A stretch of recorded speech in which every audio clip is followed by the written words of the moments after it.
Aphelios is on there, Jinx is on there, type things for solo queue. Like Twitch and Jinx have been very good in solo queue recently.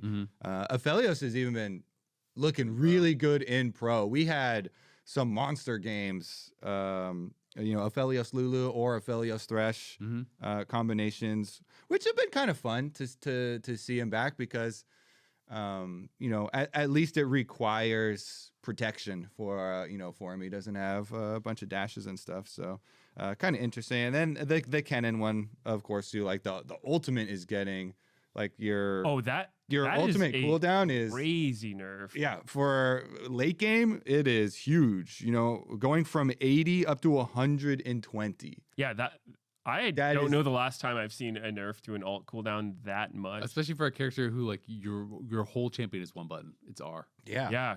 Increasing the cooldown late game by 50% is insane. It is insane. It is super tough because I think right now he's very tied to Ultimate Hunter as the rune, right? Because most Kennens have been doing the electrocute setup where you you run Ignite, you have a Doran Blade, and he's pretty oppressive in lane. He's kind of a ridiculous laner. And then, as you get to late game, your ult just has no cooldown. You're just spamming it every single fight. But if I was a Kennen player and I saw this nerf, I'd be super sad. That's going to be rough for him because I don't think he builds a whole lot of haste in his normal build. He usually goes Gunblade, Shadow Flame, and then more AP stuff. So he's really just going to be relying on the ulti hunter to get that down from 2 minutes. So that is going to feel bad. This almost feels to me like it's like a precursor to like a mini like reshaping or rework, where it's like if you're going to take that much off of the ultimate, I feel like they're going to try to put more power into the basic abilities. That would be my guess, because that nerf on the ultimate just seems way too insane for a champion that is entirely based late game around finding a good ultimate. And it could also be them saying, all right, if you want to do the new Gunblade, then you're going to have to pay a bigger cost. Because they're like, well, if you go, the proto belt, the old like proto belt start and try and get like, are they trying to force people to build more haste and ultimate haste? Because that can be a way of like reshaping it where it just makes you reallocate your resources as a change in power, because now you're going to have to spend more gold in a different place. But time for some support Kennen. Bring back the Callista Kennen so we can go Zeke's. So we can get some CDR. Yeah, well, I wouldn't mind Kennen having to build a little bit more CDR, because I don't know how much you guys have played against Kennen when they get going and they have the Shadow Flame and stuff, but he'll kill you in under a second with his ultimate from full. It is shocking. Okay, that's a bad pun and unintended, but it is actually really shocking how fast he kills you. I couldn't think of a better word. I tried. But it's crazy. So he'll still have the damage, just not as often. So still not going to feel great. But I think that's touched on most of the changes. Zach's getting nerfed, which I never like to see. He's been my mid laner. When I'm filled mid, I just pick Zach. It's pretty cheesy, but it's a good time. I would say, as much as I got your back, Zach has been good in like 4 roles for quite a while. So it might be deserved. Yeah, well, we'll see. It's gonna be interesting to see how much of a difference this makes. I don't feel like it's gonna push the needle too much. I just, out of curiosity, was counting for jungle 2, where you had to go down to find the first AP champ. I'm not counting Malphite because Malphite builds tank, right? I'm not saying that. Okay, he's split damage. So he is AP. So you can. He actually does a lot. There's a lot of rocket Malphites. I know he does magic damage. Well, there's also a lot of rocket Malphites in solo that will build AP. All right. Well, I'm just talking about pro play. Yeah. He's the only AP champion in top 20 in pro play. You have to go down further to. He's mixed. His W's fizz. Yeah. True. Well, and I mean, it's just like when I say like AP, I'm thinking someone like who's building like building a lot of AP. Obviously, there are champions that deal mixed damage and magic damage and stuff that are in there. I mean, mid and jungle are always tied. With their what was the typings. champion? That was full AP? Yeah. There was like Diana. As a few picks, but it's outside of the top 20. It was like, I don't know, 23rd or 24th or something like that. But basically, there's 0 AD mids except for Yone, and there's 0 AP junglers in pro play. So yeah, it's just that's something I would like to see changed, because I've just been noticing that more and more as we're going further in the season. I'm like, it's just every game is just tier list. You just go down and it makes drafting pretty boring, I think. Yeah, that's pretty fair. Mid and jungle are always kind of tied together in that aspect too. Yep. Make jungle great again. Bring back some APs. Where's my fiddlesticks? You know? It is tough in a way because of how drafting works, because you're always going to have to blind pick something, right? And top lane, you generally don't want to blind unless it's Renekton or a tank, but eventually run out of those. And then bot lane matchups could be pretty sharp. So a lot of times it does end up being the jungle that's blinded, and then mages are kind of stable. So it makes sense, but I totally agree with you. It would be sick if we could see some assassins in pro play. Yeah. Imagine pro play if the meta is Zed versus Kiana, Talon, whatever. Basically just taking solo queue and putting it in pro play. That'd be fun because honestly, there were times, it's super long ago at this point, but season 4, Samsung White's world skin was actually Talon, which is kind of crazy to think that Talon mid was being played in pro, but it's happened before. Maybe it could happen again. I even liked the Akali Silas meta that we had, and that wasn't even. Me too. That wasn't that long ago. That was like G2 era. Yeah, and they had Pyke solo lane, and it was a little taste there. So maybe we could get Zeka on the balance team next. There you go. Yeah. No, I just think it's fun. Like, and I don't care that it's every game or anything. I just want, like, come on, there's got to be something in the top 20 that's an AD mid laner outside of Yone. Like, let's be real. Something is wrong. I feel like if you can't have like any champions being picked even 5% of the time, right? It's just like, I don't know. I just think that would be cool to see. We're going to take a quick break, and then we'll be right back to talk about this Super Week that's coming up. It's going to be super Friday, Saturday, Sunday. We are back in the Riot Games Arena. Get your tickets now, and we'll see you there. Dude, this lobby is kind of comfy. It feels different. If this is different, I like different. I'm staying right here. Are you guys serious? We're about to get into game. Emily, let us enjoy it. You guys need to lock in. Maybe this'll help. Oh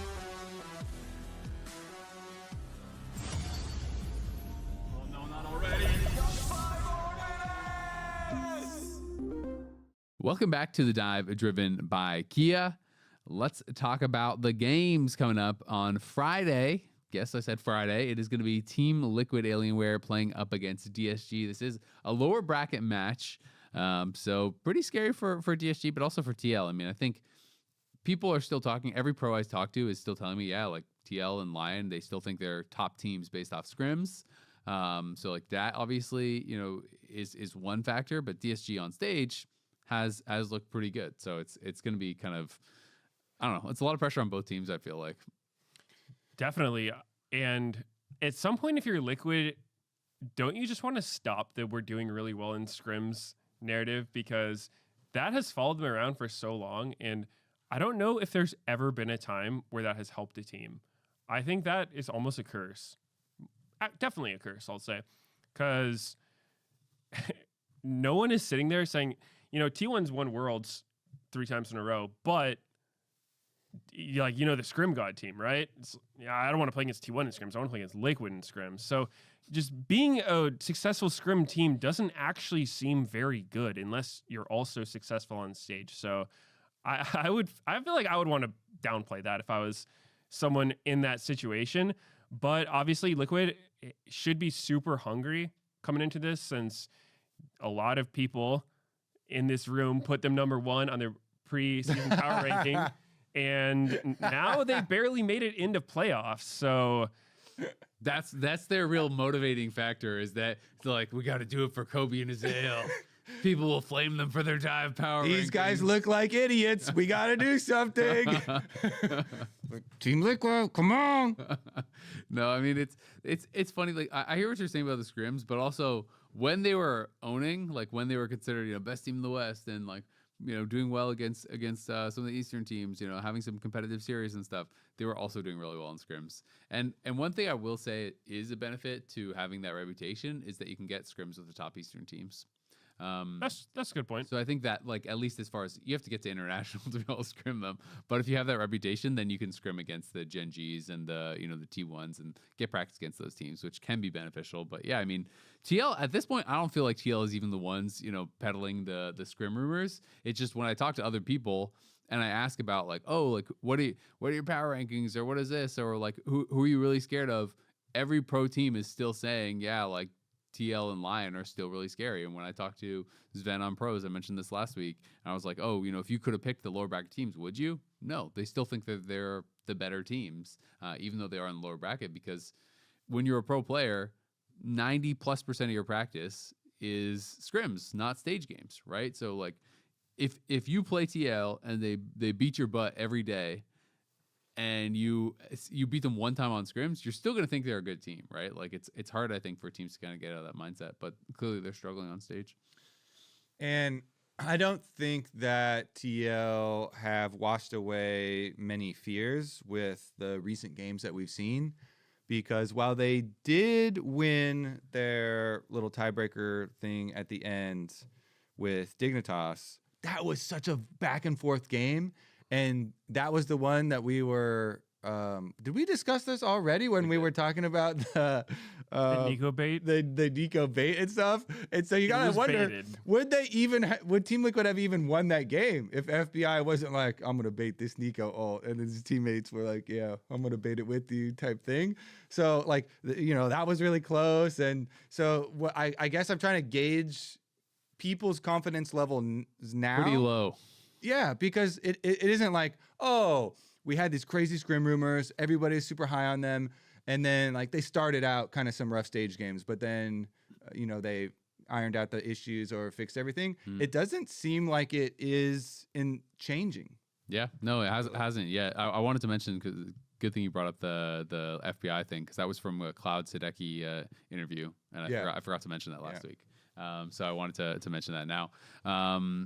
But yeah, no, I mean, I don't feel like my confidence has increased in them at all. Like they haven't really shown us that much yet on stage. They looked really nervous in that game against Dig. Like you said, yeah, they won, but like they barely scraped by. And even with a really advantageous position, they then like had Quid get caught, and then they're opting into a 4v5, which was the exact same issue that they had like way back before against Cloud9. Like when I think back to week 1, where they opted into a 4v5 against Cloud9 when Quid wasn't even there, and like completely the game blew up and then just instantly ended. And so they seem to take these really weird fights where it is like, yeah, I don't know if it's just overconfidence where they just always are slamming everyone every day in scrims. So they're just like, yeah, like I win these all day, and then they just take them on stage and they doesn't work, or if it's just nerves or what is going on. But they clearly have not gotten it together yet. Does not mean that they can't. Obviously, like they have very, very strong individual players, but no, I mean it's kind of scary going into this. And DSG, I think at the same time, is probably going to be pretty frustrated that they lost their series, because like they came off of a 5-game banger against Sentinels, where had they won that, they're guaranteed to at least go to America's Cup, if not first stand. And now you're going into the bottom, and you're going to be playing against this team that is like known as like this real big threat. So it's going to be interesting. I mean, I think that puts a lot of pressure on DSG to try to like continue moving forward, but also TL.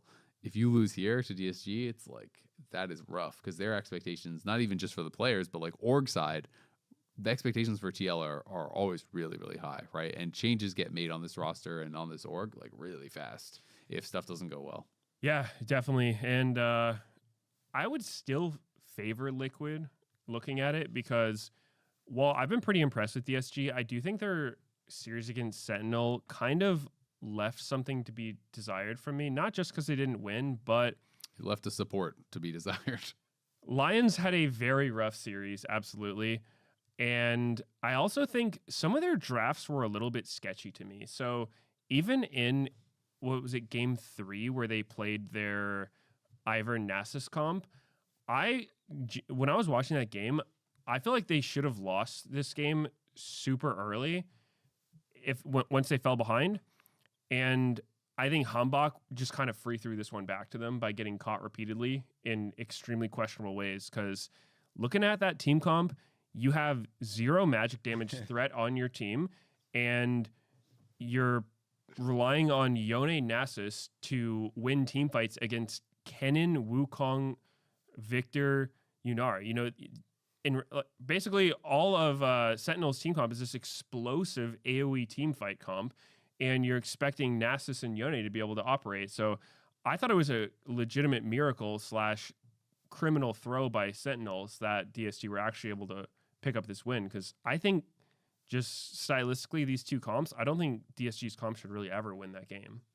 I mean, we saw a lot of like that example. I also feel like, to be fair, I think DSG just wasn't even that coordinated in a lot of the times when they were taking fights earlier. And Call Me had a horrendous Yone game. Like, Call Me basically did nothing the entire game until I think about the last 2 fights. Once he completed his IE, he had some contributions in the fights, but it wasn't just like a Lions bad series. That game 3 specific, I think, was interesting because obviously Senna and Nasus like scale through infinity. The game went long, I think thanks to some mistakes maybe from Homburg getting caught and thanks to some mistakes on the other side. And then you do end up in this situation where we have this really late game fight, which ended up being kind of like a game deciding fight where Castle has like 750 stacks or whatever on Nasus and Senna has 100 and something stacks and whatever. And like they hit this point where the fight starts, so many tools were actually spent not on Castle, and then Castle can get in and like get a ton of damage out. He's doing like 900 damage Qs for sure. Yeah, exactly. And in all the previous fights where he would TP in, he'd TP in kind of and be like the fight would already be lost. Everyone would just like CC him and he would never move and then he would die, right? Which is kind of like,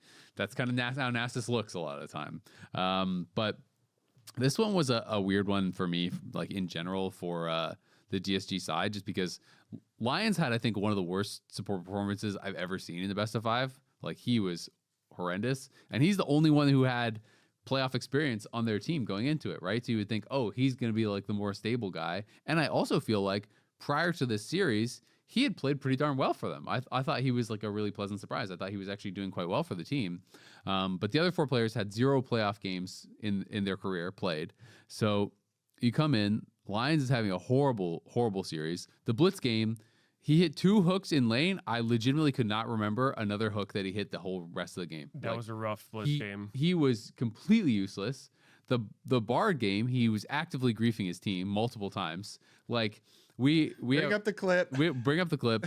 I mean, the Elder fight is the one that everyone remembers, where it's okay. The game 5, it's coming down to the Elder fight. I think they were going to lose anyway, to be fair, but it's a funny way to go out, though. It's a horrible way to go out. Castle throws down an equalizer on their back line. Cry returns on Sejuani, throws out the Sejuani ult, and then in comes the Lions Bard ult and just immunes them both. And it's like, GG, I guess. Like, he had some really weird stuff, and then they had this this play on top lane as well, where Call Me was playing Tristana that game, and he was like knocking down the tower, and the tower had like, I don't know, 5% health or something, like a couple autos, right? And it looked like he just wanted to kill the tower and then try to pull off a dive, and Sentinels are responding, and Lion's just like ults the tower, and so he can't hit the tower, and so Call Me's just like kind of standing there like, do I leave? Like, do I stay? Like, I thought Bard was in my team. Yeah, like what's happening here?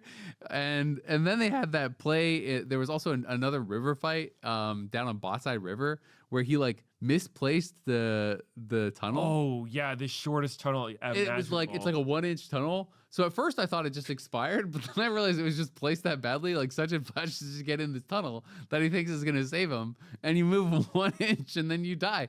It was like. It was crazy. Like, these games were horrible from Lions. But I also think Call Me had a good Akali game. His Yone game, he did absolutely nothing. The Ari game, he did a lot of dying. The Ari game, he was got sprinting farmed. it. He was absolutely sprinting it. The Tristana game, it wasn't great either. And I like, it was interesting to me too, because I was coming into this thinking all Darkwings can play is control mages. Like, surely if it goes to game 4, game 5, he's going to be the one getting pinched. But in game 5, he blinds Hui, and we're picking Trist into it. I used to play a lot of Trist mid. I love that. That is not a good matchup at all. Every time you rocket jump, you just get feared for free. Like, and if you can't go aggressive into these control mages on Trist, you can't win. You just get poked down, right? Like, and generally you get outscaled. You know, maybe the thought process is like, oh, I just kind of like farm and push, and then maybe I can out team fight you later, because like Trist can be a good team fighter. But I thought Call Me didn't have a great series. Kryra also. I mean, again, it's like, he played 1 series with them prior to this, and it's his first playoff game. So, like, these are more expected. But Kryra, I think, definitely had some pretty rough moments. I don't think he was, like, horrible by any means. But I did feel like Sajed and Castle were playing quite well in almost every game. And I felt like the other 3 at times were more up and down, and Lions was, like, only down. Yeah, I was going to defend Kryra a little bit by saying when he was on Sedge, I don't blame him for what happens. I blame whoever put him on Sejuani, because I'm actually a fan of Sejuani. I thought she was fun to play in pro, But this champion is so bad. She is so trash. I don't know why you would pick her in a game you're trying to win. And well, also with your solo laners that are a Rumble and a Trist, if you're gonna pick it, then and you're picking it with something that is like super quick auto attack reset or something, and you play the synergy, at least you can argue that then, right? At least you can say, well, you're using the synergy of the kit, but. And they had this? Their only melee on the team was Rumble, who doesn't even auto attack. That's what I'm saying. There's no argument for the synergy. Yeah, it was a really wild Sejuani angle. I'm not really sure what the rationale was. So forgive him for the Sejuani, but what about some of these invades? He just is doing these invades every game. It was the same thing he did in the previous series where he was dying, but it was like you look at the Mundo game where he's just like kind of doing these like the wolf invade. Like he did this wolf invade and he's died of that wolf invade like 3 times in like 5-6 games. Like he walks in and it feels like, I don't know if their thought process is we just need to play it better and like this should work. It's the correct play. We just aren't executing. Maybe that's the thought process. But you talk about like getting behind as a jungler and how difficult that can make it. Well, that has happened to them multiple times. And to my recollection, it happened to them twice in this series. It happened to them in the previous series as well, where they're going on these invades and it doesn't even feel like it's close to working. Yeah, the first one in particular, he had no respect for who he. Well, okay, a lot of people understand who he is a heavy roaming support and likes to go make these plays, and he goes for the invade after just pushing out the enemy jungler a little bit. Like he's not even that low; he just pushed him out of the jungle, and then who he stays on the top side, and they clap him super easily, and it just looks turbo int. But I guess for that one, at least you argue something about support tracking. But yeah, so still not. But like, if I recall correctly, they seeing like there's no vision, there's no anything. Like so, wasn't there a fight right before that where both supports were, and I think Lyons left.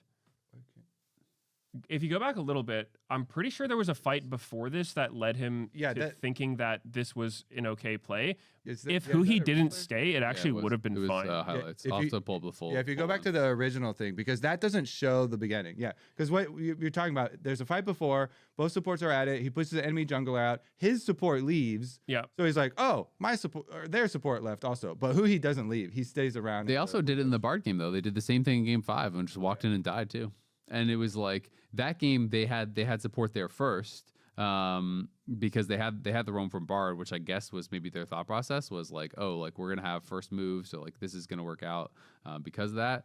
But both games, I think that was rough. I felt like he was pretty disjointed from the rest of the team in like a lot of different situations. So this is again, it's like I get it. It's his second ever pro series. It's his first ever playoff games. I'm not trying to flame him, but it was just.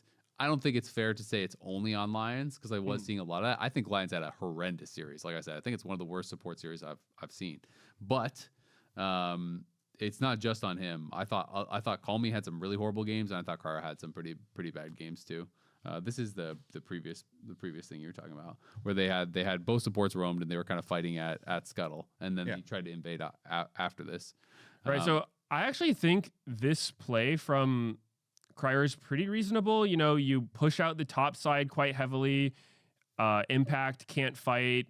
Vi is fully pushed out of the jungle. In this situation, I think they just saw Vi smite Crab as well. It does make sense to invade here. It's just who he's still being in the bush and seeing him kind of ruins this. Yeah, which is like, to be fair, he was literally right there. He was there, and you should be tracking support, which is why I was kind of like, I was kind of. It does. Obviously, it's a mistake. I'm not defending the play. It does. I understand why Cryer did that. I don't think every Leoner would still be there. And, you know, he probably just, it's a small adjustment. I think just walk into the bush and see if Leona's there, right? Yeah, definitely.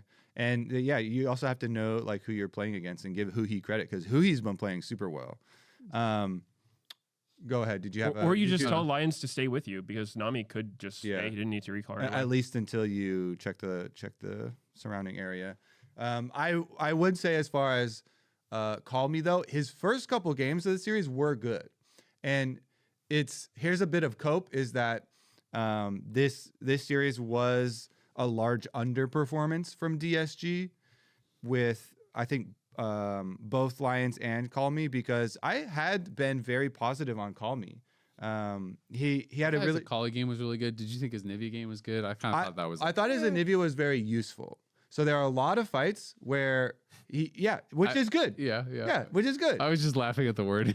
It was very useful. There were so many times when he's zoning people out, he's pushing people off, and so it doesn't look like super Smurf, but it is very useful.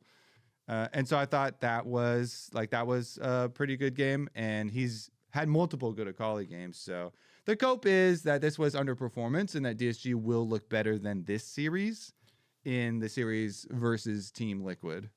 Yeah, it's still definitely an uphill battle for them. For sure. Yep.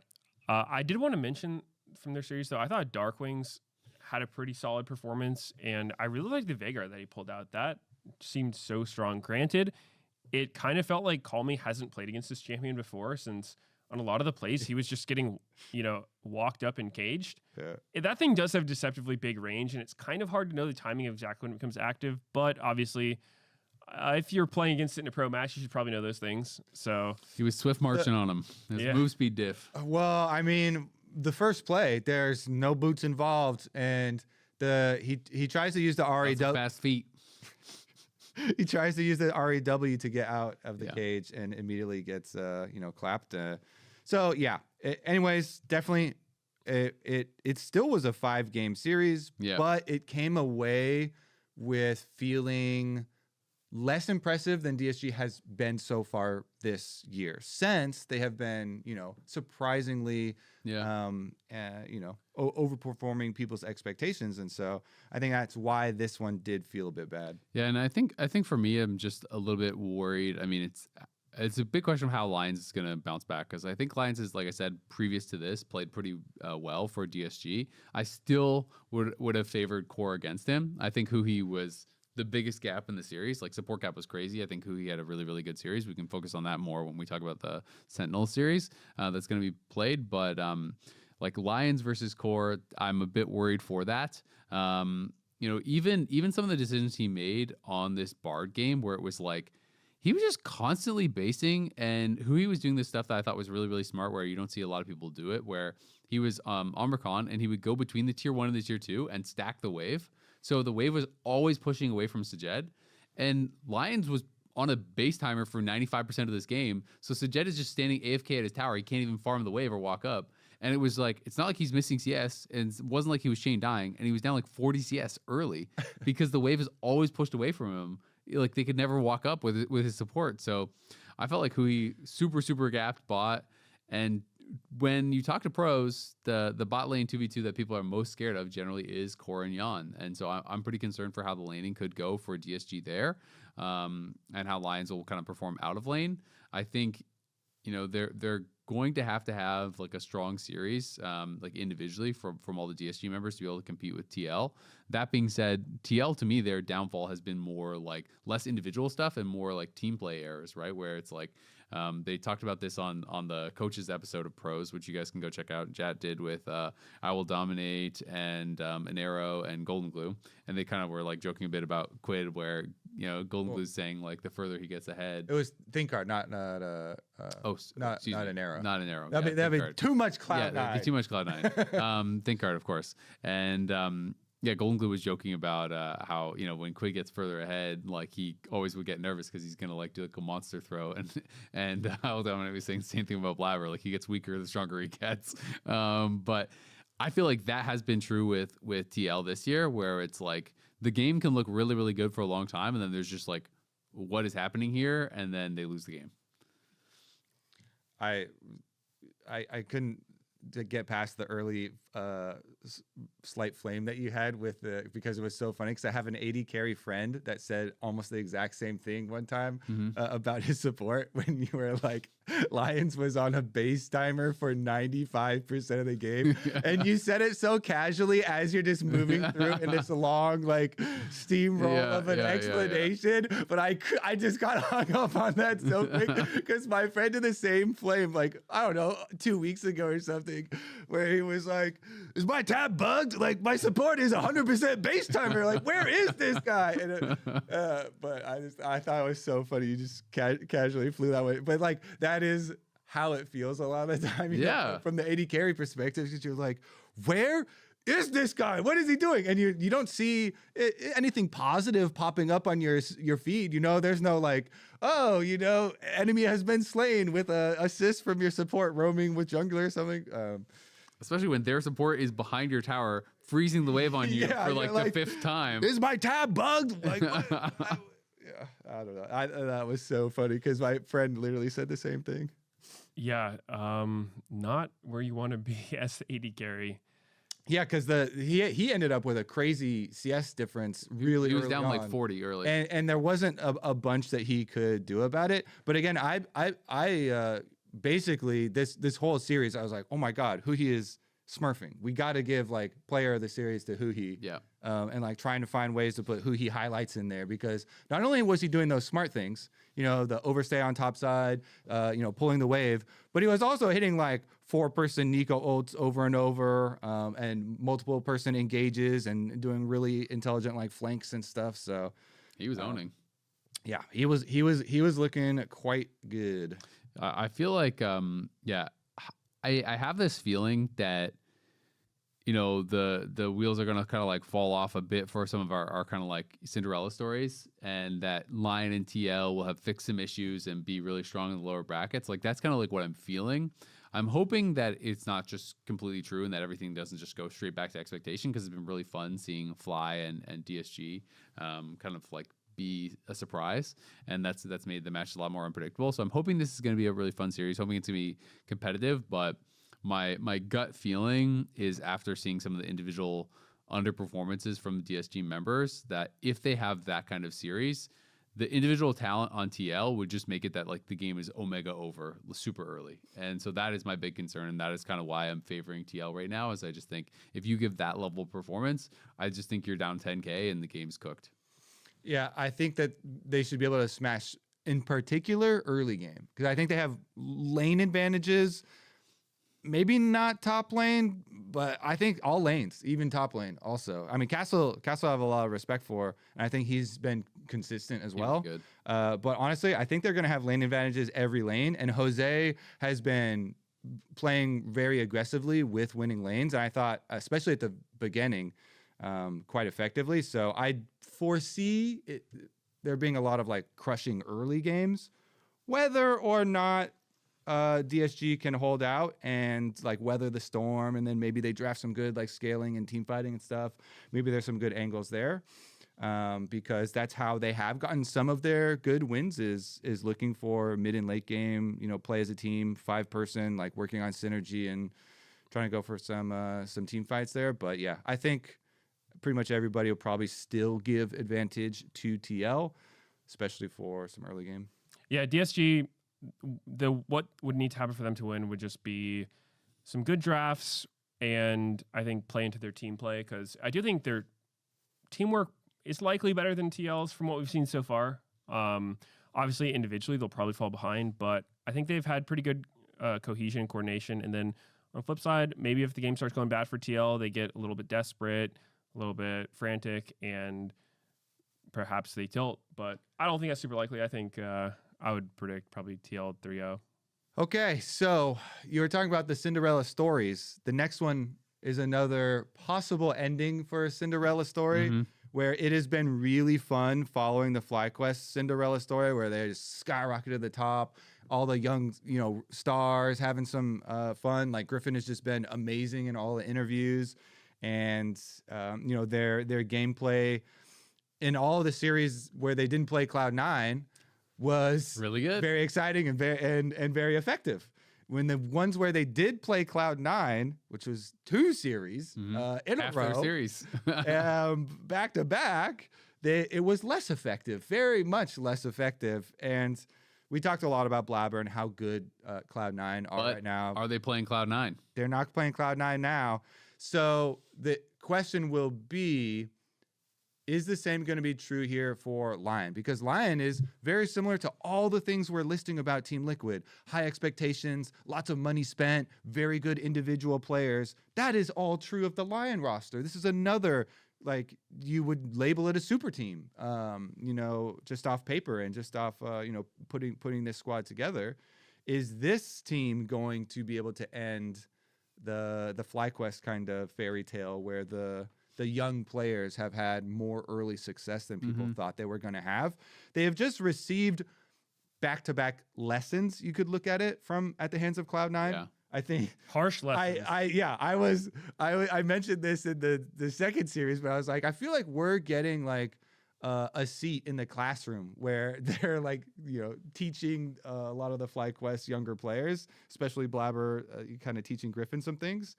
So how quickly can they pick it up? How quickly can they learn? How quickly can they improve from the losses that they received at the hands of Cloud9? ThinkGuard, who was on the pros episode, was talking about how, I think it was actually good, to get these games versus Cloud9. They're the definitive best team, and I think we learned a lot from them. So now we get to put to the test, how good is your week of practice after receiving the lessons, I guess. Yeah. And can you put it into effect versus inspired? It's interesting because you talk about the lessons, and I almost thought you were going to go the other direction, where I was looking at it from the point of view of it's not just FlyQuest that's getting this lesson. Lyon can watch and see the C9 game plan that worked really effectively in 5 out of 6 of the games that they played against them were stomps, right? All 3 games in this last weekend, 3-0, were stomps, and 2 out of the 3 in the best 3 were giga stomps. And so it's like, if I'm Lyon, I'm sitting there and I'm watching this series and I'm saying, like, how can we replicate this, right? And then that becomes kind of the question of, like, can you replicate C9's game plan and kind of put that into effect? A lot of it was about abusing Griffin on pros. They talked about, we wanted to prioritize Ambessa early because, like, Griffin's crazy on Ambessa. You can take that away from him and, like, limit his jungle pool because he's not as comfortable on some of these champs and stuff. And it's like, okay, these are things that, maybe Lyon can try to emulate and kind of learn from, because it wasn't as though, like, C9 didn't have any errors.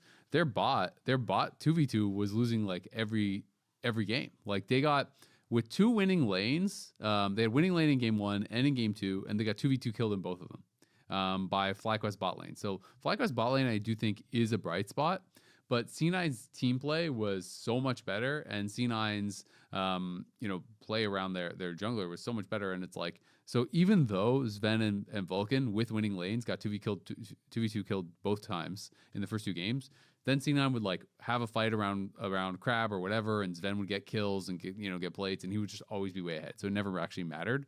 So I mean, if I'm Lyon, I'm just trying to study this series and say, like, all right, how can we actually emulate this and try to do the same things to Griffin and to FlyQuest that C9 just did? It would be very hard, I think.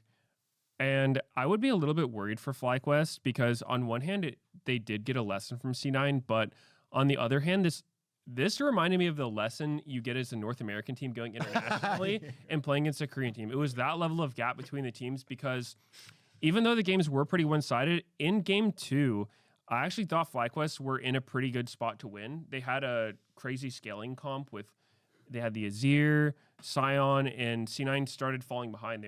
They kind of were playing a comp where you have to just stack dragons to win the game. But they started fumbling, and I thought, okay, FlyQuest is just going to win this because they've got massive scaling advantage.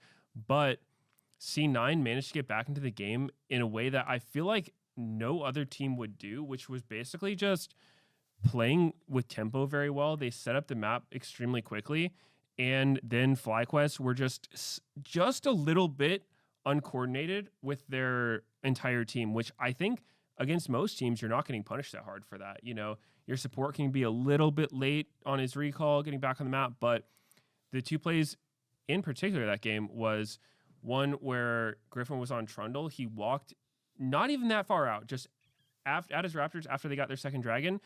At his Raptors, he didn't even walk into the bush behind Red. He just pinked on the Raptors, and then he gets Vi-Q'd over the wall and killed. And that's just from C9 setting up so quickly. And I don't think most teams can do that. It's very hard for players to sort of buy into this team play tempo aspect thing of, hey, we just need to understand that we have to pressure the map at the same time. That's going to mean sometimes you're going to recall and not have your perfect buy. You have to not grade this wave. You have to be here at the right time. That's really hard for teams to do. So I don't know if other teams are going to be able to replicate that. And the other time I assume that you're talking about is another Blabber play. I thought the one on Scion. Yeah. So Blabber starts up this dragon. He has a ward in the bush that's like right on the curve. Well, he was hitting the crab. He was. If it's the one that I'm thinking, so the one I'm thinking is he's on the crab. The crab is 1 HP. Scion walks into the bush and starts. Oh yeah. That's what I meant. So he's crab, not the he's dragon. queuing him, Yeah. and I feel like every team there, 99 out of 100 times, Blabber just uses that full charge Q, takes the crab, backs up. But because C9 are so decisive, he just Qs Scion and then ults him. And if all of FlyQuest were there, or if Azir TP'd in a more reasonable spot, I actually think FlyQuest can fight this and win it. But they just didn't expect C9 to engage so decisively. And so we saw this really questionable TP from Quad where he went from mid lane to bot lane, almost as far away from the fight as he was already. And so he couldn't join, and then the game kind of just fell apart for them there. Yeah, that's the one where I'm like Blabber made so many of these snap initiation plays, and guaranteed they are talking about this ahead of time. It was too coordinated with everybody else. APA is always right behind him. Talia wall into seismic shove combos. And you can tell, like, he's not even looking at the crab. You're like, yeah, your champion is like auto attacking it, but he's like waiting for this guy to come and immediately, turns back around. And then the other one, he had another Q that wasn't the Q flash over the red wall, but he had another snap initiation, Q charge, flash into the river. Like, they're especially APA and Blabber. I feel like these two, I really want to highlight Cloud9 and look at the series from Cloud9's perspective, because I feel like we have not had a mid jungle like push timings like this as heavily as Blabber and APA are doing together in a while. And it is really refreshing. Like, they are playing for each other so effectively, I feel like. And it's kind of what we even talked about at the beginning of the year when we're like, oh, dream scenario. Hey, APA might be able to fill like a Niski role, and he like plays for jungle a lot. And he's probably going to be a really good fit with Blabber. And that is materializing, I feel like, in this year already. And especially on these champions that APA is very effective on. Talia is super good Talia, and it's a champ that roams really well and plays for other champs really well.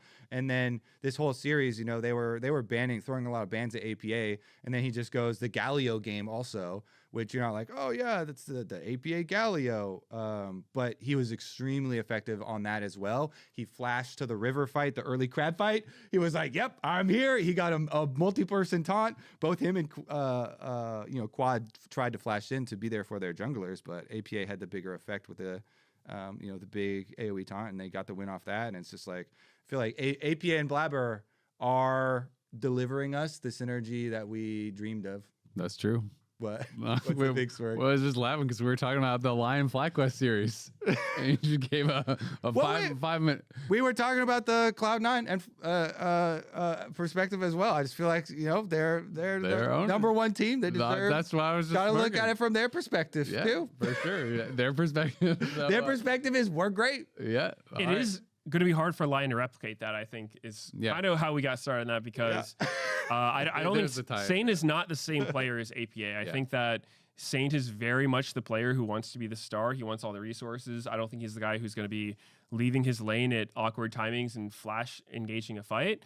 So I don't think Lyon's going to be going for that exact same kind of win con, but I do think for Lyon versus Fly that Lyon has, really strong laners. They've got Berserker bot lane, they've got Saint mid, Inspired jungle. So I think that in itself is pretty hard to deal with for Fly. They don't have the same mid jungle synergy though. No, they don't. Not at all. They almost have the inverse of it. I feel like Inspired and Saint they're both individual good players. I mean, Saint has not been having good individual performances in some of these, but and they are certainly do not have synergy. No, I agree. And when I talk about the Cloud9 plan, I guess I don't necessarily seeing Lyon as like, okay, we're going to beat Cloud9, more just like Inspired going into this, thinking about how can I abuse Griffin early game, right? And that's kind of like more where my head was at with that stuff, because I felt like Blabber across these two series got significant early game advantages through really smart pathing and stuff. And that's something that I think Inspired can do as well. Inspired is a much more risk averse player, but I also do give Inspired credit and think that he is someone who can pretty much execute on like whatever role he is given, whatever role he thinks is best. Like this is a guy who's really good at playing aggressively, who's really good at playing, more scaling and defensive style. So, I could see this series going a similar way as far as dominance level, just because Inspired, turbo gaps Griffin. But that being said, yeah, Saint is the real other part of it, where I think Saint has really been struggling. And Saint, you look at Lyon games, and that is kind of like the elephant in the room, is that he has thrown a massive amount of games just like on his own, just from being in bad spots or getting caught.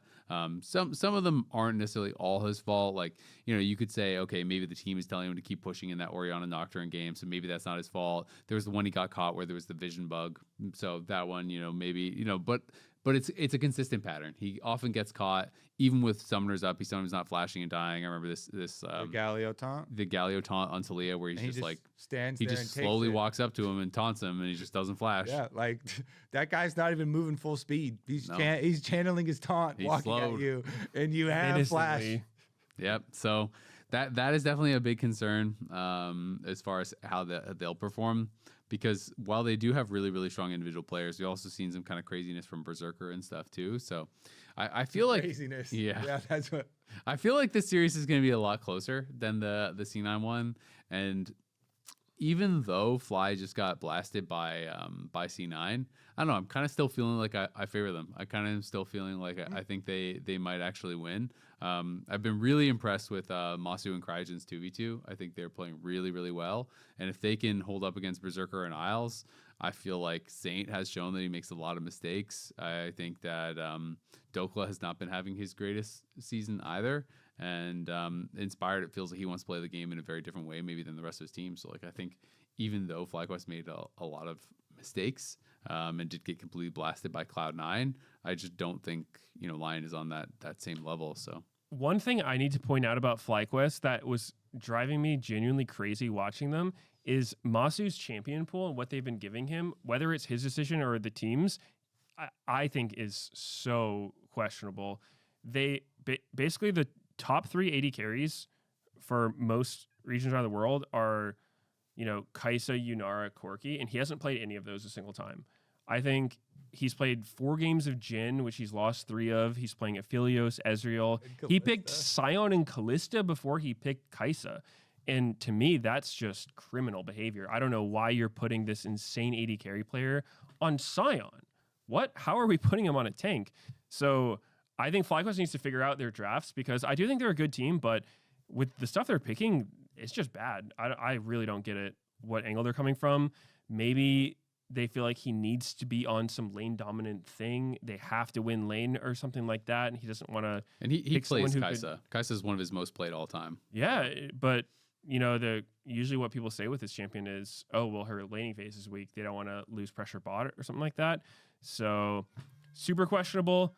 I think that they'll look a lot better if they can just pick some high tier bot lane champs and actually let Masu carry. Yeah, I know a lot of people were pretty critical of some of their drafts online, especially I think the Callista game was one that a lot of people were criticizing because they kind of did this like full on like super aggressive send it type comp, and they drafted I think Aurora Nocturne with like basically nothing showing on the other side, right? Like so it wasn't as though they were like they had seen the full draft and they were responding to it. They just kind of like, yep, we're doing this. And they had this Aurora Nocturne that was like really, really early pick to my recollection. I think those were their first 2 when they had only seen Orianna. I think that was like the only thing in the draft they had seen. And then they did, a Kali, Callista. And so it was like really, really short range, really, really aggressive. I even thought like maybe I'm just like misunderstanding how they were trying to use the Renata, but like Renata obviously is a great pairing with Callista.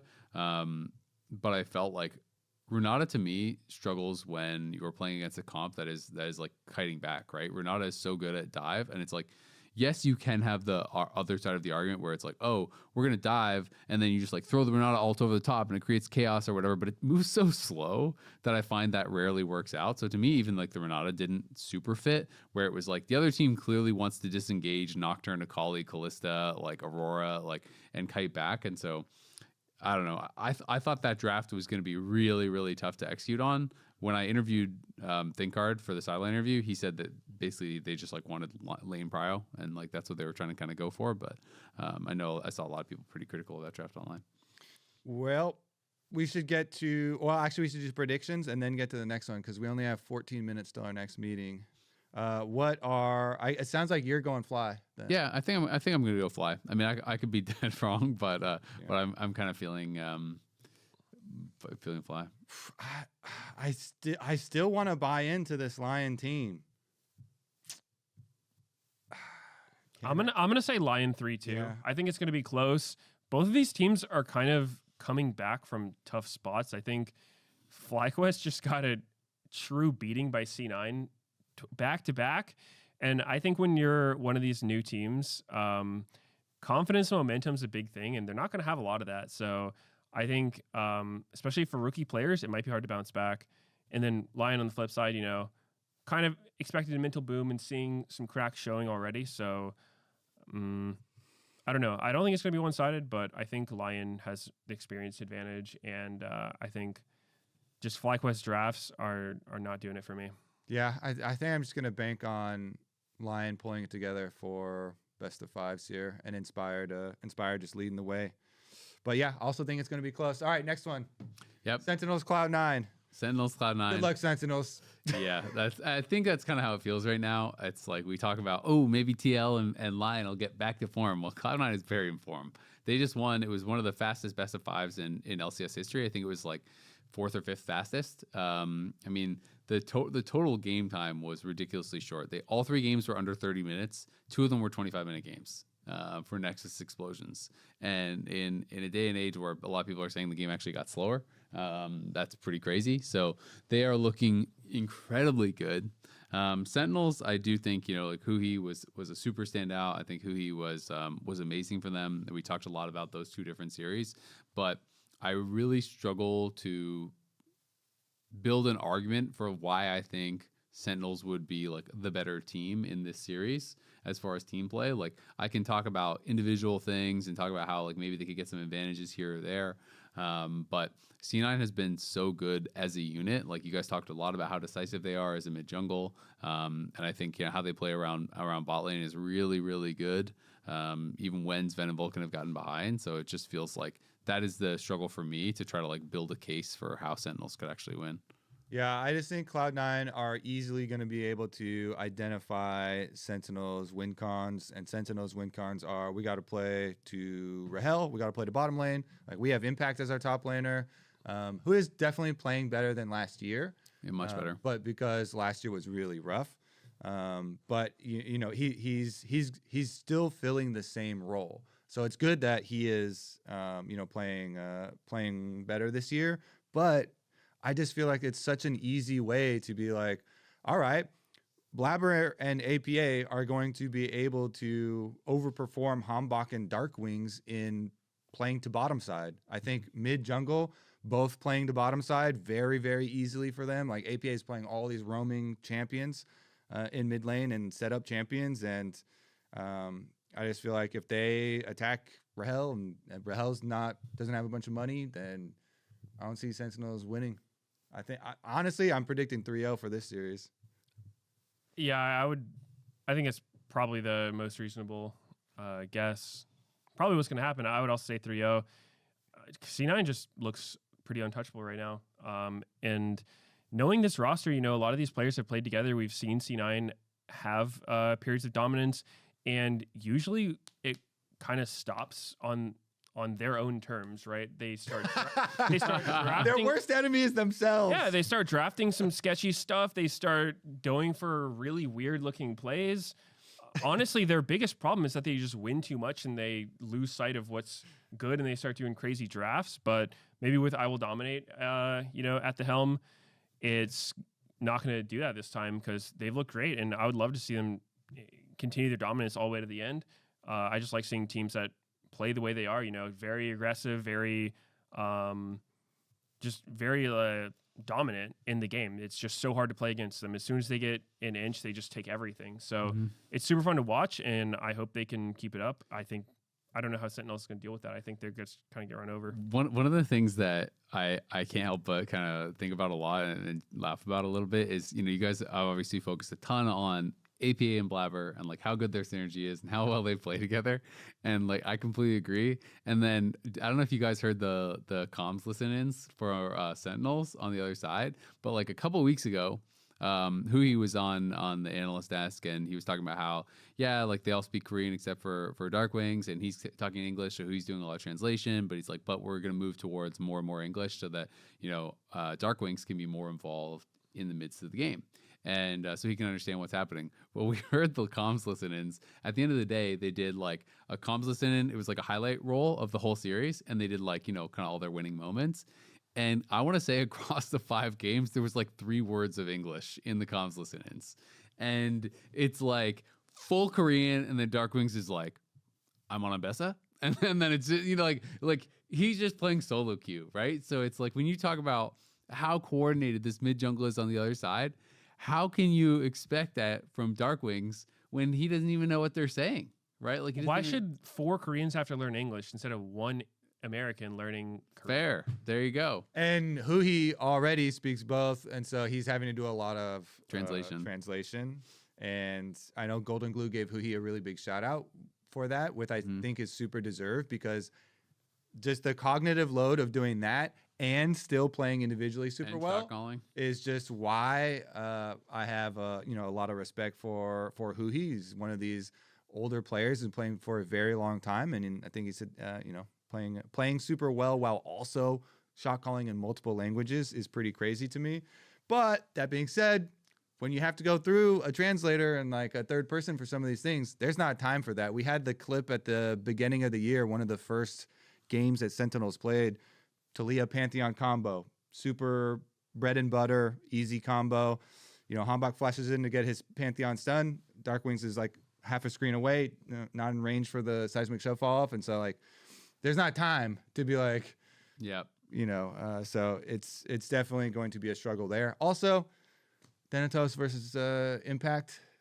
Who's your money on there? Like that's especially if it's an isolated lane. If both teams theoretically do play to bottom side and like jungle's showing a lot and stuff, and Thanatos is like, all right, both jungles are bottom lane. Time to get to work, old man.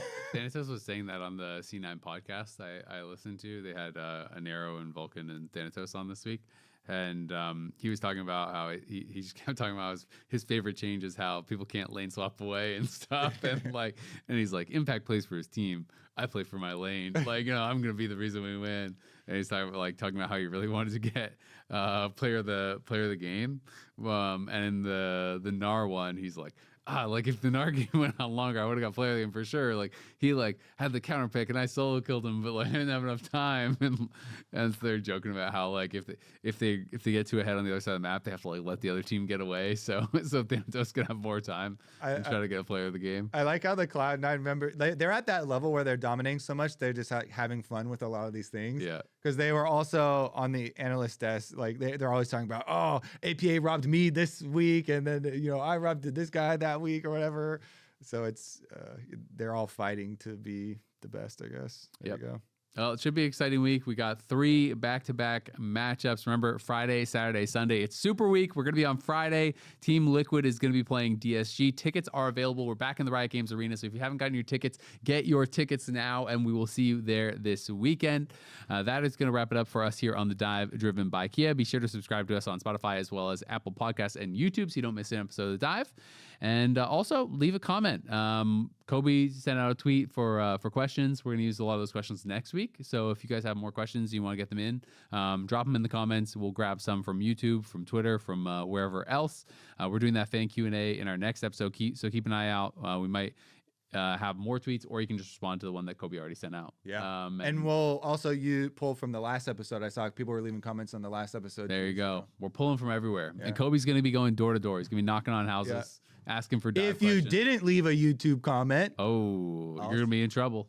Kobe's gonna know. I'll see you soon. He's like Santa Claus. He knows if you've been naughty. I will let you off though if then you use my Pokemon Go referral code. I'll show up and be like, all right, you're good. Okay. It's a pass. All right, LCS returns this Friday, February 20th at 1 p.m. Pacific on Friday. Team Liquid going to be taking on DSG live in the arena, and grab those tickets. We'll see you there.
Don't wait on me.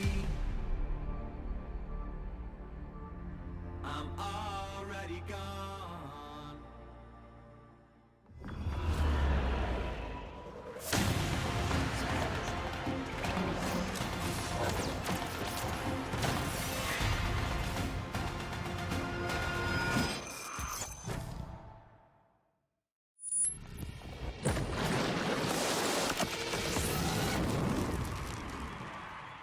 Welcome back to the LCS. It's Super Week here at the Riot Games Arena, and it's do or die for many of our remaining competitors. This is good to fight. Aura not here yet. Look Shinjo. Aura tipping. I'm on Kaisa. I can't hit here. No, I'm in front. Yeah. This is good. You can throw me. Look Shin. Shin no flash. Lobby to back. Galio no flash. Kill one. Bard no flash. Kill Galio. We can win, I think. Keep playing. Sin's no flash. Get further. No flash. There's no flash here. Number 10. Nice. Good job. Ivy. I think we win. No flash. Or no flash. Nice. We got it. And Team Liquid looks dominant. Careful Ori, guys. Careful Ori. I can flash Ori. Can you reach? Watch. Ori. Close it target. Enter ulti, guys. Enter ulti. We win. Yeah, Luciano flash. Nice, guys. Nano flash. Can you in? And then Luciano flash. They will clean sweep disguise, and they will move forward, continuing their march towards first stand. Welcome to Waiting Room. We are here. Thank you, Emily. Thank you. Wow. Oh my God. Thank you. I'm so happy to be here. You're so courteous. Today. I know. Yeah. I was this close to just, because I told her, I asked, you can do the welcome, and then I was so close to just yelling over. or making chicken noises. Raz can sing every LCS song in chicken noises. That's too much pressure. I'm not. You don't put that on me. Right here. Combine you and Mark C. Yeah, exactly. We need a duet. We should just put that on Spotify everywhere. Yeah, you guys need to be our headlining act.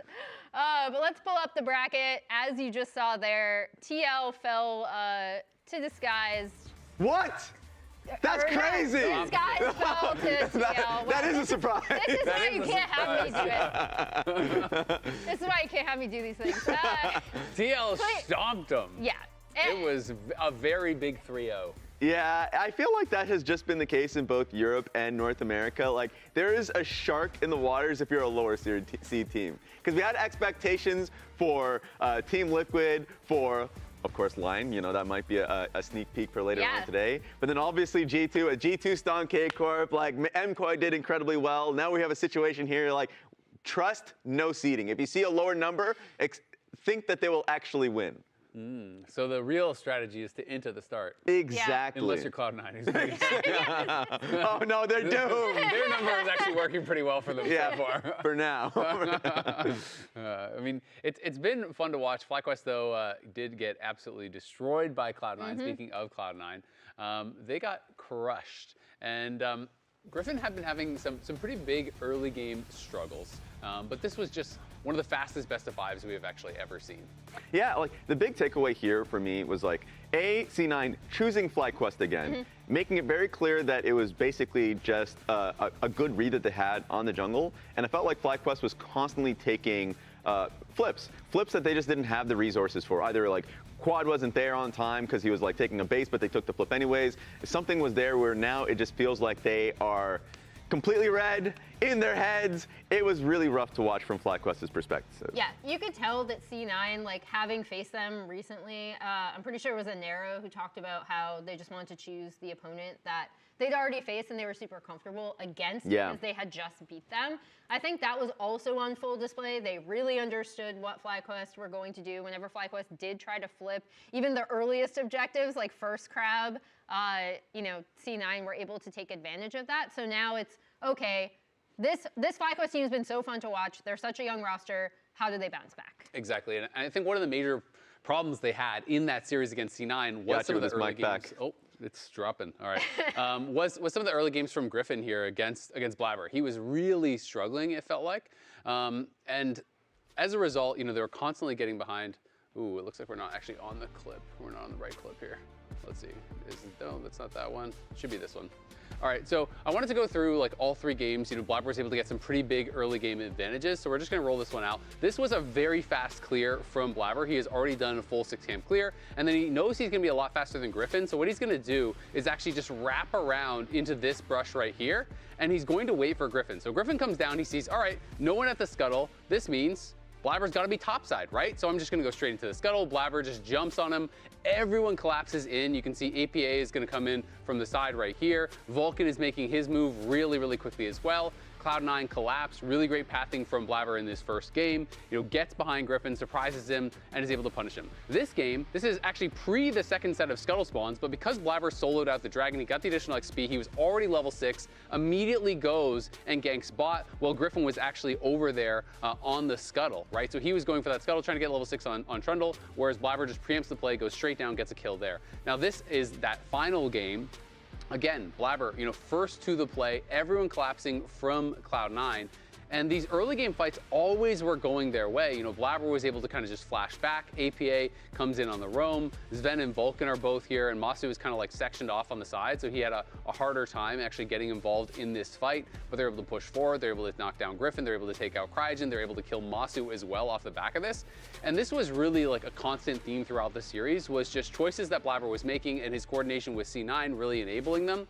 And I feel like when you're coming into this series as Lyon, you have clearly watched everything that just happened. There's back-to-back series between these two teams. Yeah. And I didn't even touch on the games in the previous series where there was so much discussion when you think back to like that Nocturne game, the level 1 kind of deciding in all these early games. So it's like Inspired will have watched all these. FlyQuest needs to have a better plan around how they're going to play the early game, how they're going to deal with invades, how they're going to deal with some of the intelligent jungle pathing that we can expect to come out from Inspired as well. Completely agree. And I mean, even in that last clip, like, just thinking about the fight and execution that you covered, just like, do you want to take a flip on that fight when your Akali is in base? Like, they had taken that base and you're taking a 4v3, and that is something that you should just be looking at review and wondering, if we are not in position for it, should we be taking these fights? Team Liquid, the team that just played yesterday, is really good at being able to recognize, we don't want to take this fight, let's just not do it. It doesn't make sense for us. We'll just play the longer game, and I think it puts us in a better position.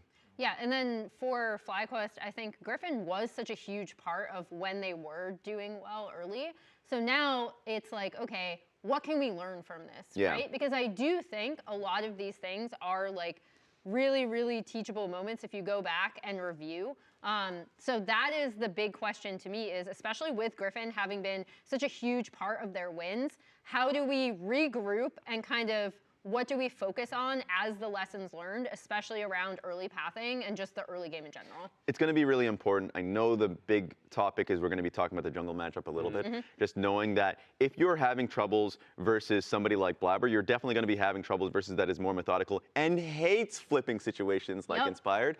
But I want to remind people like how Fly looked at the beginning, because our judgment and our view of FlyQuest has been when they faced against C9 literally 2 series in a row. And yes, when you're facing the best team within the league, you look extremely bad. But before that, when they're facing the rest of the opponents, they have one against LeBron, one-on-one against Raz, 2 different games. Exactly. You ain't losing. You ain't losing to LeBron. You're losing to Raz. That's what we were thinking. Exactly. And so, like, I think all of the caveats are out there. I think the one question in my mind is, even though they've been really doing well versus the other opponents in question is like DSG and Shopify Rebellion. So how good really is this team? Because when you go through the Swiss stage, like that, you're being judged off different metrics. Yeah, I think the big thing that stood out to me there was a major deficit, right? Because until then, even when FlyQuest made mistakes, they managed to keep like pretty close with their opponents. And I think it's a credit to C9 in terms of how they were able to snowball, especially off of a lot of the early game flips that FlyQuest tended to go for. But I think for FlyQuest specifically, one thing I've just really enjoyed about them in so many of their wins is just how well they were playing around bot lane and how well Masu and Cryogen were able to kind of pair up together and take over on that bot side. Yeah. And then how creative they could be in terms of their draft and also approaching fights with Griffin. So we've seen the early power be taken out of that by C9. I want to see how they can add it back in to try to contest Inspired and Lyon. The fear that I have is that when FlyQuest gets their leads early on in their prior series, the pre-C9 series, those weren't necessarily like clean games at all. No. Like they still make really bad errors, and that's because they're like a really scrappy team that wants to take flips and wants to take scraps. You're going up against Inspired that once again hates that when it happens to his own teams. He wants you to have a methodical game that has intention, all of that, and he's had now a week break, basically 2 weeks necessarily, to be able to sort that out within his team. So I think this team is stylistically a really tough team for FlyQuest to face against. Yeah, and I mean, it's not like Lyon have been clean either. Yeah. I have some clips that I have pulled now. First she's welcoming us in, now she's giving us a movie. Yeah, what's going on here? This is wonderful. We're gonna go over to this. I feel like the first one, everyone is going to know if you've seen this game, what is coming. But in case you don't know, after their kind of posturing here, Lyon are going to look for a play onto Sajed with the Talia wall here. As we just play it through, it's not gonna go well. This is a little bit more also some individual mistakes that I think Saint has been having. Ends up getting taunted, has to flash over the wall, loses over half of his health, which makes it easy for them to come in and kill him, unfortunately. So this is where like I feel like a little bit more coordination and also fewer individual mistakes would have led to a better result for them.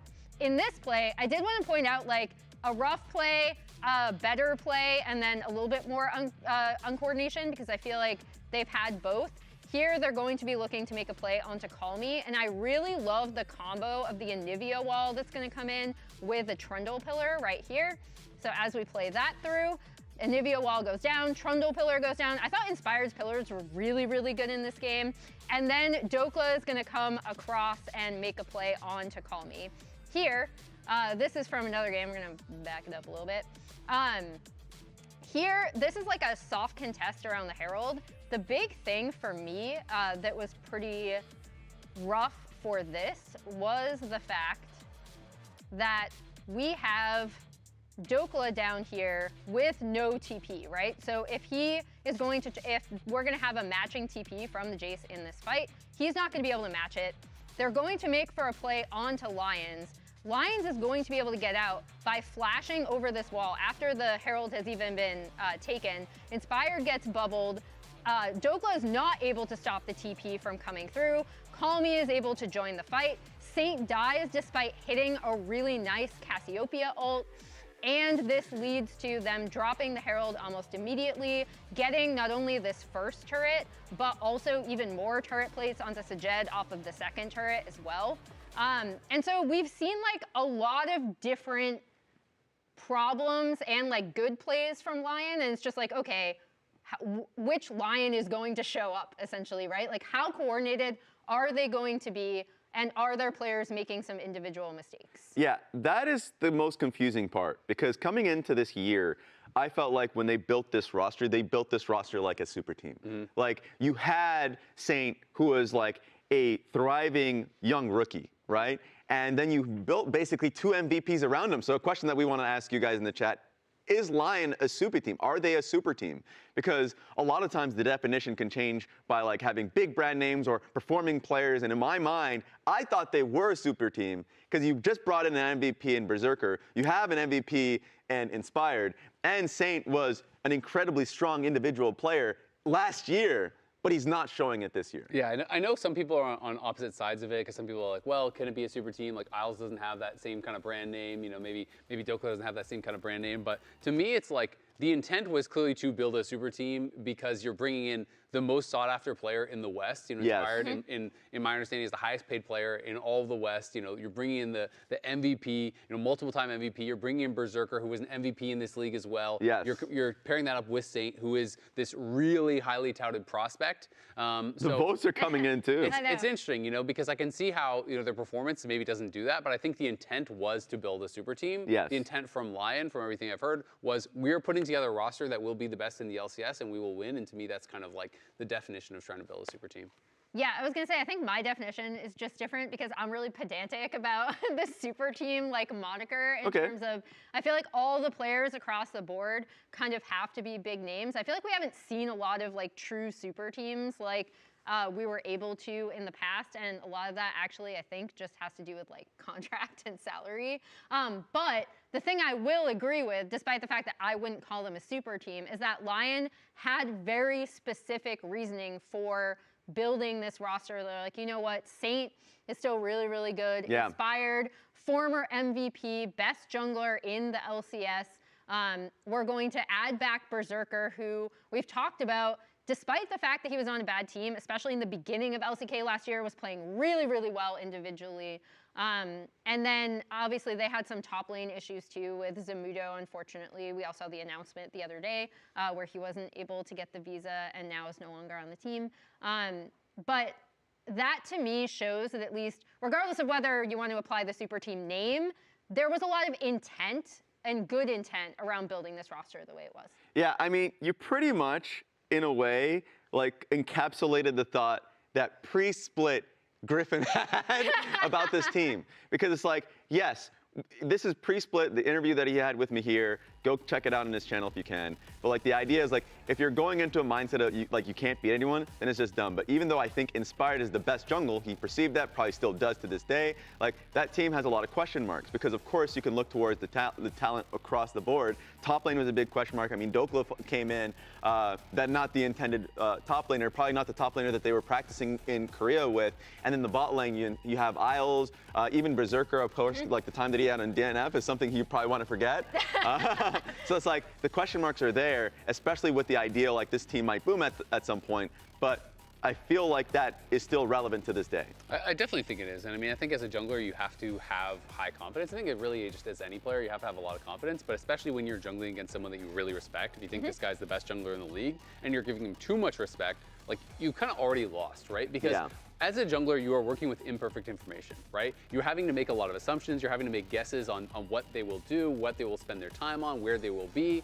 And if you just assume that they are always making the correct play, I can't gank bot because he's going to be in the brush. I can't go top because then he'll take the dragon. You know, like if you're already in that mindset, you're already losing, right? And I think that is why it is so important for a young player like Griffin to have that confidence. And hopefully he can still maintain the confidence after kind of getting ran by Blabber in 2 series in a row. And honestly, you need to get ran in the way that you did to be able to learn. Because the fact that he's just like basically just ramming his head into every scuttle crab and it not working, those are just video evidence that you can look back rather than basically never making a play at all. Yes, exactly.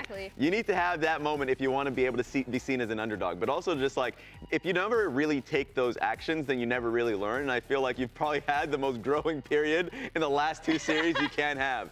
So it's going to be fun to see. It will, and I mean, Inspired, he's playing now against FlyQuest. You know, he is the former jungler that Griffin has obviously been brought in for. But Inspired had so much success, you know, with FlyQuest. He had won, you know, trophies. He'd gone international, and going into Worlds last year, we were talking about them as like, can they finally take down an LPL, a big LPL or LCK team? Because they have been close in best-of-5 series multiple times against top-level teams in the world. 5 games against Gen G, 5 games against the LPL. It did not, end up, being that kind of fairy tale story where they would win, but 4 titles, 2 MVPs, 2 first-team All-Pros, an insane win rate. A player of the year as well, put that in there. 73% win rate across that many games is actually insane. It's wild. I mean, this is what he was essentially brought in for. I mean, you have a player that found that success when he was on Evil Geniuses. Found that success. Any team with him on it might be considered super. That's all you need. The audience agrees with me. Maybe they are also pedantic about what a super team is. A super team just needs a Superman. But as we know, it did not end well for Inspired on FlyQuest, as we saw from a documentary that was released by them immediately after Worlds. Yeah, because you guys have all NPCs, and me and Whipple are wanting to win, so we will tell you exactly what to do on stage. But so why don't you do it in scrims? Because you guys are NPCs. Just make a decision. I don't care about winning. I literally said, okay. Yeah, I mean, I do think that what happened in the video, I don't regret it. I think that's what it takes to win, and I also think that no one really takes it too personally. And I also think that it was kind of a weird situation for us. I was pretty disappointed on how we were doing because we were together as a team for 2 years at this point. It was our 4th international, and I still didn't feel like it was changing much. It felt like every international we were going to felt kind of similar. So that's why I got a bit frustrated that we didn't really do better than at the before tournaments. But I still would do the same probably if I was in that situation. I think that's what it takes to win. And if someone has a different approach, then command me and beat me, and then we'll talk about it. So yeah.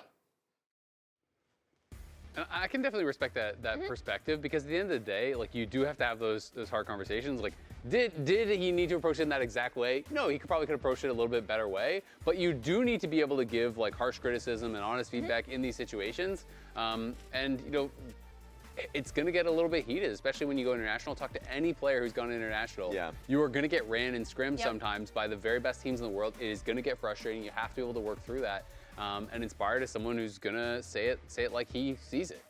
And I just love the ending of that being basically, hey, if you have a different viewpoint, beat me and show me. Because like, that is just the reality of how strong he is as a player and that he wants to demand, and you will always get honesty from him, and that's something you will value as a team. It really is, and I got to actually interview Inspired earlier in the day to get his thoughts on facing his former team. Hello, I am here with Inspired ahead of your matchup against FlyQuest. You just told me you have never played against a former team before, so you are going to be going up against FlyQuest, team you spent quite a bit of time with, had a lot of success with. How does that feel? Feels pretty exciting. I don't know how it's going to feel on the Rift. I mean, it feels weird to play against a team you know so well, and there are 3 players I played with for a while. Yeah, I'm looking forward to it. So since you played with, especially, Masu and Quad for a long time, do you feel like there's, certain things that you could maybe take advantage of? You're thinking about, oh, like, I always hated when Quad did this, like a weakness I could take advantage of Masu, or anything like that you're thinking about when you're going into this matchup? No, not really, honestly. I think, I know how they play, but they just play well. So it's like, there's nothing like specific that you can take advantage of. Yeah, I think Masu just doesn't like when not much is happening, so he'll for sure make stuff happen in the game, on the map. So, yeah. That's cool. So since you are playing against some of your former friends, your former teammates, whatever, or current friends, I guess, how do you think that changes like the dynamic? Like, do you feel like going into it, you're like, okay, I really want to kill Masu, I really want to kill Quad, or like, I gotta let them know that I'm the better jungler, they're missing out. Like, do you have any of that kind of dynamic with them? I mean, not really. I just wanna, I don't really wanna like get kills on them. I rather just kill their Nexus.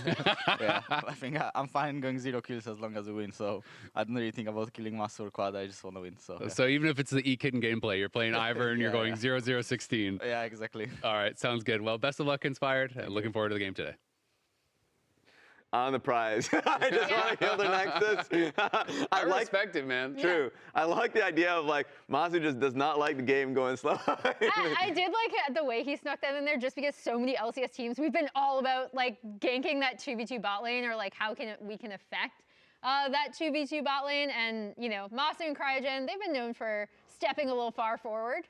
Just the idea of like not having faced your former team before. Like that is a unique thing for how long of a career that he's had, like going into like playing in Europe, playing in North America for the long time that he's had. It is a weird feeling that he has not had that yet. And it sounds weird, but no, he actually broke it down for me when I was like, oh, how's it going to be going against your former team? He's like, well, I've never done that before. I was like, huh?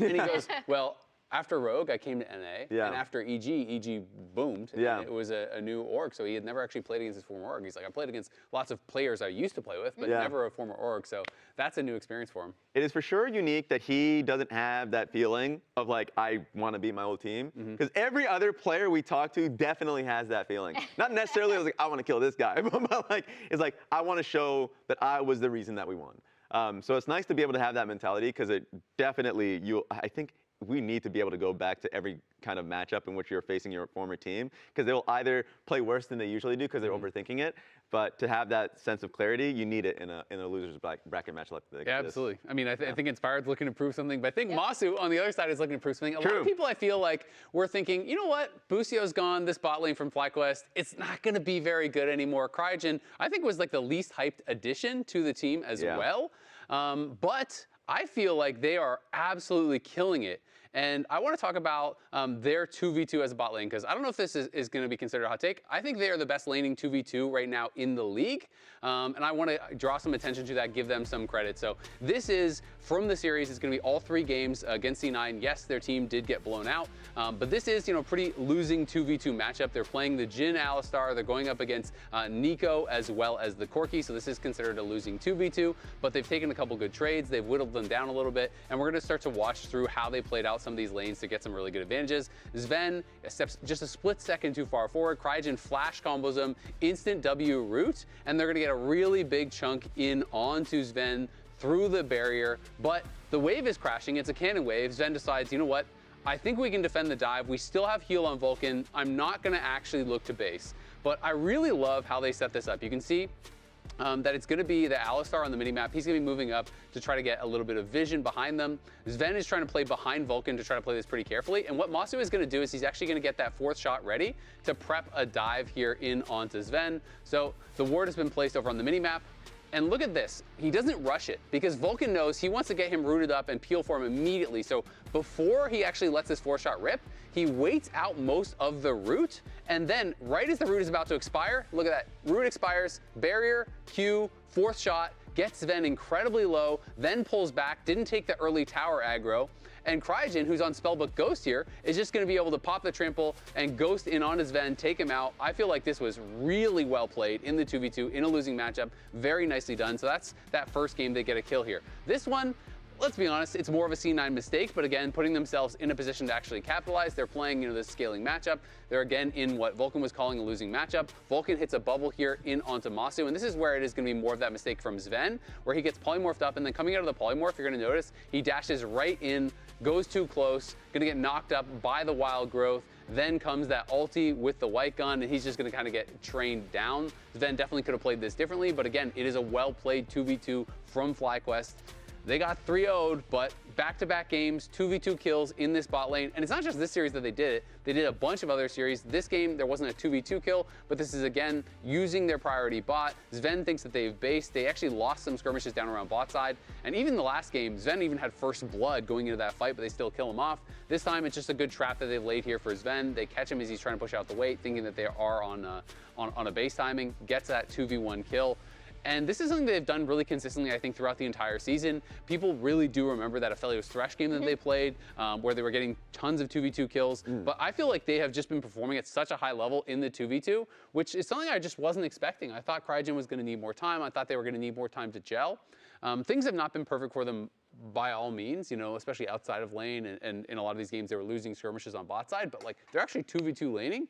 damn, they're really good, really fast. Yeah, and it makes things particularly tough for Lyon because I actually think a bright spot for them has been their bot lane. Yeah. Obviously, I know part of it was they did go up against, a substitute bot lane in Dignitas, as you see, but the way they were able to take advantage of so many of these 2v2s was really, really nice to see from Berserker's first game back, right? And I think overall, Berserker and Isles have actually been performing pretty well for them. With the bot lane focus, I feel like it's definitely something that Lyon can kind of rely on as a potential strong point in the map, which is particularly tough now going up against FlyQuest because I actually fully agree that Fly's bot lane has been their strength. But here are some stats, and I was kind of surprised when I was looking this up how high these two were in a lot of statistics in the LCS as a duo lane, because I feel like with Lyon's kind of struggles compared to expectations, especially with the names on this roster, like we already talked about, they've quietly been incredibly solid for the team. Yeah, I completely agree with that. I think this team was built to really be able to play through their bot lane. If they're not playing through their bot lane, they're going to struggle because I think that they're really not built towards playing towards top side at all. Saint has been failing a lot actually. So bot lane has to be it. So that's why, for my predictions, that I just have it going for Lyon. And I have it going for Lyon 3-1. I think they're a team that really needed the break. I think they're a team that has an exceptional jungler that will play through it pretty frequently. So I have it going for Lyon 3-1. Oh, you agree with me? No, mine was actually supposed to be a FlyQuest. Because you told me in the green room. I'll be honest. That's a graphic mistake. I said 3-1 FlyQuest. Okay. Because I think, so I agree. I actually do think, like I said, Lyon's bot lane, great thing for them to play around, and Inspired, still really creative, great jungler. However, I really, really like what FlyQuest have been doing. I think they have a willingness to go in and a really good synergy that thus far Lyon lack. So going into this, that's why I did favor FlyQuest, because I felt like from what I'd seen from both teams, FlyQuest were just moving a lot more as a team. Yeah, absolutely. I mean, the only thing for me to add is I think Lyon's mistakes are less early game and more a lot of throws late game. And we don't have any more time to talk about this, so let's start the show! Let's start the show!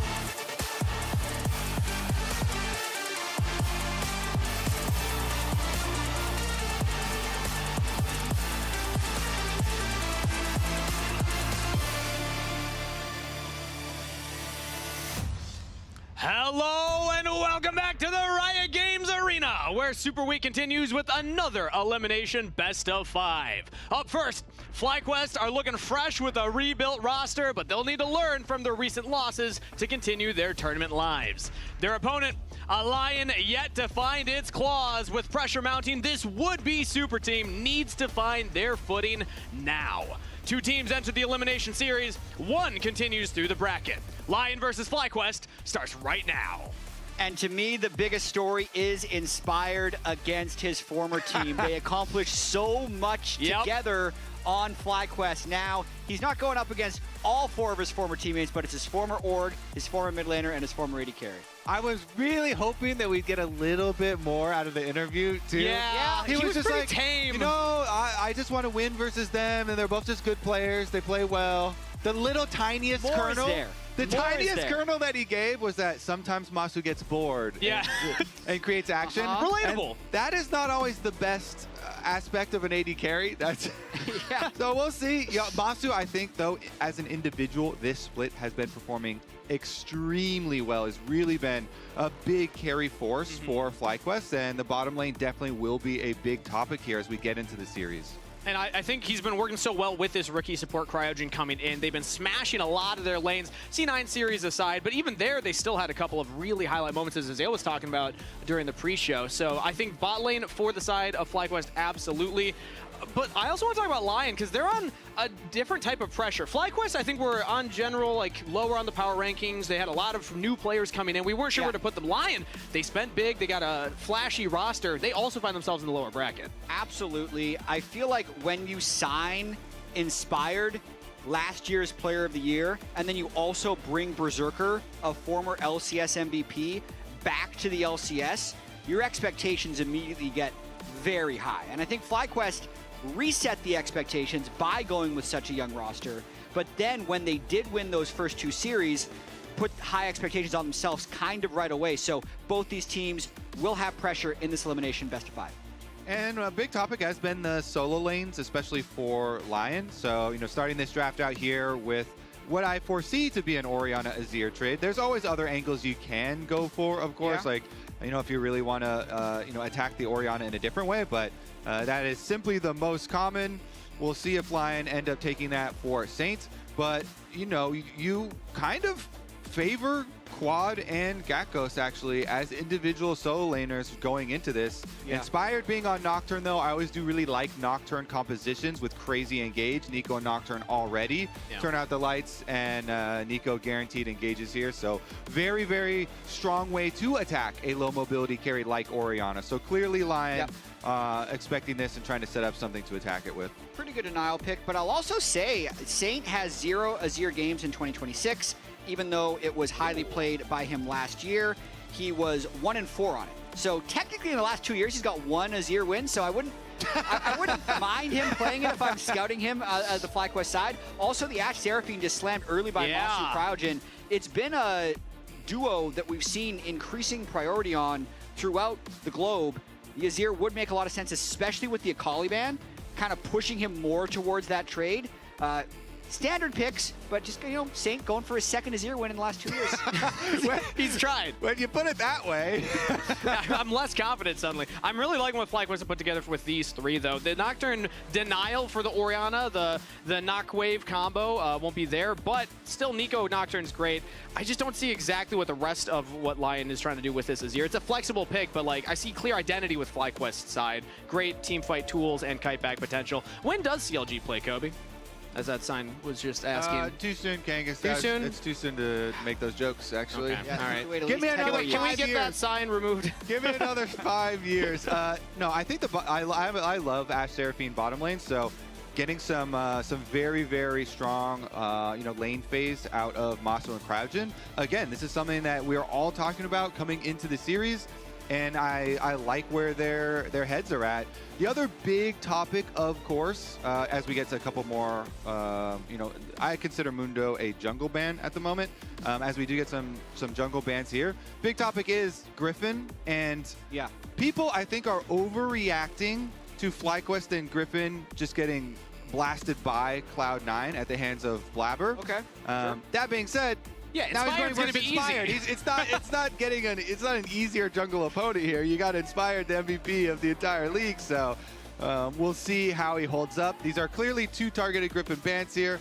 The Volley Bear still very much viable with the Dusk and Dawn, despite the individual nerfs there to the champion, and it's still can be said that it's flexible to top lane. It could be. I'd say Griffin's had a different champion pool than most. He's definitely played more unique champions than anyone else on his team, so it also makes sense that Lyon would be throwing bans at him, because the Ambessa ban even could be a ban directed at Griffin as well. Jhin makes sense into something like Ashe Seraphine. I think it is difficult to pick an actual winning lane against Ashe Seraphine, so if he is able to add a little bit of long-range CC, that can help the Nocturne and Azir swoop in and get some executes on the 2 squishies. Also saving counter pick here for Dokla, who so far has had a less than stellar performance. When we looked at the kind of would-be super team for Lyon, I was definitely expecting more out of a top laner like Dokla. He's going to be playing into a Scion, as that's locked in here for Gakkos. Very good scaling team fight here for FlyQuest. They've got huge front to back set up for themselves. Let's see. Carry jungler kind of expected, but you also need some good ball delivery for the Orianna. Okay, so technically you can do Sion jungle as well. So these two are swappable, both Gwen and Sion. This is really interesting, actually. It happens with a lot of tops and jungles now because they keep adding monster modifiers to all these top laners. So either of those could be swapped. Sion jungle keeps having this really high win rate, but I just feel like it's probably awful. I have some good lore. Actually, I played Sion jungle versus Inspired in the show match. When we had to be, we had to be Mordekaiser. We had to be Noxus champions. Yeah. In the other one. Okay. Oh. Sion jungle's not bad. You can stack up your Soul Furnace really, really quickly off of jungle camps. But since it's a Renekton, just throw the Sion up there. Yeah. I mean, jungle Gwen makes the most sense for Griffin. It's something you can farm fast and try and carry with. Use that Dusk and Dawn power with the champion, even with Gwen getting targeted with some nerfs, of course, afterwards. So there we go. We still got the Dusk and Dawn champ, even if it's not the Volibear. So what do we think then about overall strength of these compositions? I still really like what FlyQuest have put together. I feel like it's going to be really effective front-to-back team fighting. With Lyon, I'm seeing more kind of sneaky picks. The Nocturne, the Nico ultimate, flanking Renekton. It's going to be more an execution from my perspective. I think it hinges on how well some of the early stages of the game go for Lyon. If they have enough damage to actually make these quick engages result in kills. If they have enough damage for a Nocturne Nico engage to result in lethal kills, then I think it's fine. But if you get to the point where it's like, wow, there's a beefy Sion standing in front of us and there's a Seraphine on that team, and they're all 5 together and you're trying to like crack into this crazy strong like set up front to back 5-on-5, FlyQuest definitely have a pretty good option there. Lots of heals and shields on that team. Burden of execution for Lyon, where FlyQuest drafting a front-to-back team composition. Pressure's on for both of these teams. A loss means elimination from lock-in tournament. A win means you continue through the lower bracket for two orgs and two teams that have high expectations and high goals for themselves. Lyon versus FlyQuest begins right now. This is fun. We get to see if this FlyQuest like Cinderella story where they had so much success at the beginning of lock-in. Did they actually turn back into a pumpkin, or was it just Cloud9 beating them a bunch? That's going to be a question. Oh, so they were the carriage in this. Cloud9's beat them in half of the games that we've had in this whole lock-in. We've only playing for 4 weeks. They beat them 4 times. But I think the big story still is Inspired and all the success he had on FlyQuest, and then FlyQuest really breaking apart and just kind of going all over the globe this year. Kind of a where are they now, because we know Inspired here on Lyon trying to make this team work, trying to get back to that LCS championship form that FlyQuest had in 2025. Quad and Masu sticking around on FlyQuest. I feel like they were the two most lowly rated players on FlyQuest when people were talking about this team preseason. They have a lot to prove as well. They're also two of the most like soft-spoken pro players that we do have. So they didn't really put themselves out there a lot. I think Masu has done a good job recently with doing a lot more interviews and getting his opinions out there. But I honestly feel like his consistent play has really been the highlight. So we'll see if Masu and Quad can show Inspired that it was not the correct choice to leave them. And I'm really curious how much these lanes end up fist fighting early, because the Lounge did a great job talking about how Masu and Quad have been playing so aggressive. But Berserker Isles have some of the best laning stats of all the bot lanes that we've seen as well. But then on the other side, Dokla is a player who hasn't necessarily been laning that well, needs to really push the tempo on Gakkos. But then we have two full farming junglers, so how much of the lane is really going to be battling? Well, I would say that if you look at the matchups, Dokla's playing Renekton and a Sion, so should be completely fine early, and he should have an early CS lead. But how much is he going to be pushing the lead is kind of the question I'm seeing. I mean, he just went for a heavy trade there. Gakkos is in threat of just getting popped right now if he missteps against that Renekton. So they've got pushing lanes for both sides, which is, this early game that we're going to have a close magnifying glass on for Lyon. Bottom lane able to get their push in, able to get their recall off here for the extra cull for Masu. Or excuse me, Boots picked up for Masu, Cole picked up for Berserker off of their recall and reset here. Meanwhile, Dokla just keeping the pressure up on Gakkos on the top side, but should be able to get his recall off with a fairly decent buy and not really be in trouble. Here comes Inspired for his first visit. Has the Nocturne coming in from the flank. Griffin is nearby too, pops the Ghost, and will push Inspired off of his mid laner, so junglers will just high five in the mid lane. That is a summoner spell advantage technically for Inspired, though, because Ghost was popped by Griffin. It's actually a slight efficiency boost for Inspired as well. He did a Raptor start, whereas Griffin did the traditional buff start into clearing down. So Inspired's actually going to clear a couple more camps and probably end up going with a level 5 recall and have a little bit more gold on his first full clear plus 3 camps. Yeah, that's why he pulled off the play so quickly. You can see as soon as he sees this Gwen, I'm out of here. Just starts walking away. Doesn't care about it at all. Need to get into the rest of finishing the clear. And Griffin onto the Krugs at the moment. So Inspired does have alone time here versus Shop, though. His other previous teammates. He's channeling the back right now, so looks like he's going to complete that as Root lands from Cryogen onto Isles. Some good chunk. Yeah, Inspired did accomplish so much on this FlyQuest team, though. Team accomplishments, but also individual accomplishments. So he spent 2 full years on this FlyQuest org, winning time and time again. I mean, we can look right here. 2nd place in spring, and then pretty much all championships. Split 1, rough little best of 3 loss that they had over in Brazil. Other than that, total domination. But individual, 73% win rate, 2 MSIs, 2 Worlds, 2 MVPs, 2 first-team All-Pros, and 4 titles. Just an incredible 2-year run for him. Yeah, FlyQuest really did dominate, you know, for several years there. So it was a huge blow to the region, honestly, when the team blew up last year and when they were unable to accomplish their goals at Worlds. And, you know, as we saw in the original graphic, them kind of taking their separate paths and going their own ways afterwards. It's always fun to check back in and see who is going to land on their feet. And it's tough for, you know, Inspired to leave that strong roster of FlyQuest. You see all those accolades he had, and so far has not replicated that on Lyon yet. They are in the lower bracket, and we haven't really seen the team come together. Even if individually, I'm still impressed with Inspired's play. And I do, since it's a pretty slow game, we need to bring this up. Griffin has 8 crab deaths in 2026. Kobe, there's only been 11 games.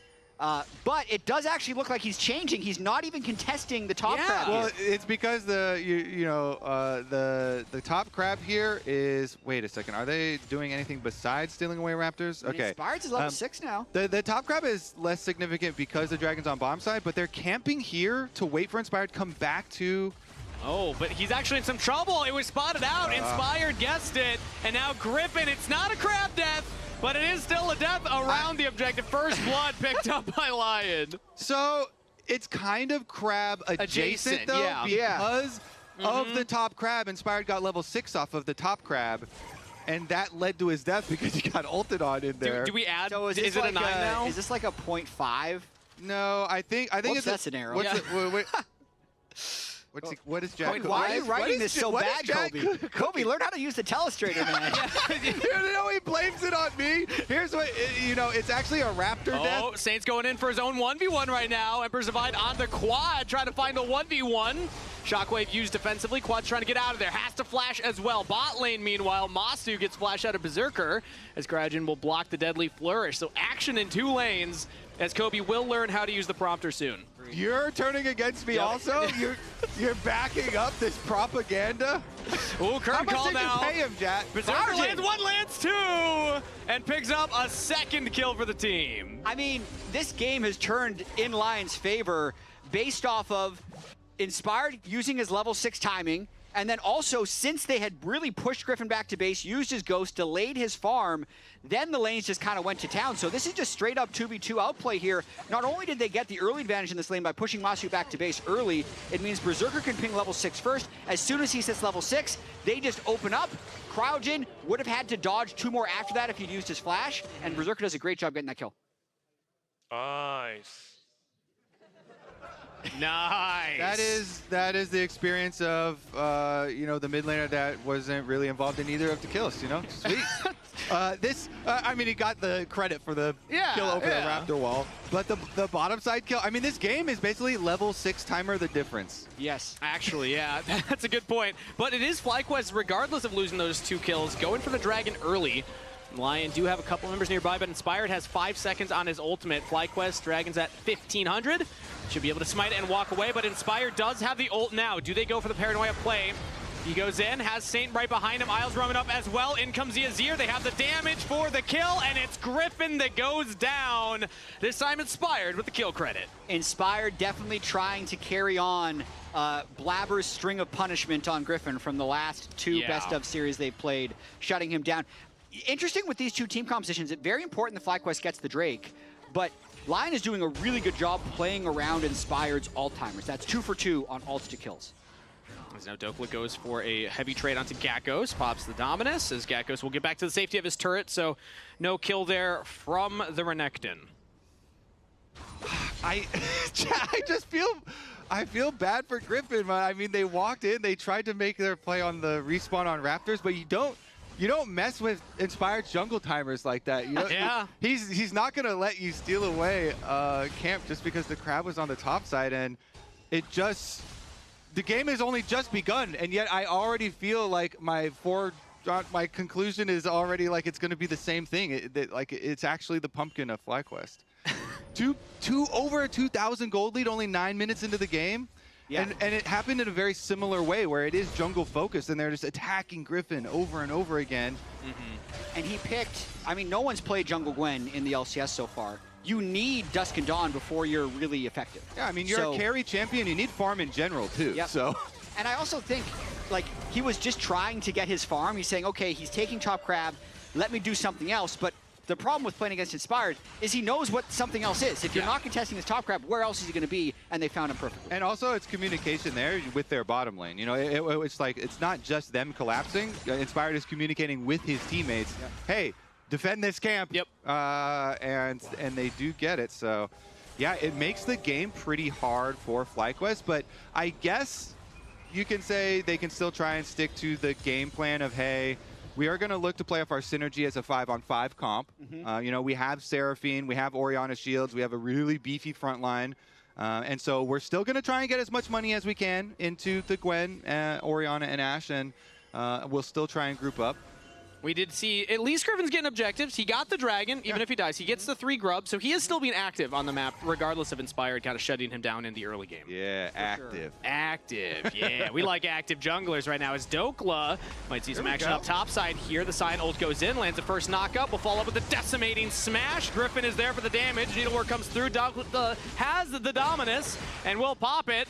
Heals as he rushes away. Flash to safety, and Dokla does get out of there. Inspired thinking about a counterplay here. Low health bars on 2 members. He just jumps past the Scion, straight on the Griffin. Another kill to Inspired. Flash out from Gakkos.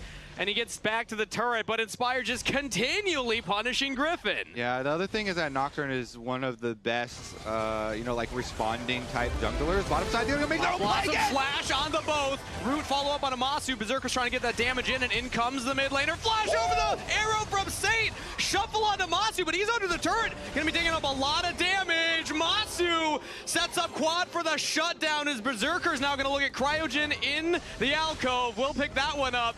1-for-1 trade in the bot lane. Almost a perfect play by Lyon and Saint there. Used the flash. Think that made all the adrenaline just fire off, and he forgot that the turret did damage. He sits in the turret and dies to Quad's Orianna. But it is really just Inspired dominating Griffin here, and it's a bit of... There's a little more, too. Bottom lane's kind of dominating. Yeah, they are. Okay. They're dominating, too. So the 2 former MVPs doing some work. Okay, there we go. Making things happen. We're going to watch this play one more time. This is all started by Saint basing, teleporting, knowing that they can make a play off the Nico ultimate. Flashes over it, insane timing, but then goes a little too far back for the swoop. Then Masu flashes back in, Orianna ball arrives from Quad, and it makes it a bit more of an even trade. Yeah, I mean, Isles, I feel like Isles deserves so much credit here for this Nico ult, getting both of them on the edge and then barely surviving there, kind of kiting away too. I'm still alive. Not for long it wasn't. What's the timestamp on that? Yeah, honestly, it looked funny if you looked at Berserker during that, because he clearly like, oh, you know, we got our 2 kills here, like we dominated the bottom lane. But then he sees Saint under tower and he turns around and he's like, well, okay, I can ult, I guess. I'll try and follow up. And so there's a little bit of like comic relief, I think, in this game that was needed because it was so one-sided. I mean, Griffin might be trying again, but I mean, Inspired is Inspired here. Dude, again. Back to back right now. In goes Griffin, pops a needlework. Immediate paranoia response. Inspired is on Griffin like butter on toast. It's going to be 2 kills picked up by Lyon. He's locked in. Yeah. Chad, I'm telling you, this Even mid lane struggling, guys. That's another roam. Berserker walking up from bottom lane. Saint with the scoop. Quad goes down 8-1 for Lyon. FlyQuest are the youngest roster in the LCS that we have had in a very, very, very long time.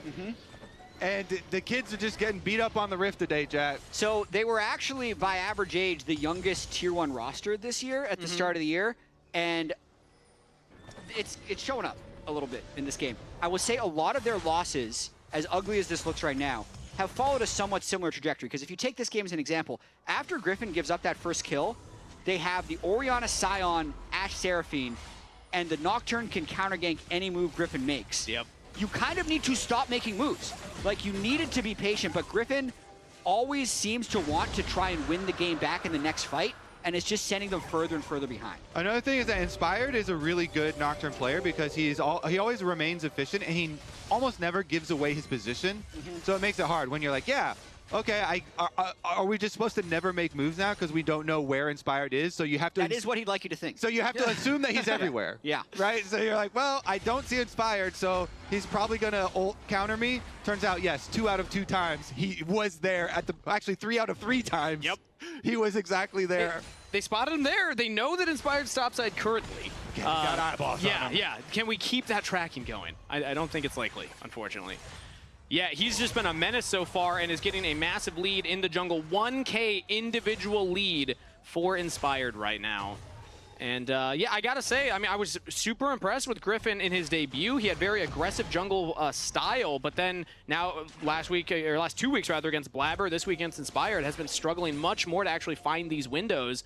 We're seeing some of the weaknesses of these young junglers coming in, these young players getting punished by the vets. Yeah, I mean, Inspired and Blabber didn't get to the top of the jungle food chain by chance, right? Yeah. These guys have been working for a long time and been recognized many, many years as being some of the best junglers. So very, very tough competition for Griffin and for FlyQuest, but it is resulting in a very one-sided match. And that dream of, oh, but look at our comp, you know, like, is getting pretty far out of reach. It is, but objective bounties can be very swingy. They were on for a second. It looks like they just turned off, but even the individual bounties, Inspired will be worth about 800 gold to whoever kills him if he ends up going too deep and makes a mistake. Dusk and Dawn is completed.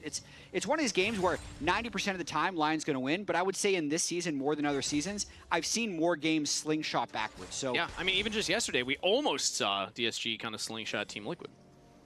But it's still going to be difficult. I don't want to say like, oh yeah, like there's a great chance for FlyQuest to bounce back here. They got to find that avenue or find a way to slow the game down. Either way could work. Getting that first dragon will naturally slow down the dragon soul timer for Lyon, but it could be a while until they're really comfortable to contest at these other objectives. But we got 2.5 minutes until that one. Right now, game could slow down a little bit more unless Lyon want to be the one to make action happen right now. Kobe, do you think Saint's going to build Proto Belt second on Azir? No. Why did you ask that? Because Chovy started building Proto Belt on everything, including Azir. Okay. And then last night, his opponent built it second on Azir. Okay. So it's just like, if Chovy does it, and you're especially someone who comes from LCKCL, why not do what Chovy does? You know, that's a good point, actually. That's a good argument, sure. And also, you could do it in a game where your team is already 5.5K gold ahead. It gives you a little bit extra range. It's AP, health, haste item, not that bad. It's cheap, 2650. Okay, down. Yeah. I'm just and wondering. Then you can go further under the turret next time, too. Yeah. No, then you can Proto Belt out from the turret. Oh. Yeah, there we go. There we go. You know, let's ask the audience. Audience, do we think Saint's going to build Rocket Belt this game? Is it happening? You can answer chat Rocket as well. Belt is I here? don't think so. No, they're not. They're not. Okay. They're not Chovy stands. Okay. They're not Chovy stands. Yeah, I wonder what chat's saying. Maybe we can get a poll up of will he build that or not. Right now, Dokla is the target here for FlyQuest, though. They have multiple members nearby. Inspired is still hovering. It would be a 3v2, as Dokla will just pop the Dominus right away to clear out the wave. Yeah, also prevents a possible dive. Inspired would have been there on Nocturne as well. definitely Lyon trying to play the control game. This is the type of game that Inspired would like to play. Only take the winning fights, farm as many minions as you can between those winning fights, and then kill the Nexus. I think that is the type of game that most people would like to play. I would like to play that type of game where I'm just winning. Yeah? Seems ideal. How do most of your games go, though? It's very calm now from the side of Lyon, since they have such a large lead to leverage. All you have to do is work off objective timers. 40 seconds on the next dragon. They go over to that. FlyQuest have a very difficult time stepping up to it. Then you can move right on over to the other side of the map, take down these side lane towers. Jet, I see you're pointing out the rocket belt on Isles does not count. That is not on Azir. Nico, this is a normal one to buy. I was actually wanting to point out that's what you're items pointing from at. Berserker to cut through the shields. Well, I'm pointing really at Dokla right now. The arrow goes wide. He's able to dodge that one, flashes the wall, and gets away from the attempted gank. That is not going to work out for Griffin right there. Yeah. Left either. And again, Dragon's coming up in 5 seconds, so this feels like a play that FlyQuest was trying to send it on the top side while they expected Lyon to be setting up for this Dragon. Yeah, which I think is correct. Try and play a cross-map play while the enemy takes a Dragon that you know you can't fight. So don't blame FlyQuest for going for that play. Unfortunately for them, it doesn't result in anything, but you can't really fight this Dragon anyway because of the large gold lead here. Saint is sitting on 3,200 gold, so he has enough to buy any item he wants. He can one-shot. Shadow Flame. Bad news for you, Jet. Well, he had enough money for it, so maybe he just... You're at the store, you see something for 3,200 and something for when you have all the money in your pocket. I get the budget option, you know. Get the big one. It's like you can add something that costs 5% more on your total order once you're spending enough. It's like that's a typical sales trick, you know. Yeah. All right, well, that is a second Dragon now picked up here eventually for a Lyon. As actually, no, it's going to be Paranoia popped to bot side instead. Inspired in a 1v1 right now, and he likes those odds. He will just slaughter Quad all on his own on a rampage. See, I bet you that felt good. He said he wouldn't care about killing Quad, but if he's able to solo kill Quad in the side lane, it's got to feel nice. I like that. I like that assessment right there. I expect them to just go straight to the Dragon, but no, instead they go for the play. Now they'll get the Dragon as Dokla finds Gakkos under turret right now. Just trying to get the damage on him instead of going for the wave. Gakkos has flash available and also has Griffin in his back pocket. Now they just turn back on a Dokla, slices away, dices back in. He still fancies the solo kill. Won't find it. Gakkos is out of there, but maybe they get Griffin. Isles roams all the way up. Pop Blossom stunned onto Griffin, and it's Saint with the kill credit. 0-5 for Griffin. Lyon with their 10th kill as a team. Yeah, Big Dokes had a Spear of Sojin completed there and had the early Black Cleaver as well, so she's shred that Scion no problem. Yeah. Say something nice, Kobe. Lyon are looking really good today. I agree. For what it's worth, both Team Liquid and Lyon had very high preseason hype. Yeah. Didn't deliver in the first 3 weeks of Swiss, but it's hard to make a full judgment on a team based off of 3 early weeks when everyone's coming in with visa delays, not having that much time practicing together. Now, this 2 weeks that both of these teams have had to kind of train in their time chamber, this is more the Lyon that people would expect to see. So, question for you and chat, is that the earliest Baron that we've had in the LCS? I'm gonna check with stats. No way. And we'll find it. Pretty early, but I'm gonna say no. We have had a decent amount of one-sided games, so. I bet you TL versus Shopify had an earlier Baron. That's my guess. Oh yeah, that is a very fast Baron. What is the highest gold at 20 though?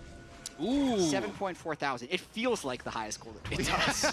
Yeah, so this is matching the eye test. I'm going through, it feels kind of like deja vu of like the games where Cloud9 were stomping FlyQuest. Because I felt bad during those ones also. True. And it was very similar, it's like, oh, Blabber invades Griffin. This time it was, Griffin actually trying to go invade Inspired and steal, and mess with his camps. But it was kind of similar, and then they continue to attack the jungle, and then there's no leverage there for FlyQuest. So I don't know. It's and the biggest weakness of this FlyQuest team is playing with a deficit, right? Even the games that they won early on in the season against Shopify when they had the early deficit, the types of plays they go for are very similar. They're always trying to win back the deficit in a big way. Yeah. But in this game and in some of the C9 games, those big swings have missed and exposes them to get counterpunched in a heavyweight. And back to Kobe's earlier point, this is now back-to-back series here. I mean, this is only game 1. We still have many more to play here. Yeah, but back-to-back, calm down, buddy. Yeah. Just because it's happening one game doesn't mean this is going to happen all day. But it is Griffin, a rookie. I still call him a rookie. I know he played one split down in LTA South last year. But still, very new jungler coming into the league. Playing against 2 of the GOATs. You know, it's Blabber, it's Inspired. So I think we're starting to see why these 2 junglers are held to such high esteem when they're able to make a, again, I'm going to call him a rookie, look like this. Despite Griffin having a fantastic debut, has now been kind of shut down the last couple of games here, as Inspired will continue to shut him down. I mean, at this point, there's really nothing for FlyQuest to farm. Like, they're getting every wave pushed in with the Baron buff. They're losing their jungle camps. It's getting so difficult as Gakkos looks for the unstoppable onslaught and will not land it onto Dokla. And Lyon is also playing really well.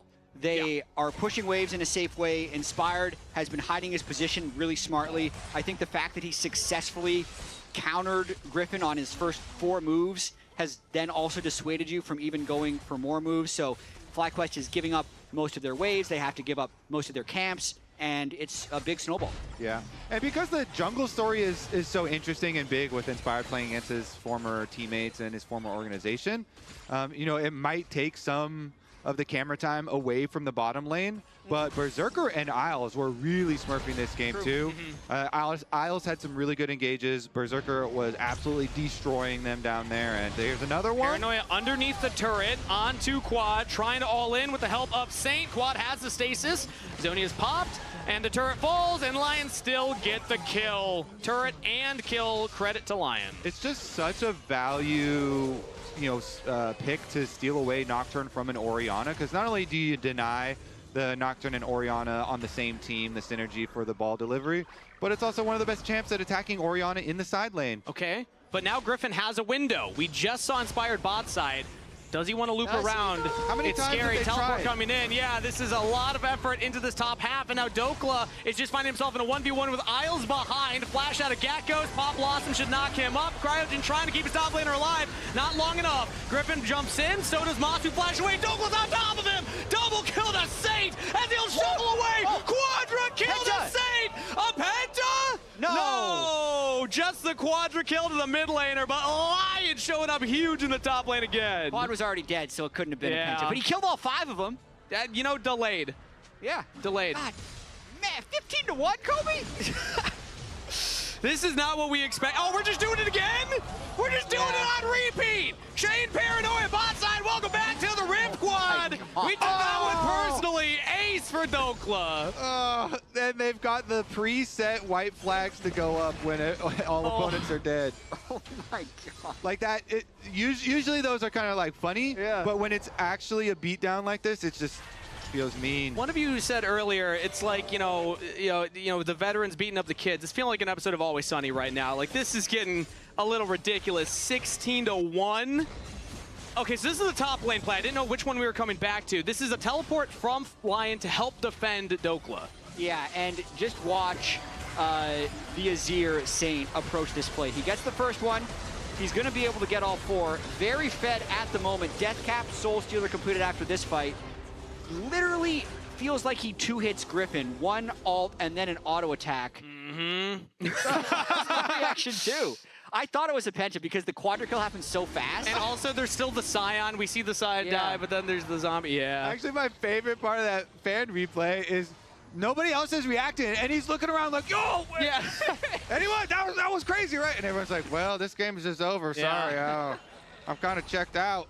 But I think part of the reaction... Check back in! Check back in, guys! Saint just got a quadra kill after having a really tough performance so far this split. I think this is a resurgence for all members of Lyon. Like, Inspired was the one that I really was focused on. Like, yeah, he still looks good. Berserker as well had a couple of really good plays, but the team was struggling as a whole. This does not feel like a team that's struggling. They feel like they're on the same page here. No, it doesn't. And this is only brought up because it's so opposite to what we had prepared. Saint had actually been struggling so far this year. His damage was down. His gold difference of 14 was down. This game is way up. I think part of it is that the other jungler was completely removed from the game. and so much of it has been set up by Nocturne. We got one final Baron set up right now. We're going in for the play. It's Gakko's on the front line. Dokless buying space for the rest of the team. Lyon have taken down the enemy top laner first. Curtain call. Dokless going to help chase down on the quad. Lots of slows landing. Cryogen will tank up the last one and flash to safety as Lyon, the Baron is delayed, but they still did kill Gakko's. So, if you're the coach for FlyQuest, think card. Yes. Or Apollo.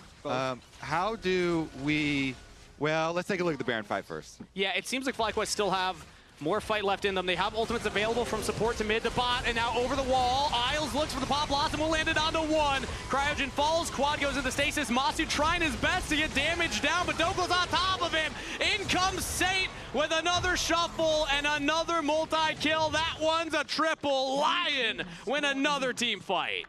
So I was gonna say, how do we protect the mental for next game? Not just considering this single game, because you know people ask that a lot for best of fives. Okay, just look at the next game. It's fine. It's a long series, but it is not just this series. It's also the last two series that they played versus Cloud9. Also, it has been like very abusive. Yeah, it has felt that way. It's interesting because if we look at what the last series did, is they're ending the game right now, but it's a 20,000 gold lead.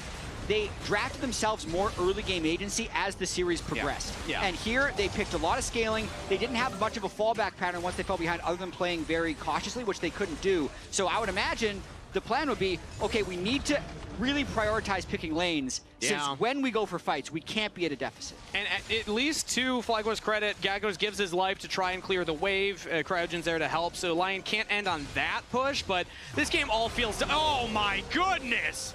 That was a Q and an auto from Saint on to Griffin, and he almost just dies. Now Inspired goes in. He was at that help when that started. Flies over the wall for Miles. Lands on a 3 with the curtain call on top of it. Double kill to Berserker. Lyon don't need a reset. They just needed to refresh their cooldowns. Quad will be aced. Lyon will win another fight. It's a slaughter of a game one with a 21,000 gold lead. Game one to Lyon. A gold lead that is more thousands of gold than the average age of the team. I don't think that's ever happened in the history of League of Legends. What a start. Wow. Can you win a whole series in one game, Lounge? You gotta let us know, because that was wild. No. No. You factually are unable to do that. You have to win 3 games out of 5 to win this series. But the kill deaths on that one might be having someone on FlyQuest yelling, "Help!" Help! Oh, that was a tough one to watch, honestly. That was a beatdown. That was felt like we were watching FlyQuest C9 again. Oh my God. I want to apologize to Lyon for giving FlyQuest a game this series. Let's wait a second here, buddy. Okay. I mean, the thing that just kind of blew my mind is I was thinking FlyQuest, we see their draft, and I'm like, oh, this is kind of cool. Inspired is known as like a heavy farming style jungler. You're going to go Gwent, and you're just going to like farm it up, and you have Ashe, which scales really well, and Seraphine, like the bot lane scales really well, and you got Sion on top side, and Ori. It's like, wow, just do nothing and farm for 20 minutes and then start fighting. Yeah. And then instead they just kind of ran in and fought. I was going to say, that's what you think. No, we're going to fight with it instead. You know what? I think just using that as an intro, let's show it. All right. I'm going to walk over to the PC and get just over there, talk buddy. about it. I'm going to walk. I'm starting to walk. Because you are correct. And the main takeaway I was able to find within the early game, because after the last 2 series that we saw from FlyQuest, we would imagine, especially with the comp that you just laid out, that this would not be the case. Sadly, it just simply was. So I wanted to show the early invade coming in and see it from the perspective of Inspired, because they do have this nice ward here to couch out Griffin walking in that direction. And you would wonder what Inspired is trying to do. Well, the thing is, as you just kind of blow up the minimap just a little bit here, well, I have a lot here. Boom! You get to see that. I like the minimap expansion sound effects. Yeah. Boom! I love it. He's going towards the Skull Crab, because Skull Crab is spawning topside. So he's like, well, I want to get level 6 off of this, and he gets to see Griffin walking towards it, and Griffin thinks, well, I'm trading, baby. I'm trading your Raptors for level 6 on topside. Inspire says, I'm not taking that trade. As you can see, Griffin has to wait quite a little bit for the camp to respawn.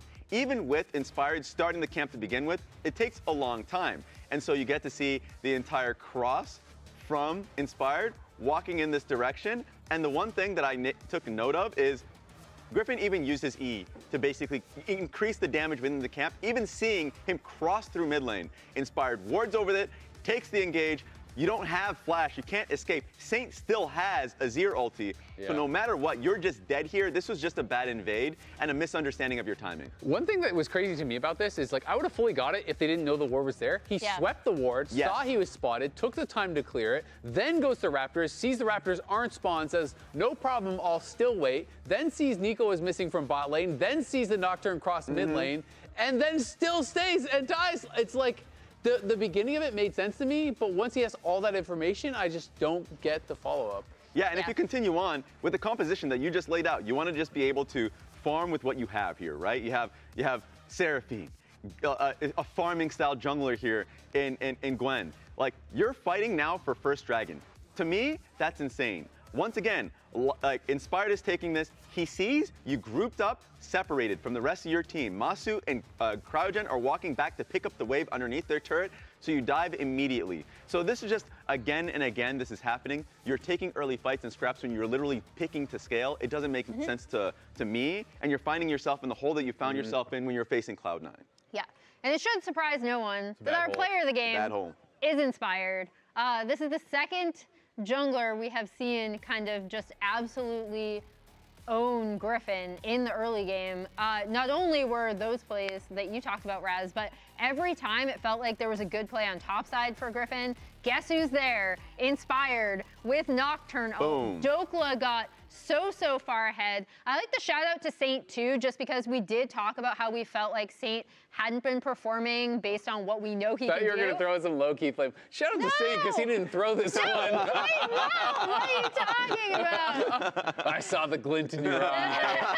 Emily was about to be unchained. No, we root for players to overcome their bad performances here. We'll get you next time. As we head to break, let's take a look at our LCS Connected Comms replay, presented by AT&T and voted on by you, the chat. Coming top. Yeah, I TP. Yeah, I'm coming top. Just look at Sion. I Just think go Gwen is front. out. Don't let him ulti. Yeah, I'll stop his ult. He don't have ulti actually. Gwen is here. Yeah. Gwen is here. I'm gonna ult in 10 seconds. Okay. Gwen is flanking. I have ult in 10. Gwen no W now. Nice. Push top. We can maybe end. Yeah. Nice. What? Top, bro. I don't think. Push top. I don't think we can. Kind of comfy. It feels different. If this is different, I like different. I'm staying right here. Are you guys serious? We're about to get into game. Emily, let us enjoy it! You guys need to lock in. Maybe this'll help. Oh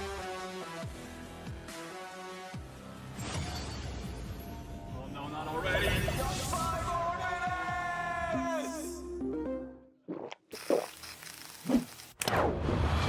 Red Bull gives you wings. Rich in the ground before Dove can even get there. In time to try to knock out as Impact gets bursted. Don't feed. Get fed. Scan the QR code for deals only on Uber Eats.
with Saint.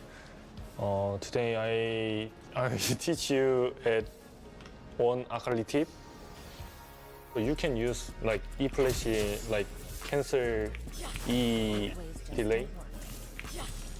Like when you use E, then you will be like a stocking animation. But if you E flash, like you can cancel animation and you can hit 100% enemy E. Okay, that's it. In that direction. Awesome insight in there. I love those little videos where we get the pros showing us little really tips. good. Yeah, they're fantastic. I and want also, a compilation of all of them together. That would be fantastic. Yeah. In case you missed any. I mean, if you go to any of the LCS social media accounts, you can scroll. There we go. You scroll all the way down. You need a compilation, Jet. Can't be scrolling all these different ones. There's like 50. You know what? I'll take what I can get. Our socials have been fantastic with the content they've been putting out. That's another example of that. And also, Saint had a fantastic game #1 right there on the Azir of all things, which is, Jet, what's the win right now? Was it 1-4 before? That's his now second Azir win in the last 2 years. Second Azir win? First of the year. Let's go. Yeah. Not bad. Not bad. Every part of Lyon won in that in that previous game. The fact Every that their part. only death the whole game was Saint going too deep under the turret on his first Oh, that swoop. was the only death. Otherwise, it would have been 26-0. Wow. Yeah. Yeah. All right, focus If you had back Rocket up, Belt- FlyQuest. Let's go, FlyQuest. Come on. They need to pull themselves out of this tailspin because it definitely feels like the 2 consecutive series against C9 were rough, and we were hoping that they'd be able to bounce back, but it definitely looks like this is a completely different Lion team than what we saw in the first 3 weeks of the split. And Kobe and I were talking, even though the gold lead got really extraordinary by the end of the game, there were good mechanical fights by Lion. They were making a lot of really slick moves in those fights. We were just distracted by the gargantuan gold lead. And I mean, it was also inspired just completely reading everywhere Griffin went. We talked about the invade early on and really highlighted that. That got the snowball rolling for Lyon. But then he had like, what, 3 times top lane where they were trying to look at Dokla from FlyQuest side, and Inspired was always there. They had multiple people going up. So it feels like Lyon just have a solid read on what FlyQuest would do at any given moment in that game. And FlyQuest maybe need to get out of their own heads about that as well. Not only just bounce back from a tough loss, but also figure out how they're getting read so easily here from Lyon. Especially for junglers, because jungle is such a unique position where there's a lot more mind games a lot earlier in the game. You know, laners, you go to lane, you can play your lane several different ways, but it's nothing compared to how many different decisions you have to make in jungle. And it really does seem like Griffin is kind of, you know, in his own head at this point with so many early jungle fiascos happening to FlyQuest. It makes it very difficult then to play out a normal game plan after one of these really early fiascos happens, and you're playing then into one of these legendary junglers of you know, of the LCS at a deficit, and it becomes really hard for them to get back on track. So we'll see if they can. Honestly, I almost never say this, but can we just like calmly farm in the early game? You know, that like, is. let's just relax. Yeah. Maybe we don't go for any early invades type thing, and maybe we just do like a full clear a couple times and relax. Maybe let Masu get the word. Try it a little bit. I don't know. So, you don't want to get rid of the aggression. This is always the problem, right? Whenever you lose I mean, in spectacular fashion. It also depends very heavily on the team comp, of course, but you also don't want to give too much ground to Inspired, because then, you know, Inspired's going to take one of your camps here, and then on repeat, then he's going to have the time for the next one, and then it kind of will snowball away from you. So the most efficient jungler that I think we have in the West right now. So yeah, I agree that it's just going to be a tough position for FlyQuest regardless. I put a lot of stock into vibes, and I'm seeing Lions players smirking, laughing, chuckling with each other, and I see FlyQuest players locking in, taking it much more seriously. So we'll see if maybe a different mental approach can also help them out here, as pressure is mounting in this best-of-5 series. But we're in a pick and ban. A couple of bans already here, as Karma and Cassiopeia on Lion's side, with Mbessa as that final ban, still not giving that flex pick. Primarily jungle these days, but still technically flex pick for Gatkos and Griffin. Whereas Pantheon and Rise on the side of FlyQuest so far. So Rumble's still up, Talia's still up, like a Talia Vi sort of action there. You could do like some Rumble with like a Yone or something type of composition. So there's a couple different angles. Interesting Silas ban here. Maybe they just want, you know, to open up an Alistar for later or something for their bottom lane. We'll see about that, but Definitely a lot of power picks still available as far as the solo lanes go. Varus on the bottom, still quite good. I gotta ask Silkless what's going on with those Akshan hovers. Usually the hovers are I mean, for Dokla's somebody. always hovered. It has been? That's just his go-to? Okay, I haven't noticed that one then.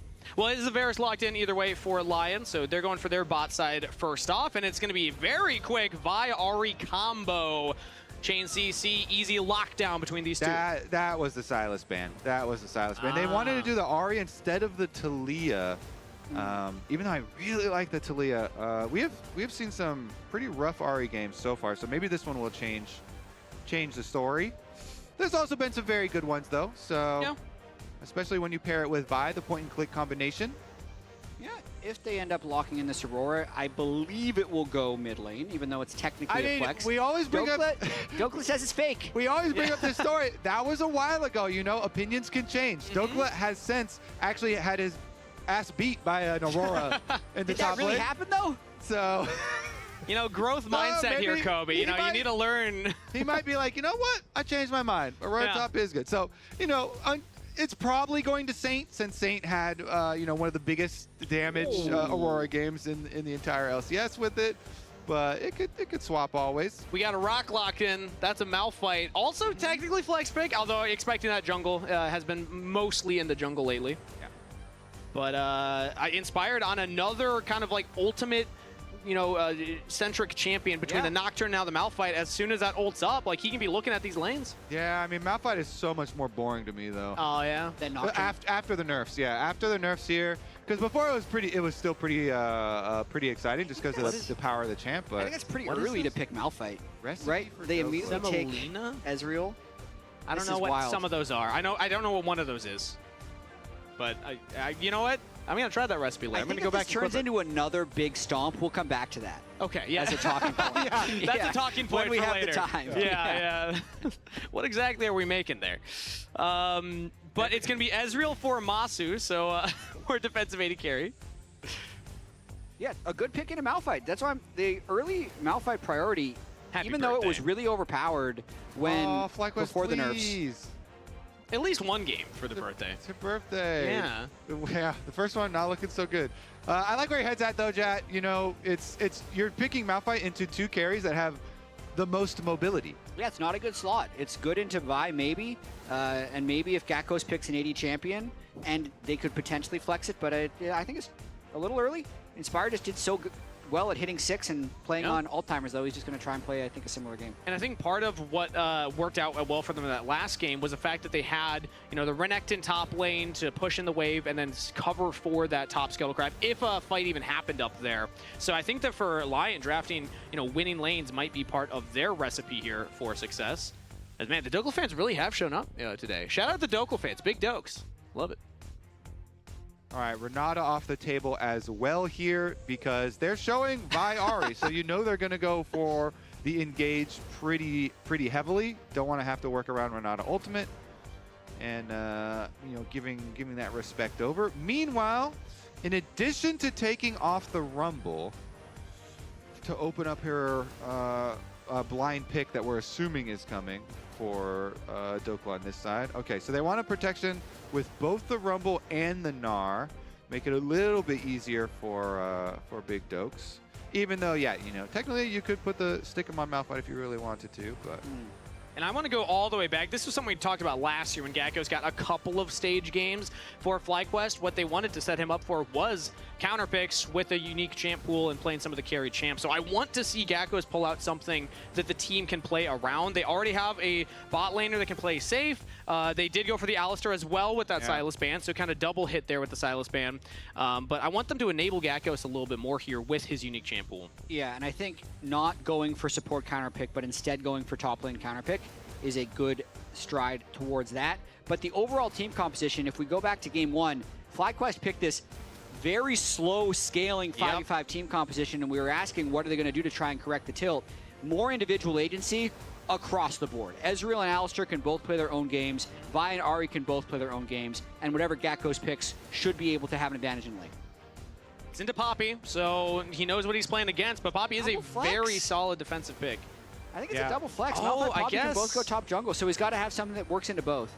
I mean, Poppy is so good into Alistar, Ahri, and Vi here. Good value. Could be Poppy support also, yeah. And now with the Cassante hover here, yeah, they have a lot of flexes, but I mean, they're gonna have to log in something here to kind of show us more. And it is Cassante, so expecting Poppy support then. That explains it. Yeah, for the most part. Cassante top, Malphite jungle, Poppy support. Still love Poppy into the Alistar. Very hard for you to make any action happen out there. And also it's just great into things like the Ahri as well. Let's do it! Okay. Oh, there we go! Let's do it! Some real dive. All right. Into all of these tanks here. Okay, we expect you to have some focus up towards the top side of the map. Last game, you saw Griffin go up there like 4 times, right? Yep. Every single time he went up there, they died though.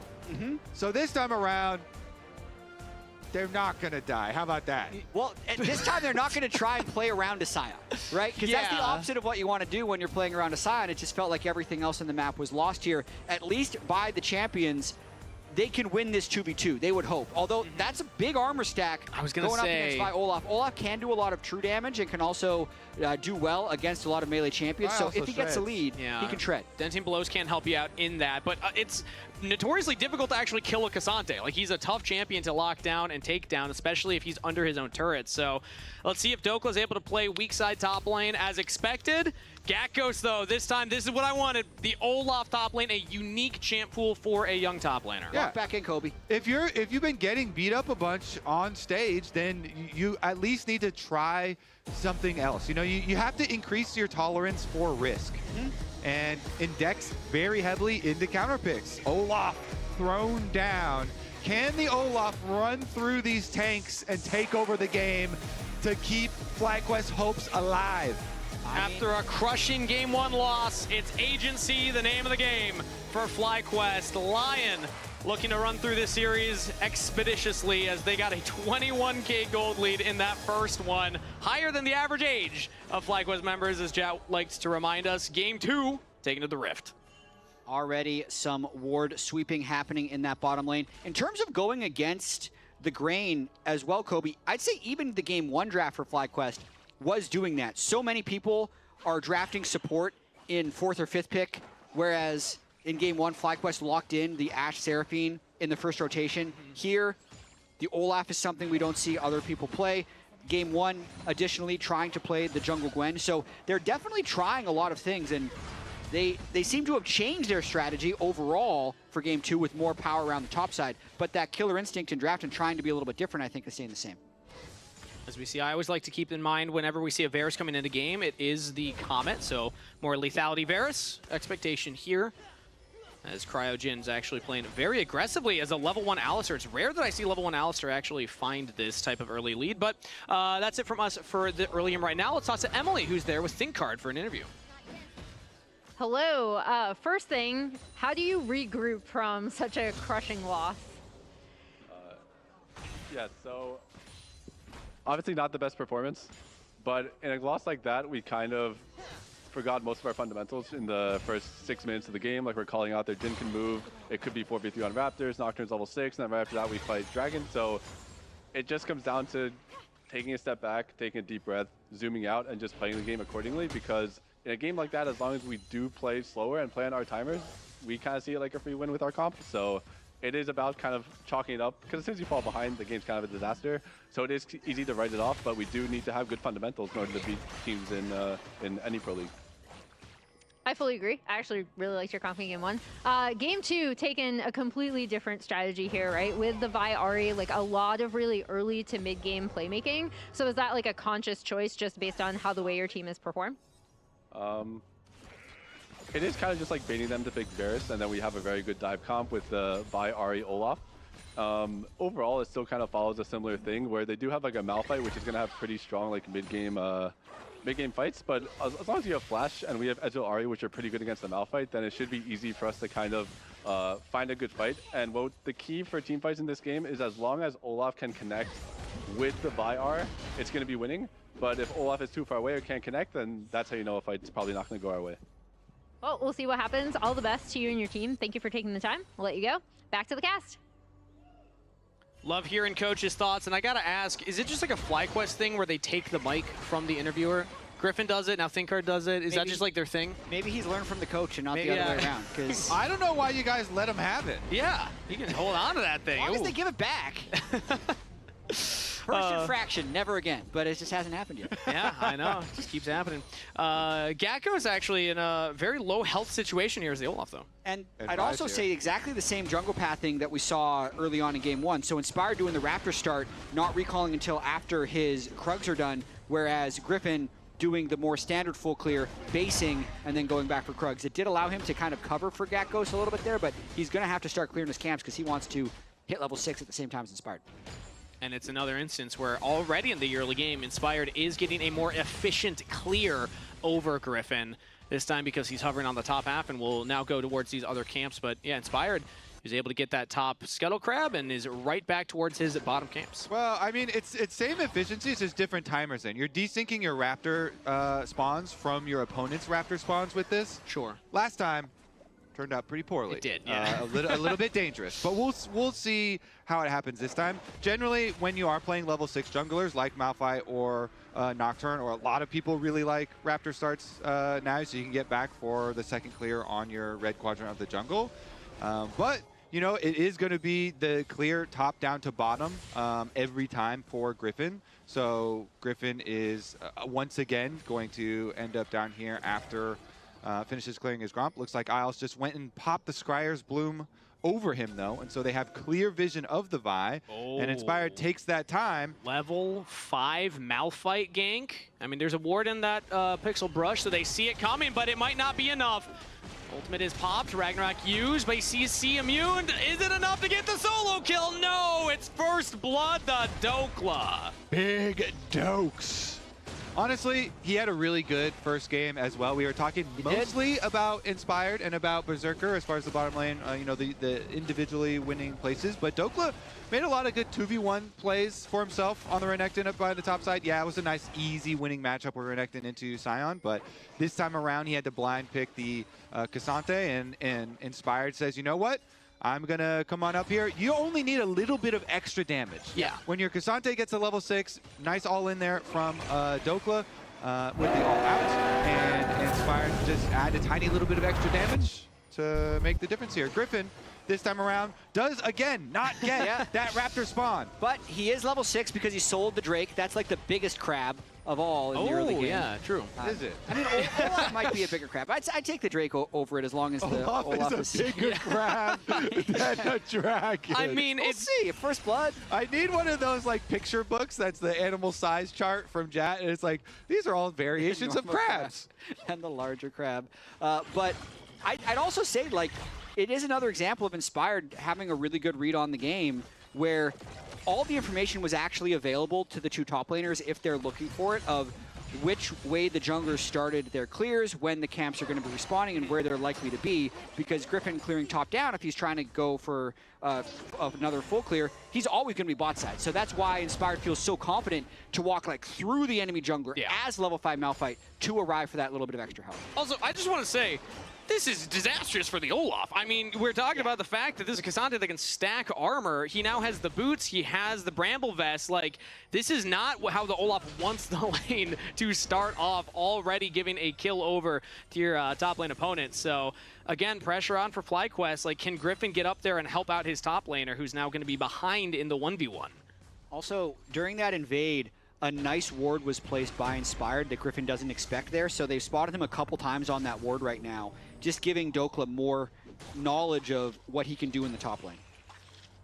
Well, at least you can grab your honey fruit to sustain a little bit after that exchange, make it a little bit less painful there, but Malphite is level 6 here for Inspired, and this is one of the items that I have loved, the little buff that they gave with the new season. Because it added extra ability haste to it, extra ultimate ability haste to the Zeke's convergence. Oh, okay. So it's like perfect for Malphite because you get in there and then you get a little bit of extra AoE damage, slow him down, gives you just general tankiness as well for the game, regardless of damage types of your opponents. And it's very cheap. So you spike super early. So you get your level 6 on Malphite, get your Zeke's convergence, and you blast somebody. A Malphite build that looked really fun, but I don't know if it's good. is just all the ultimate CDR items. So you go this into Malignance, into Hexplate.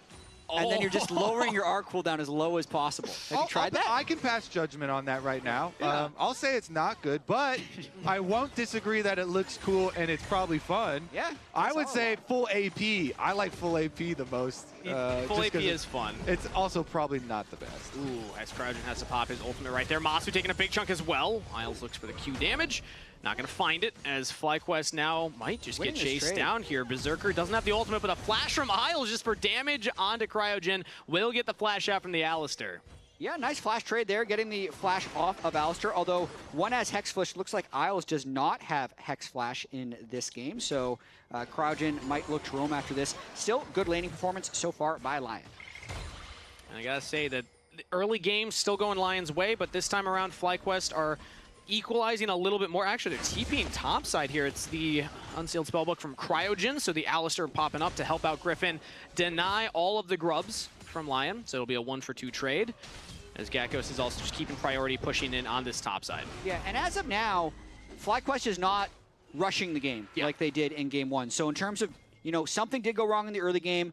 Our Olaf got first blooded, but let's not forget our fundamentals. We can trade it for Drake.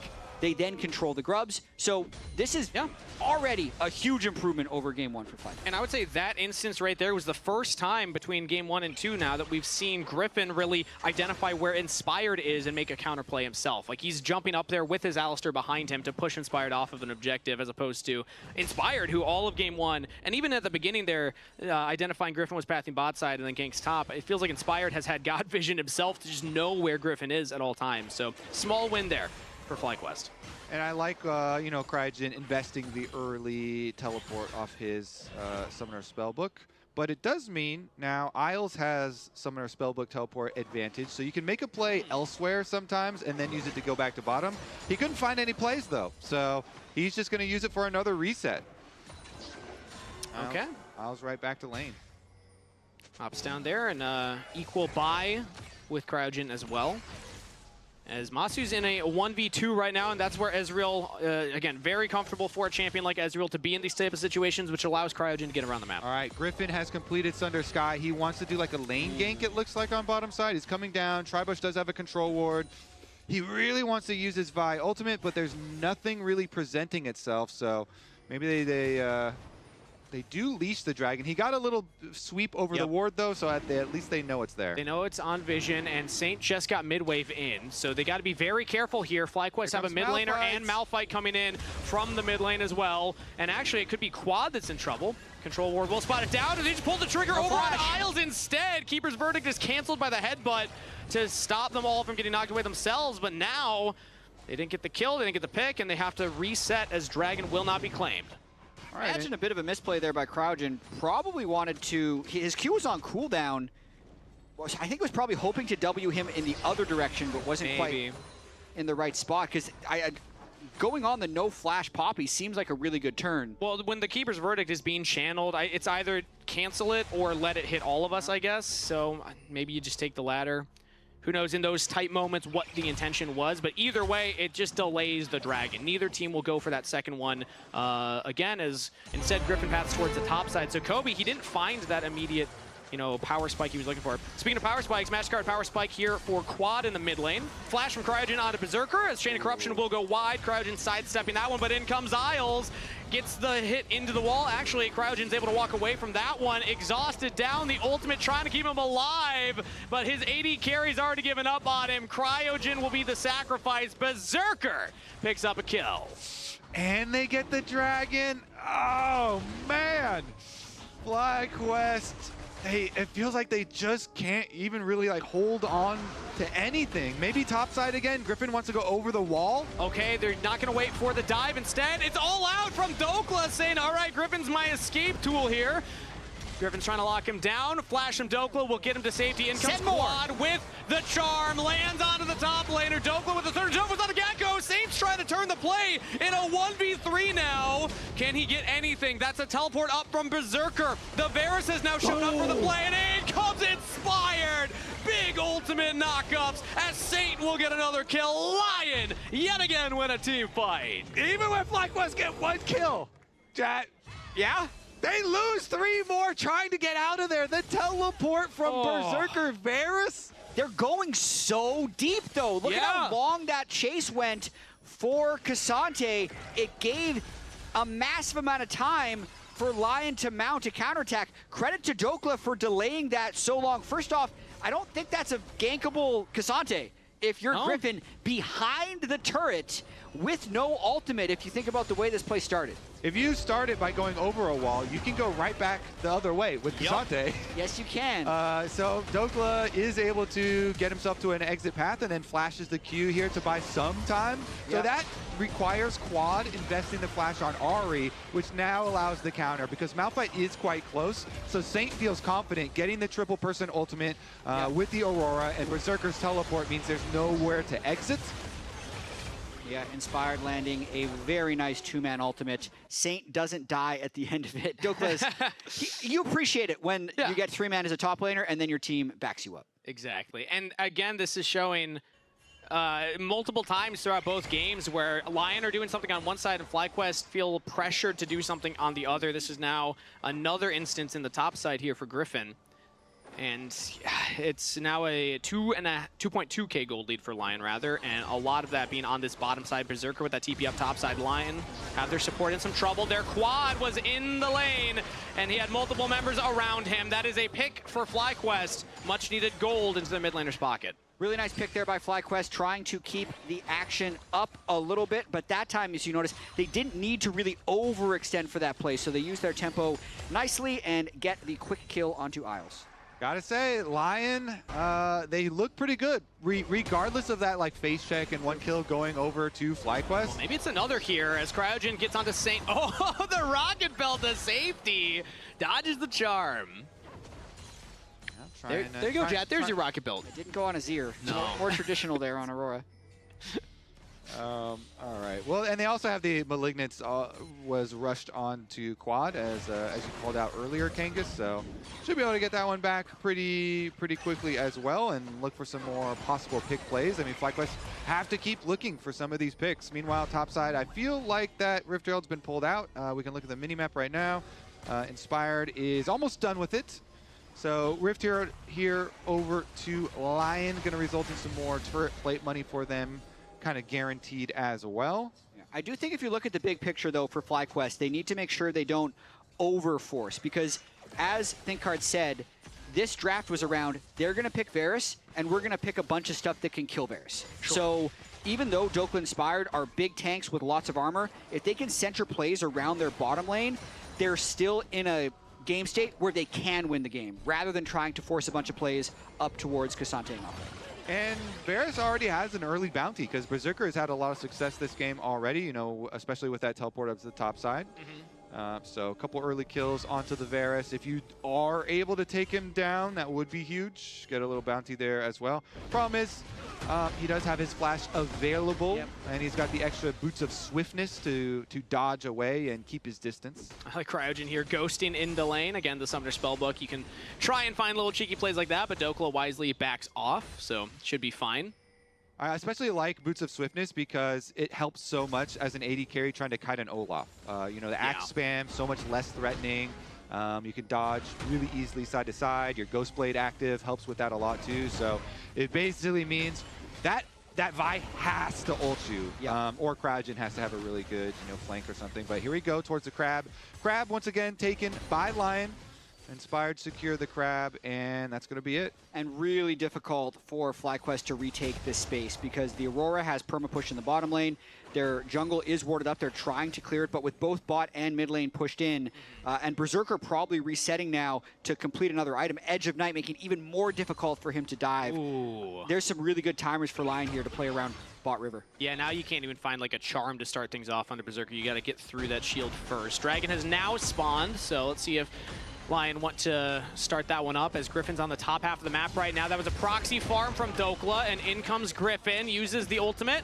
Dokla has the all-out, trying to get out of there, uses the step instead as Gakkos with the slow to follow him up. Everyone's onto Dokla, Lyon are onto the Dragon, flash over the wall, Gakkos flash follows, and the wait from Griffin to get Dokla after the all-out. Well played to get the kill up there, traded for the objective. That one works well.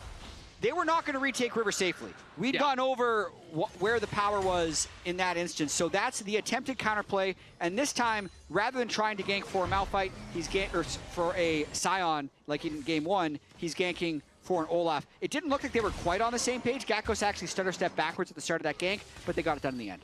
Yeah, and they're able to push out the lane afterwards too. So the Olaf has been able to recover quite nicely, has the only little gold lead on the team. And once your Stride Breaker is done, you know, at least he has the extra, you know, speed differential to try and use, chasing people down. And we'll see how they progress there, if they can continue to make some picks, continue to get some extra gold. This was the kind of weakness of FlyQuest after what happened in the early game, is that Gakkos was so far behind. Dokla picks up that kill from Inspired's level 5 Malphite gank. But now Gakkos with this hopefully can get back into this game, because Olaf is a big part of the comp, and they're just going to repeat the play again. No ultimate on the Cassante. This time an exhaust goes out with the support to lock down the Cassante. The ultimate from Olaf will just keep up as long as he's autoing. Dokla has no escape, and Gakkos gets his second kill. Eat him up. Here we go. The snowball begins for FlyQuest. Gakkos also should be able to get this turret. Back away, Crouchin. Don't you dare steal any money. I mean, this last sequence is huge. Yeah. It was a slight gold deficit for Gakkos into now a decent-sized gold lead. I will at least say the first turret bonus had already been taken by Lyon on the bottom side. So you don't the plates had already mostly been farmed. I was waiting for it to jump up. It was like, got about 120 gold. You don't get as big of a gold injection, but it's still good to get, obviously, for him as well. And Sundered Sky, you know, completed. So 2 items on the Olaf now. Something to work with. But the question I have is it too little too late? Because Olaf I see as something you want to get that snowball going. Baron's already on the map, so we're kind of at a point in the game where Cassante might be looking to group up with the team anyway. I mean, former FlyQuest top laner Bwipo would talk about how Olaf has really good scaling. Oh, so really? Okay. It was different item set, but he was like, actually about 3 items is where he becomes really powerful. You just need to go even in the early game. So we'll see what happens in this game, just because Berserker does seem so accelerated. And a lot of times Olaf wars are about, like, can the AD carry kill you before you reach him? Yeah. And then maul him as an Olaf. But I think Gakkos is in a pretty good game state now. Yeah, and this Lion squad is a lot about, like, burst damage with a Lethality Varus and with an Aurora here. So if you can make them run out of burst, if the burst is not enough to get the job done, then they can still find some good success. Or, you know, they can always try and poke with Ezreal first. Masu here has been quite good with poke champions, so maybe he's able to dodge Varus poke and stay at a fairly healthy range away from the Malphite while still being able to get something done himself. And Malphite, the targets he's looking at, it's a CCMU and Olaf, and it's 2 carries that have mobility, the Ahri ultimate, the Ezreal jump. So it's not even going to be like easy for Inspired to be like, okay, well, Gakkos is going somewhere else, I'll just jump on them as the Herald. Okay, well, we slammed into the wall. Well, we got the cinematic view of it. I like that. I appreciate the view. Yeah. That's it. Well, he didn't want the Herald to die right there, so you delayed a little bit, set it back, and so then it's gonna deliver you a little bit of pressure. So now it's the next wave of minions that was pressured, and so Olaf is gonna have to answer there. It gives a small window for a roam towards mid. There is a purpose for it. Yeah. Other than Joyride. Yeah. And Dragon's coming up in a minute 15, so if you can control the vision around the river, that is, you know, advantage in and of itself. There's 2 control wards from FlyQuest. They have multiple members here, as Lyon are jockeying for their own vision control. Saint walking up, taking some of that poke from Masu right there. 2 Qs have landed. He's getting it done. Wormon is transformed. Ooh, Charm onto Inspired as Isles is looking at it also. FlyQuest trying to spread out from the Malphite ultimate, but it's just a play for the vision. Lyon get the second control ward, and now we'll get that crab. Yeah, Inspired would have been very difficult to kill, even if they land that Charm with having the Protoplasm harness on top of what is now, you know, 150 base MR. If he has his armor shield up, it's 250 armor while he has that. So really, really hard to get a pick on Inspired. Inspired is playing that very slow game. As Kobe mentioned, not as exciting as the Nocturne, where you're able to have like solo kill threat on side lanes. It's very much a slow and steady, wait for your team and land a good ult.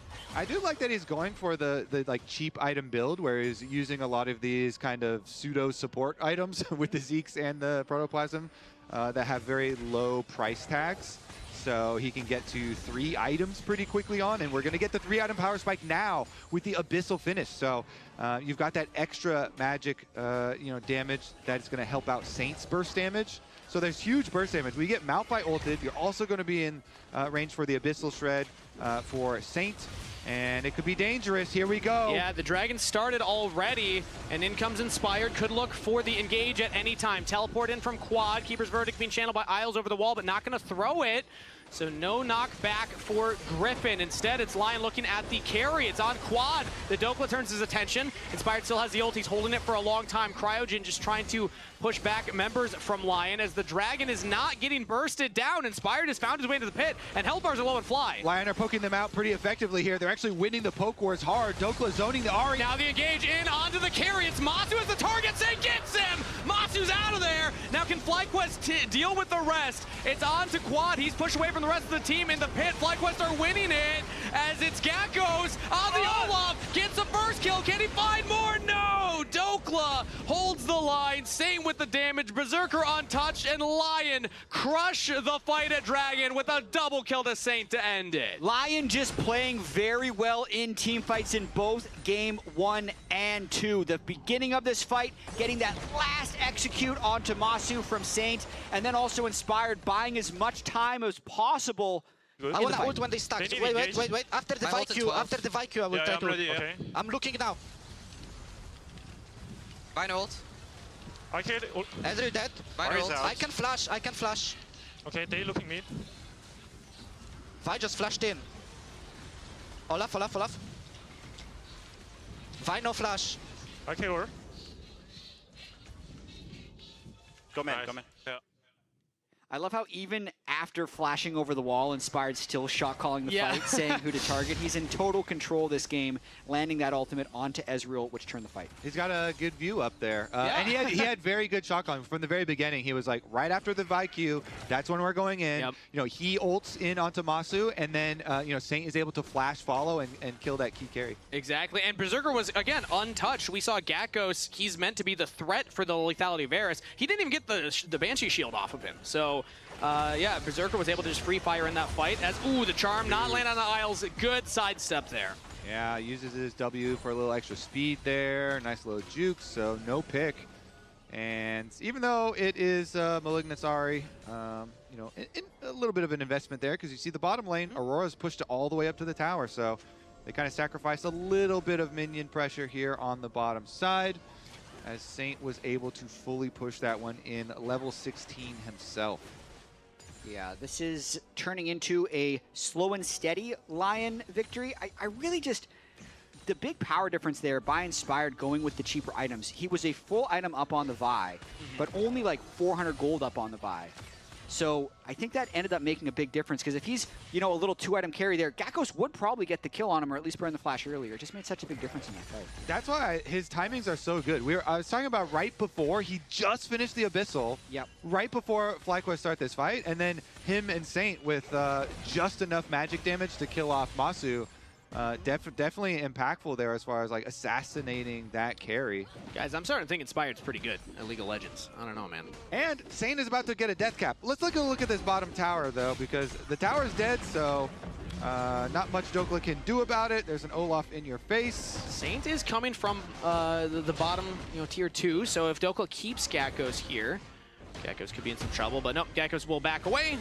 Saint not going to make it there in time. But the turret was the objective for FlyQuest. They do get more gold onto this Olaf. Still 3-3-1. Still the last pick, fifth pick, counter pick for FlyQuest.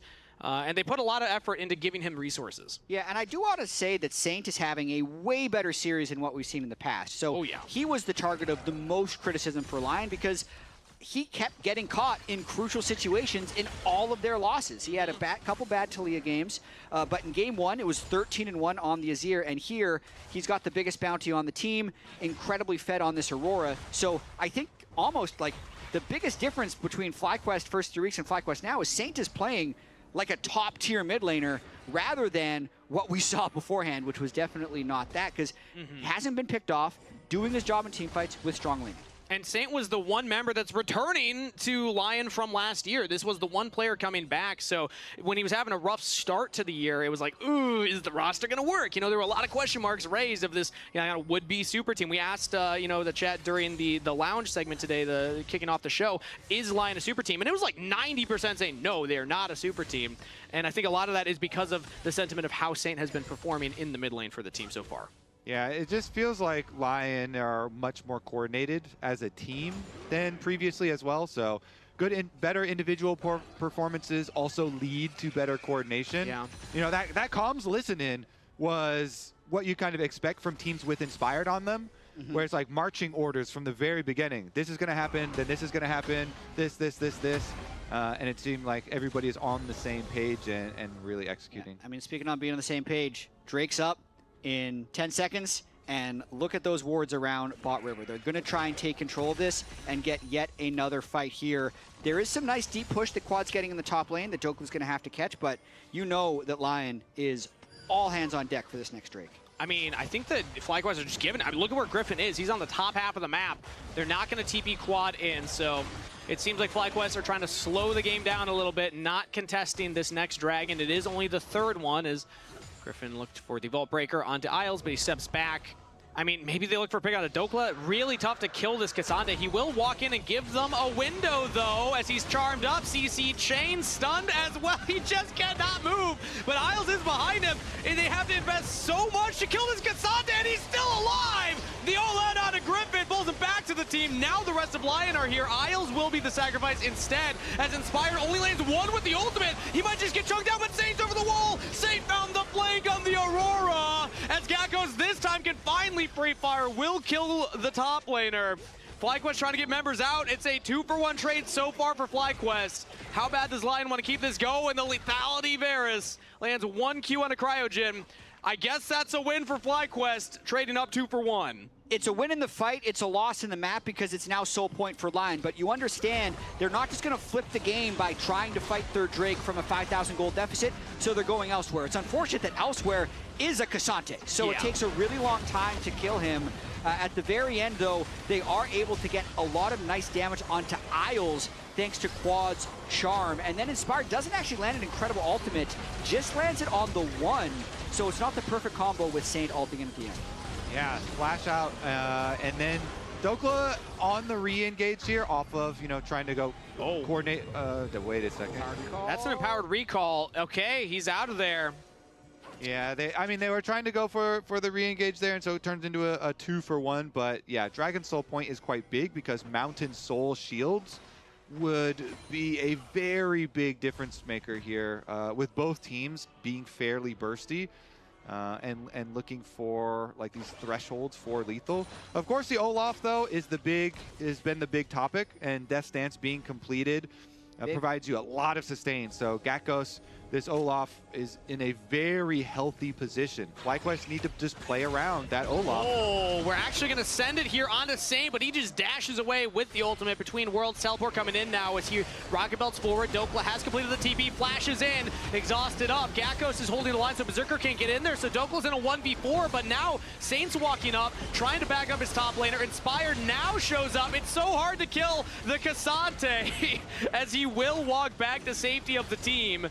Nobody dies on either side. Really weird fight there with the initial engage not working for FlyQuest, and then I'd say Dokla like flashing in for that engage when Inspired is off screen is never going to have the follow-up. He knew that he wasn't going to die, but he also wasn't really able to get much done. We're seeing a lot of durability actually on both sides of these team comps and not that much damage.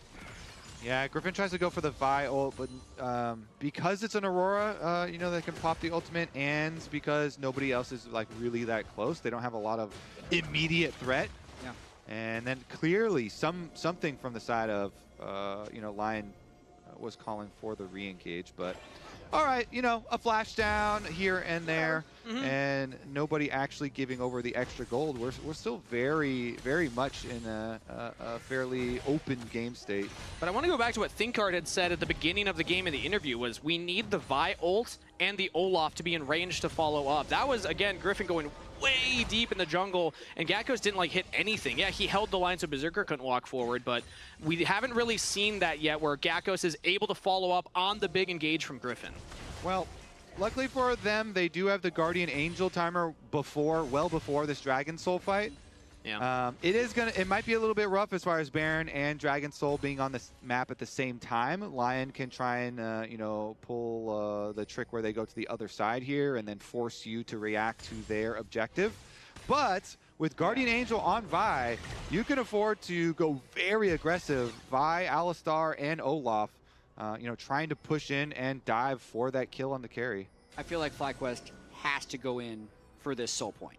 I think if it's Mountain Soul on the side of Lyon, with FlyQuest needing to reach thresholds of durability to get kills, Soul will end the game. So yeah, you're never killing Dokula. I've actually appreciated FlyQuest's restraint, not flipping the game earlier than this, trying to get small incremental wins on Gakkos so that he can become a big Olaf by the end of the game. But the game's going to be decided here if they can control this space, and it's really hard for them to move in. They're still quite far behind on the game. Little Hex Drinker here from Gakkos as well on the back of it. So going to have the extra magic damage shield to deal with a lot of the Aurora and Malphite upfront damage here. Is that going to be enough? FlyQuest, their Olaf is strong. They can fight around him if they can set it up. But they just don't have control of the space, so it's likely they get engaged on first and then have to try and counter. There's Inspired. Anytime you're walking into the Malphite, it can be scary. Griffin just flash engages here onto the backline, looks for Saint, gets knocked away with the Keeper's Verdict as Berserker's trying to hold back Quad, but in the pit goes the top laner. Watch for Gakkos. The Olaf's trying to free fire onto Dokul, but that's the only member he's hitting, and now he's about to go down! Inspired picks up the kill. The Olaf has fallen. All the gold for FlyQuest, and now it's reliant on Quad and Masu to find some carry here. Big poke from Masu, knock back on the Quad, but no follow-up for the kill, but Saint got Masu dominating as he kills the Ezreal. FlyQuest have to back away and give the Dragon Lion win the fight. Great flash combo from Saint. Saint is playing so much better, especially this game. Really good back-to-back stuff because Griffin tried to do a really snap play on Vi, again, without the Olaf next to him. And because Griffin goes right over the wall, uses flash, uses ult immediately onto the Aurora, they use so much of their CC, and the Olaf is pretty far back. Then when Olaf comes in, he's immune to CC, but not damage. So Inspired just ults him for damage anyways, and they kill him off. Now they're on the Baron. And all he can hit is Dokula, who's got the Bramble Vest from the beginning. So, tough position for FlyQuest. The Baron is the next objective. There's no chance FlyQuest can get in there. Isles is holding the line against Griffin. So instead they'll just go for the kill onto Isles, take out the Poppy, and now the Baron's low. Oh, there was actually a small window there. Maybe magic could have happened, but no, it is Baron secured for Lyon. Isles gives his life to make sure they get the Baron. Could have been a steal opportunity.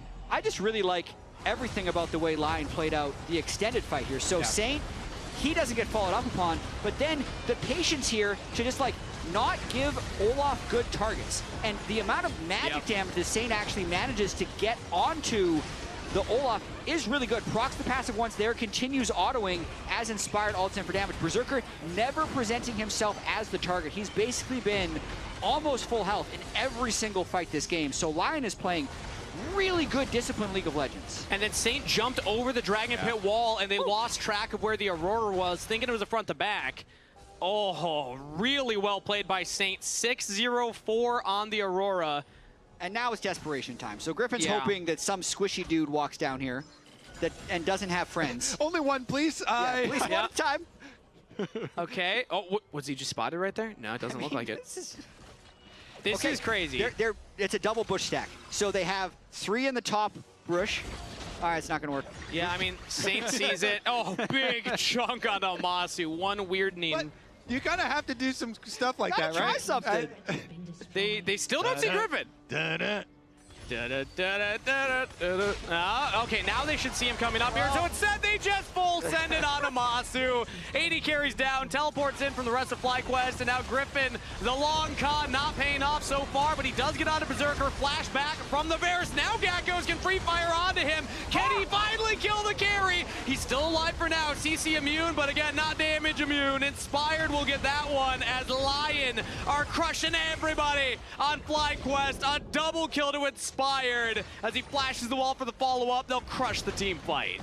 Long death timers and a Baron buff. 28 seconds on Masu. Quad still alive with no AD carry. Might be a little tight, but Lyon is pretty close to taking this game. It seems like this is the push. They have the Baron-empowered wave. It's only an Ahri left alive with no ultimate. Has Flash and the Zhonya's. So maybe Quad finds some miracle right now, but everyone's still full health bars. Uses the stasis on Inspired's second ultimate in the fight. Flashes back to safety. No chance of survival. FlyQuest taken down again. Lyon, the team that we were promised, is showing its fangs today. 2-0 in the series. One more game from the sweep to eliminate FlyQuest from LCS lock-in, Kobe. And at the very end, a little kiss from Inspired. He flashes the FlyQuest logo versus his old team. One more game, Lounge. Who is going to take it? Well, let's say you could say it's looking one way so far. Emily, you have a thought on that one? I have a lot of thoughts. In that I should have stuck with the prediction that production gave me instead of telling them that they got it wrong. True, you should have lied. It is not looking good for FlyQuest, and I'm going to go into a play that went horrifically wrong for them to start off. I think here they really want to be able to make a play onto Dokla. They want to be able to make this Olaf strong, and additionally, early on, Dokla did get into a really great position off of an early gank. So as we play this through, the big thing that I want people to notice is that Berserker has taken teleport. So he is in a really good spot, and he has the teleport summoner, which is going to come up very important in this team fight. As we see, FlyQuest think they're going to have this collapse.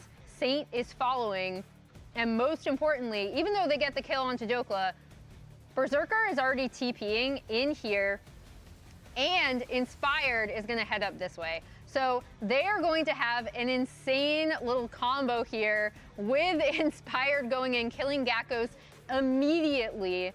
Berserker's great TP, and then Saint being able to clean up this kill here. So it already did not get off to a great start.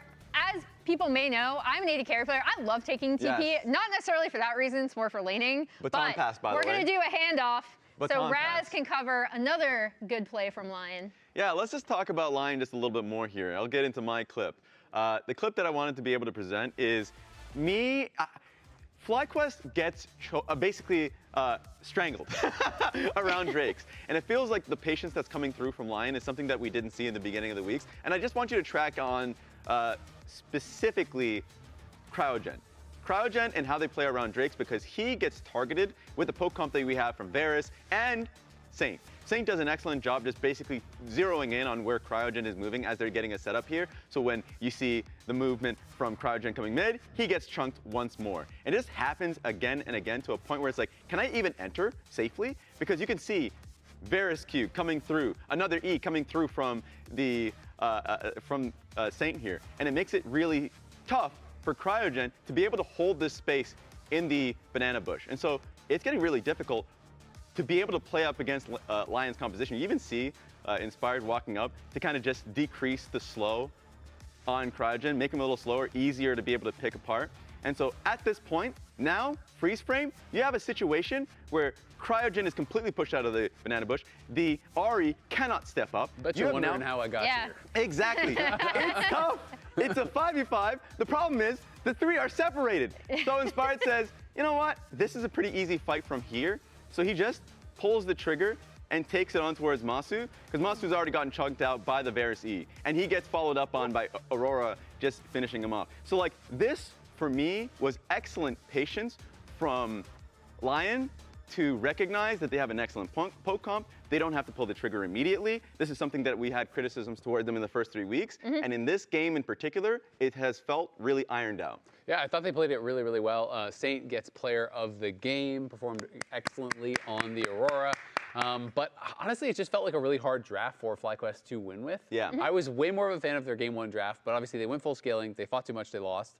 Then game 2, you're going kind of this early game thing where it feels like the early game then went bad, and it just felt cooked so fast. Yeah. Because it never really felt like they were realistically going to be able to get onto Berserker. He was positioning really well, and you could not fight through this Cassante and this Malphite. They just didn't have the consistent damage. Yeah, and the kind of advantage that I thought FlyQuest were going to have was going to be their coordination, because even in their losses, they did look more well-coordinated than what we'd seen from Lyon. But as me and Raz kind of pointed out in these first 2 games, they're looking so much better around the way they see the map. And most importantly, Saint and Inspired have been on the same page in so many of these team fights, and it's been a huge difference maker. And you can already see from one perspective, yes, Lyon is doing well. From the other perspective, Fly in their last 3 series, including this one, is having a very rough time. Even in game 1 when they're trying to play scaling, a lot of the problems of not being able to play it patiently has shown up in this game, in this series. It's shown up in the last series versus Cloud9. The question is it only happening versus the best team in the league? No, it's happening consistently here. It is, unfortunately, and they're going to have to try to turn things around with a reverse sweep if they want to be able to come back. After this, game 3 is coming up.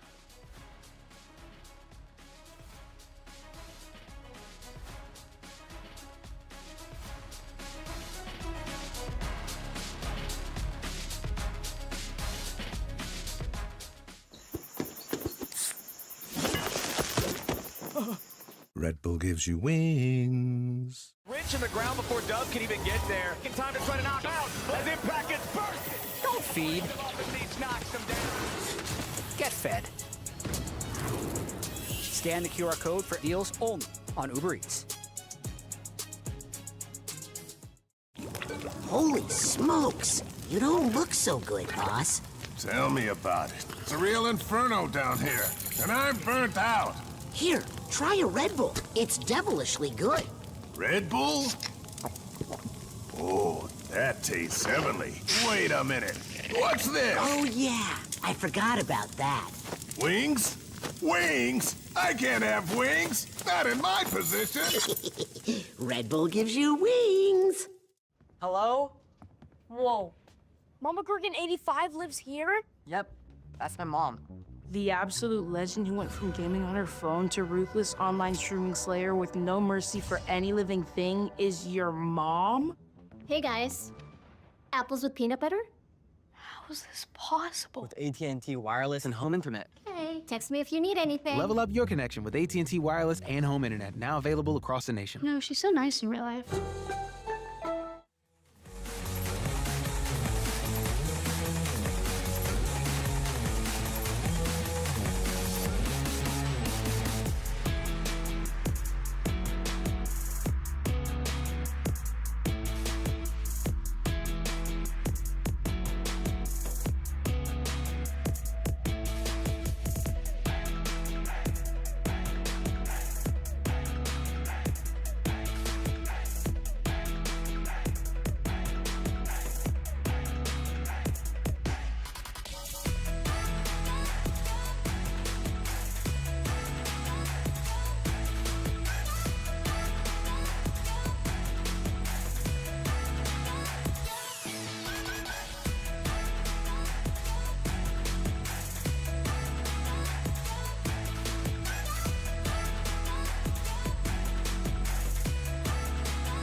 is FlyQuest squad.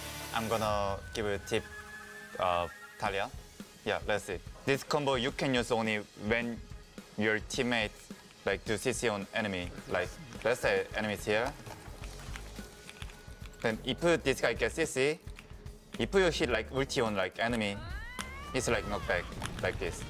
Then you can use like R and E combo like ulti and then E and then he already gets stunned. It's like I don't see who uses this combo, but I use, so it's gonna be good tip. Welcome back, everybody, to Game 3 of Lyon versus FlyQuest. A 2-0 lead for Lyon right now, which means everybody here at the Riot Games Arena cheering for FlyQuest. I'm going to need you to make a lot of noise in this next game, okay? Because they will need your help.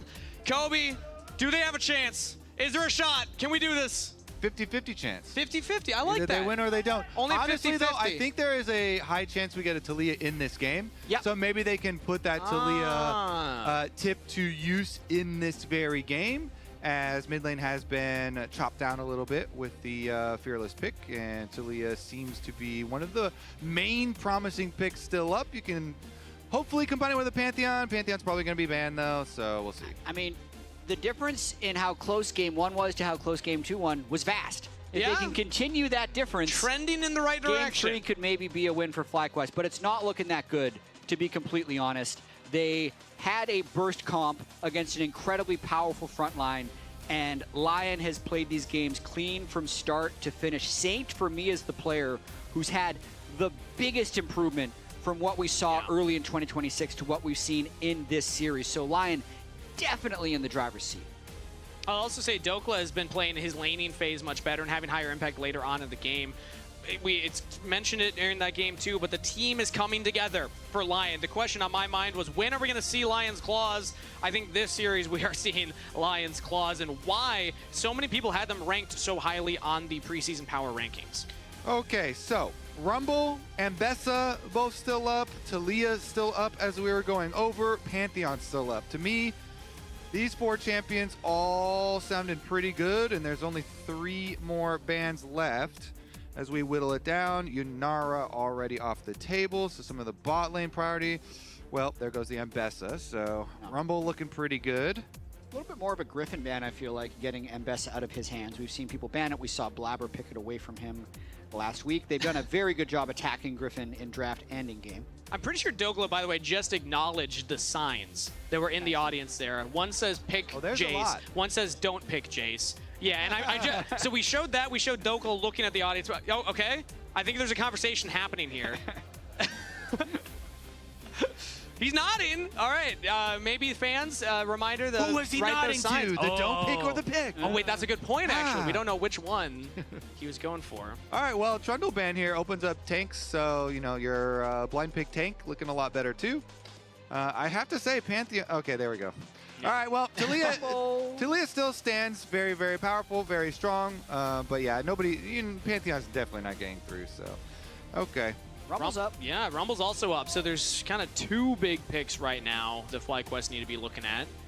Do they lock in the blind top for Gakkos, or do they go for neither? I mean, generally speaking, if they don't pick Rumble, Dokla will. That's Dokla's tier list. It's Rumble, Sion, Cassante, and then the rest. So with what has happened early on in the series, Rumble is what's left, and he's going to hover the Jace at the very least. Yeah, there we go.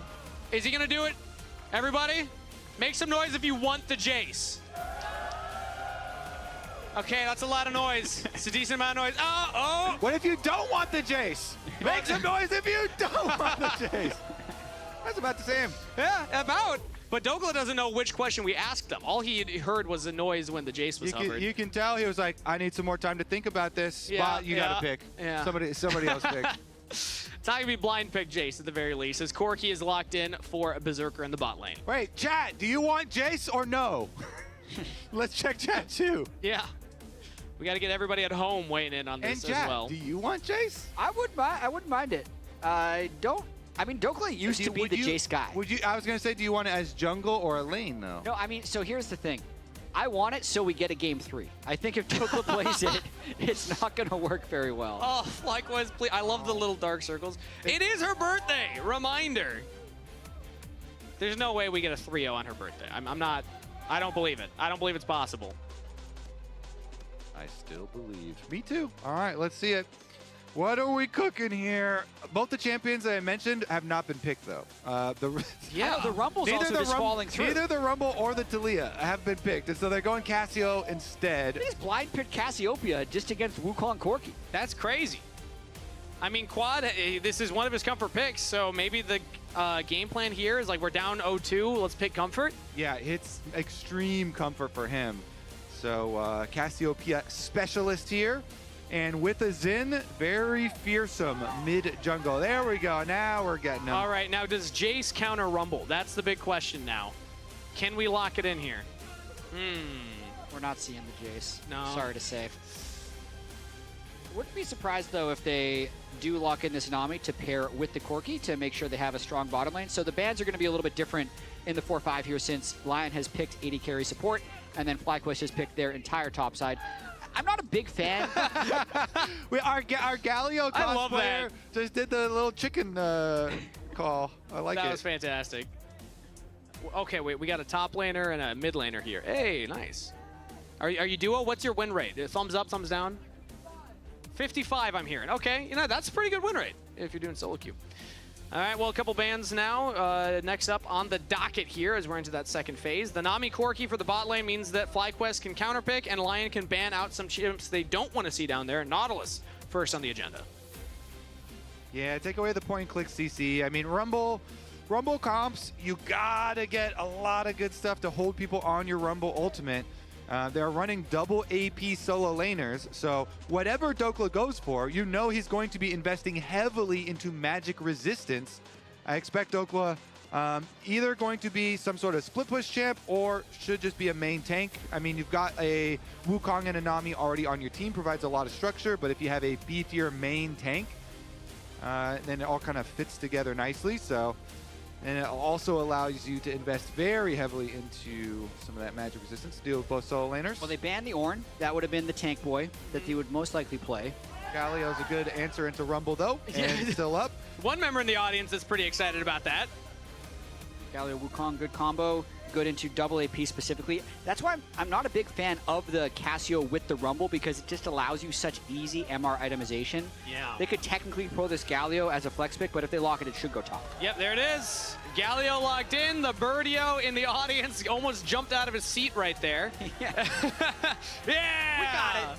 Now, can you get Saint to use that skin? We need to use the chicken. We got to use the chicken skin Can one of now. the refs on stage tap the shoulder, point Somebody at the tell chicken? Saint we got some important information. Yep, we need this to happen. As it's Lucian Sona locked in. Are you guys Sona believers? Her win rate in solo queue has been very high. I will say, yeah, the diadem, the new tier item, does help a lot for Sona stocks. I played one game of Sona, got destroyed by a Thresh. I stopped playing Sona, but the win rate has still been high across the board. What? And despite the Kangas data? Despite my trying my absolute hardest to lower that win rate. But with Lucian, that's an interesting one for me. I typically think of Lucian with things like the Nami. This time he's playing into the Nami with that Sona, but can provide some of that sustain that will help you survive this laning phase against Corki Nami. I mean, I'm here for it. FlyQuest has had one unique pick in all of their drafts, trying to make things a little bit unpredictable. This is one of those picks, though, that you have to have patience with. You need to wait for Sona to get gold. But as far as this season, I'm hearing the Birdio chants. The audience is chanting Birdio right now. I don't know if the mics are picking it up. Yeah, there we go. Let's see. I don't know if Dokla heard that. Again, I'll take the heat. If a ref wants to tap him on the shoulder and tell him to, and we're not allowed to do that, blame me. But I just want to make sure we get the right skin here. Big Dokes is the closest to the audience. So that's a good point. He's the most likely to be able to hear and respond. Yeah, and he was reading the signs. You have to get pretty loud to get through the white noise in those headphones, though, as they're designed so that you can't hear the audience very well. He's got a chicken suit, gang. He's got a chicken suit, yeah. Just one little peek over. All right, here we go, though. Oh, it's deep. Not Birdio. Bad news for the audience as it is default Galio. Bad news for FlyQuest fans as they are down 0-2 in this series with their backs against the wall. The crowd is turning against Big Dogs now. Yeah. I think we got more FlyQuest fans as the series is going on here just because of that skin choice. But a loss means FlyQuest is done for split 1, and Lyon will advance in the lower bracket. FlyQuest have to reverse sweep this series in order to keep their tournament lives alive. And let's take a moment now to reset the expectations for FlyQuest, because I feel like this tournament, this lock-in tournament, things kind of got out of hand with the early success that they tasted. Okay. When this team was formed, this is the youngest roster. When they're formed, the expectations, everyone says, okay, it's fine. Very low, you know, they're going to start slow. It's going to take time. I like that they're investing in young talent, and they're building for the future, as CryoGen is in pain in the present. Yep. But he is Sona, chugging his potion early on. Anyways, they found so much early success in their early series that then the expectations started to grow to reflect those results. And so that's why, especially these last couple of series versus Cloud9 and now Lyon, two very strong teams, people are reacting very heavily to these. Well, bot lane's tough for CryoGen, but I want to hear from Raz, who's standing by with Rainover. That's right. I've got Rainover with me, head coach of Lyon. First question, of course, has been, let's just talk about the Sona. Is there any surprise with the draft so far, just taking a look at it? I mean, we were expecting them to play something like Lucian Sona because they want to have some early strength, especially picking Sinjar early game and Cassie early game. So we were expecting something strong, but definitely didn't expect the Lucian Sona exactly. But yeah, we did expect, and then they just want to play a little bit more strong early game, yeah. And you guys look incredibly clean. I mean, you guys had that one break period, of course, just like being able to scrim and work through all the problems in the first 3 weeks. My question to you is, like, what specifically are you seeing on stage that you're proud about being able to see this team perform on stage with? I mean, I think the biggest difference is just we're just more on the same page right now as a team, because I would say the match we lost, like a lot of things that we thought it was obvious within each other wasn't really obvious when the situation changed. But recently we've been matching our thought process better, so I think the games are looking more clean and make sense. All right, appreciate the answers. Thank you a lot. You can head back, and I'll send it straight back to the casters. Thank you. All right, always love hearing from coaches as well, and I think that he's echoing a lot of what we've been talking about. The team is coming together and playing together much better than they were in those earlier weeks from the side of Lyon. Yeah, coordination definitely has been on display thus far. Interesting, we're actually going to have both junglers recalling Sans Crab. So both of them going back for the early buys. And now, which one are you going to go for, Mr. Inspired? Because actually very strange. He's resetting through mid lane. So you always do want to use your home guards to maximum effect. So you go down the lane before going into jungle. And looks like they're both heading towards the bottom half. I mean, Inspired does have his Raptors starting sooner, but we're going to all fight for it. Yeah, Inspired also has Isles in his back pocket. Griffin's going to walk into the Raptors. Isles is still in the other brush. Griffin in a numbers disadvantage. Is it going to happen again? Can't even trade the kill. First blood to Inspired. How? Fool me once, chat. Quad's going to go down too. That's a double kill. 7 times? Double kill to Inspired. Every game, but this is the craziest one to me because neither jungler does Crab, and he just runs into Raptors, obviously over ward, so they know that he is invading. Inspired has Griffin downloaded. Yeah, man. that's like a book. He has him completely downloaded. So I want to actually go back and look at. I want to go back and look at. Did FlyQuest did Inspired know that FlyQuest had vision of his first Raptor take and know that Griffin had his second Raptor respawn timer? We're checking. I'm checking. Yeah, check, because that is something you can use. Yeah, like, what is he doing? Yeah, you can tell one of those junglers confused, the other a little disappointed. Did not work out how Griffin wanted it to. I mean, it's exactly what happened. Yeah, so I knew it. I knew that had to be the case. But here's the additional thing that really messed with Griffin is at level 1, not only does Griffin ward the Raptors, but he walks past a ward that sees him warding Raptors. So So he didn't know that he was seeing Ward in the Raptors. Yeah, that's exactly what I'm saying. If Inspired knows that you are getting there and it has this extra leverage of information, and they know that you didn't see, then it's very predictable. But it makes sense. He did the Raptor clear the first 2 games. Griffin says, I'm going to pull a fast one, steal his second Raptor camp while he's doing a crab, but completely downloaded. That's what I'm saying. That's why you have to expect that Ward. So if you're going to do this, you've got to go in sweeper active, because you have to do it with 2 people. You've been so telegraphed, exactly. The second invade. But the second invade, they had a Ward as well. Yeah, the second invade. Oh, we got a 1v1 top, by the way. Okay, no, never mind. Keep going. Yeah, no, I mean, it feels like the series is why we're spending so much time on this, because it's this series. It's the last series against Cloud9. It's even the best of 3 a little bit against Cloud9. And it's I don't know. It's when a lot of people's favorite parts about jungling are these, like, you know, the information wars, I guess. You know, wars over information result in deaths like this. And also the fact that this was the story coming in. It's Inspired versus his old team, Inspired versus a very young jungler who just got blasted by Blabber for the last 2 series that he played against. So, like, Griffin is still, I think, showing a lot of these signs of, you know, still needing to learn a lot about how to play jungle against the top in LCSs. He started up the Dragon.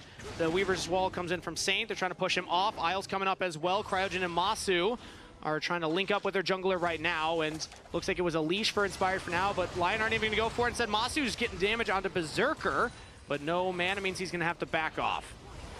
That Dragon's going to reset. Actually, everyone's going to be recalling. Junglers aren't level 6 yet, so a little bit of calm there, not letting Griffin solo the Drake. It's going to mean Inspired gets a top crab for sure, because everyone on FlyQuest had to reset.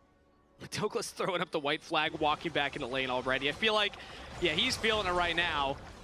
Schmovin and grooving as Cryogen half health here, just trying to keep that wave frozen for his AD carry who had to back. And yeah, I mean, the 2 kills is all that Inspired's picked up so far, but he's still almost 1,000 gold lead at 7 minutes, and still just very efficient pathing afterwards regardless.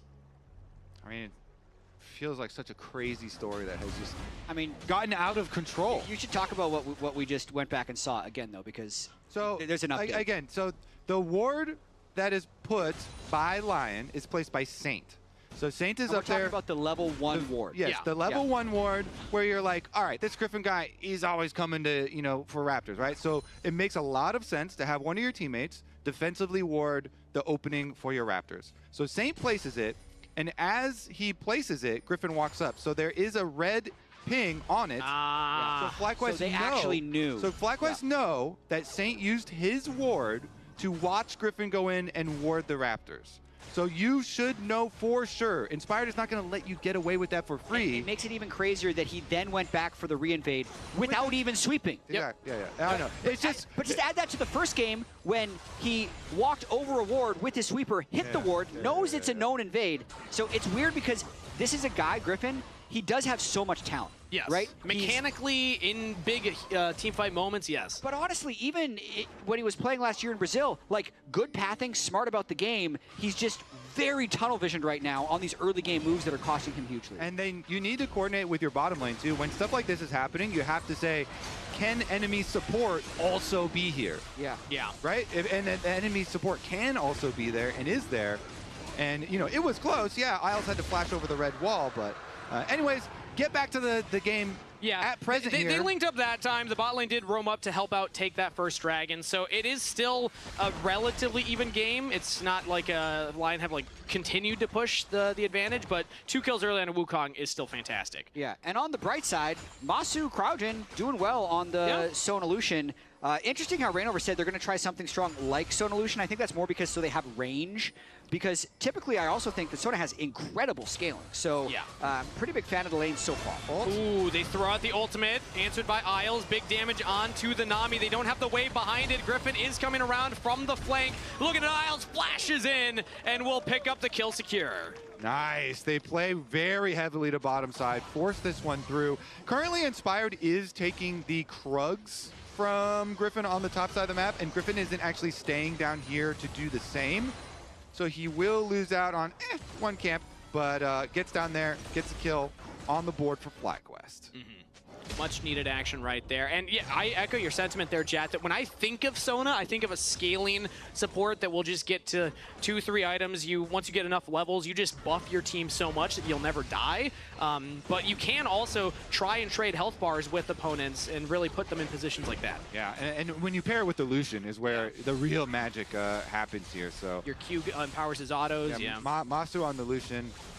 Getting a lot of the poke damage down there for a lot of these trades and opening up the opportunity for Griffin to get a kill. Yeah. Despite that kill, of course, Wukong's already got a Trinity Force because he had 2 kills early, and he's got the camp lead on top of those kills. So. Inspired's going to be trying to snowball this game, and he's going to be very strong. Like a strong Wukong against Lucian Sona, incredibly scary when you can dive in with Talia Galio.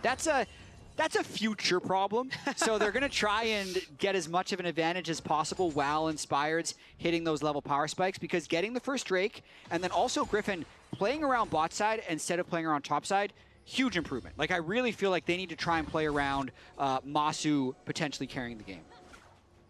Yeah, that future problem you're talking about, the Wukong with the Trinity Force that's fed, also is going to have a Galio ult attached to him when he goes for the ult. So that problem is going to be a big one. Problem. It's a future one, but it might be a large. Not a now problem. Yeah. Well, I mean, but the funny thing is, it could be a now problem, because when I think of the Trinity Force, I'm like, that's a problem now, guys. Wherever he decides to go could actually just kind of snowball the game as teleport comes in from Dokla topside. Gakkos will use his ultimate to push out the wave and go for his own reset now, so just pushing in these waves from both sides. Griffin's looking for a cheeky little lane gank. I like this too. He used the sweeper. He knows for sure no wards in the side lane brush. Question is, like, do Berserker and Isles actually give an opening here because they just been getting pushed in the whole time? Are we going to just rush this dive? Bubbles down? Nah. They still have the tidal wave. There's no flash on Isles, so if Encore lands, that's the signal to go. Is it just waiting for the expect a Wukong gank down there? Because Wukong is counter jungling again. Yep. So, double Kruggen. Maybe their call was, hey, it's very likely Inspired tries to use his ultimate and Trinity Force spike on us on bottom side. Griffin will make it in time to contest. Inspired has a level up on him and the Trinity Force completed, so just jumps over the wall and is out of there. He got there just in time to get all the gold from the baby Krugs, though, so not bad. Oh, Masu could be in some trouble, though. Phosphorus Bomb plus the rockets. Berserker's going in! It's Isles with the kill, but Masu taken down. That's a big mistake right there while his Sona was in base, because he actually had the Essence Reaver, which is, I think, why he was feeling so strong, since Berserker was stacking the tier, didn't have Trinity Force. But Berserker had an extra player. Yeah, ooh, as Krajan looks for the Encore right there. Saint will flash and go, so 2 summoner spells used defensively. Yeah, good and necessary flash from Saint to live here. Inspired goes on the invade. I mean, we see that the Sona is still behind him, so this is really bold from Inspired. Can he get the solo kill onto Griffin, though? The damage is crazy! Inspired will have the backup of Saint for the 1-for-1, but now FlyQuest with a 2v1. Isles coming in, empowers Saint to walk forward. Throws out the Unraveled Earth, the Seismic Trap sidestep, with the threat of volley should be enough. Cryogen just auto to death by Saint. Lyon win the scrap at the Raptors. Yeah, nice little force here from Inspired going in. Dokla, by the way, flashed and dead as well. Oh. So I don't think we caught. I think we'll have to investigate what happened there, because flash down and dying, and you see this rumble on the tower, so let's take a look here. Gakkos hits level 11 as Dokla's trying to shove in the wave to get 11 as well. Yeah, nice step back from Gakkos on that Justice Punch. Kind of spaced him nicely, and you see the immediate turn too, looking, he's like, you're not going to get out of here. Yeah, now he's just in no man's land, and Gakkos is cycling his cooldowns very well. Going to time his overheat with his ultimate right there. Really perfectly done. Beautiful to get the kill on the placement, yeah. Big top diff there, big dub for Gakkos. We'll see if it turns into anything, because remember this skirmish right here, Cryogen is going to go down and be the extra kill for Saint. Started by the Force Timer from Inspired going in using his Wukong ultimate. And back to Dragon for Griffin, though. This would be number 2 for FlyQuest. The objectives have been flowing in. He has no Crescent Guard available, so if he gets piled on top of, he could be in some trouble, but Lyon are not in a position to do so. Griffin has the squad behind him. And it's Gakkos, actually, who was no teleport, but was in fog. So Lyon respects the potential 5v4 and just gives up the Drake. He does have to give up a plate and a little bit of his lead to Dokla, but I think that's worth it to get the first 2 Drakes of the game with a Sona comp. Sona also stacking up that tier, has the first item completed, and yes, it can give you some of that range and health trades in the early game. It still does scale very well, so Lyon have multiple members top side. Gakkos could be in some trouble here. Dokla taking up a lot of turret shots to set up his team for the damage. Berserker will get the kill. Actually, it's Inspired with the credit, and nobody falls on Lyon's side. Yeah, I mean, they're going to kind of trade tower sides here, but you get the extra kill for Lyon because they invest heavily in it. They get there first. They trap Gakkos. They take down the one person on FlyQuest who had a gold lead. As Griffin gets Seismic shoved back. Saint not going to follow up with the stun on the Unraveled Earth, but proves his point. Gets some big chunk onto Griffin. As, yeah, let's see what happens with these turrets. It looks like Masu's going to get the first turret. Yeah, there we go. It's an extra big bonus here. Nice bonus for FlyQuest completely in this game. So unlike the first game that really felt like it got out of control after the, scheduled fight between junglers around crabs, they've recovered pretty nicely in order to control the two Drakes and have Masu and Gakkos in good positions. The Raptor Graveyard. I guess it's turned into the Raptor Yeah, we're going to have to Graveyard. do a new stat now. There's no longer just the grub deaths. It's the enemy Raptor deaths. It's the pre-4 minute jungle deaths. Yes. Yes. Concerning. That was some great observing right there. There was no tombstone, by the way. No grave to market. Not yet. Okay. We're working on it. We'll get the map team on that. All right, well, let's take a look here at the big possibilities. Inspired has level 11 and Flash ready. So rank 2 on his ulti, and we're starting the fight. Griffin takes the Hex Gate in. Has the Crescent Guard, trying to keep himself healthy, but Inspired's over the wall. Petrifying Gaze lands this time. Big chunk onto Inspired. In comes the Galio ultimate. Quad was able to kite back with Griffin in tow. In comes the Nami ultimate. Will only knock up onto Griffin. Double taunt from Dokla, but the team has already left him. Dokla falls. FlyQuest get a kill. Quad played that really well, getting the initial stun onto Inspired, and then just knowing exactly the range of that Galio ultimate, patiently waiting to do the re-engage. It looked like Inspired would be happy with that fight. Anytime he can get the 1v1 against the Xin, he's 1,000 gold ahead of, but Quad completely dominated there on Cassio. Oh my good, Masu both just got giga chunked. Yeah, that was a nice look there to pick up one kill. Finally, something goes the way of FlyQuest here. Still don't have the gold lead, though. It's 1,000 in the pocket of Lyon. And Kobe, that's all Inspired still. He almost was able to take down Griffin in that moment, but just wasn't quite enough damage. Yeah, I mean, he flashed to start that play. And so Griffin had a really good response flash. He flashes out of the Galio ult coming down. And then your Cassio and your Rumble damage there. Gakkos also on display, and FlyQuest able to keep the gold lead within reach while having the stacking dragon. TP'd on by Dokla, though, in a 1v2, as his enemy is also getting the objective. So Herald and a potential pick here. Quad has Petrifying Gaze.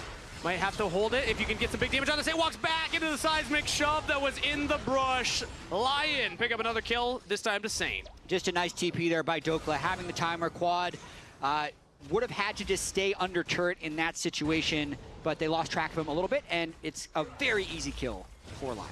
Yeah, nice little flick back. I imagine he walked back into it because it was in the brush, because otherwise maybe there's a chance, maybe there's a chance that Quad's able to, yeah, you don't like how I say brush? Accent there. Yeah.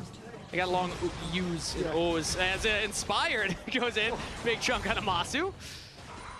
I mean, I still feel like this Rumble is going to be a problem. Gakkos continues to rake in money. He just got another tower on top side. Tower isolated there for Gakkos. So maybe this is Gakkos time. He's level 14 on Rumble.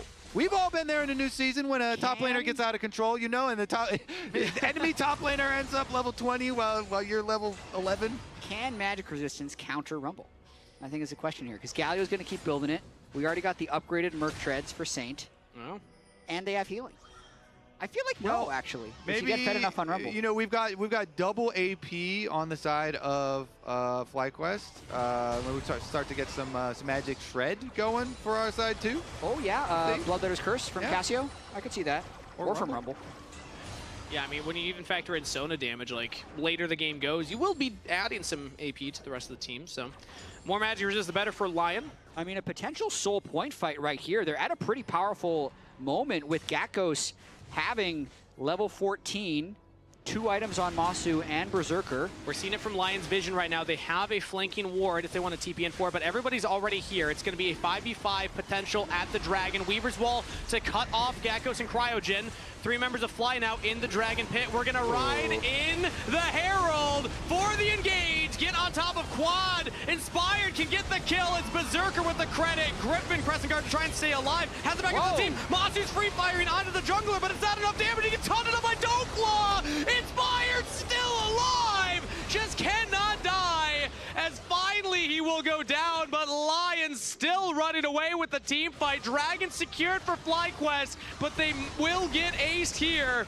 Bubble sidestep by Cryogen, but you can't dodge all the damage. Saint will pick it up. An ace for Lion. More objectives for FlyQuest and gold for Lion. Berserker also going to be able to farm up the plate, going to be able to take your Raptors on the way out to increase the gold gains. You got FlyQuest are just going to have to bank on rolling high on like a Dragon Steel for a Dragon Soul or something. A lot more gold. Look at Gakkos in this fight though. He's the one that wasn't able to get involved even though he was the most fed member. Originally gets cut off by the Talia ult, and then he's like, I need to get into the fight. Let me take the portal. Yeah.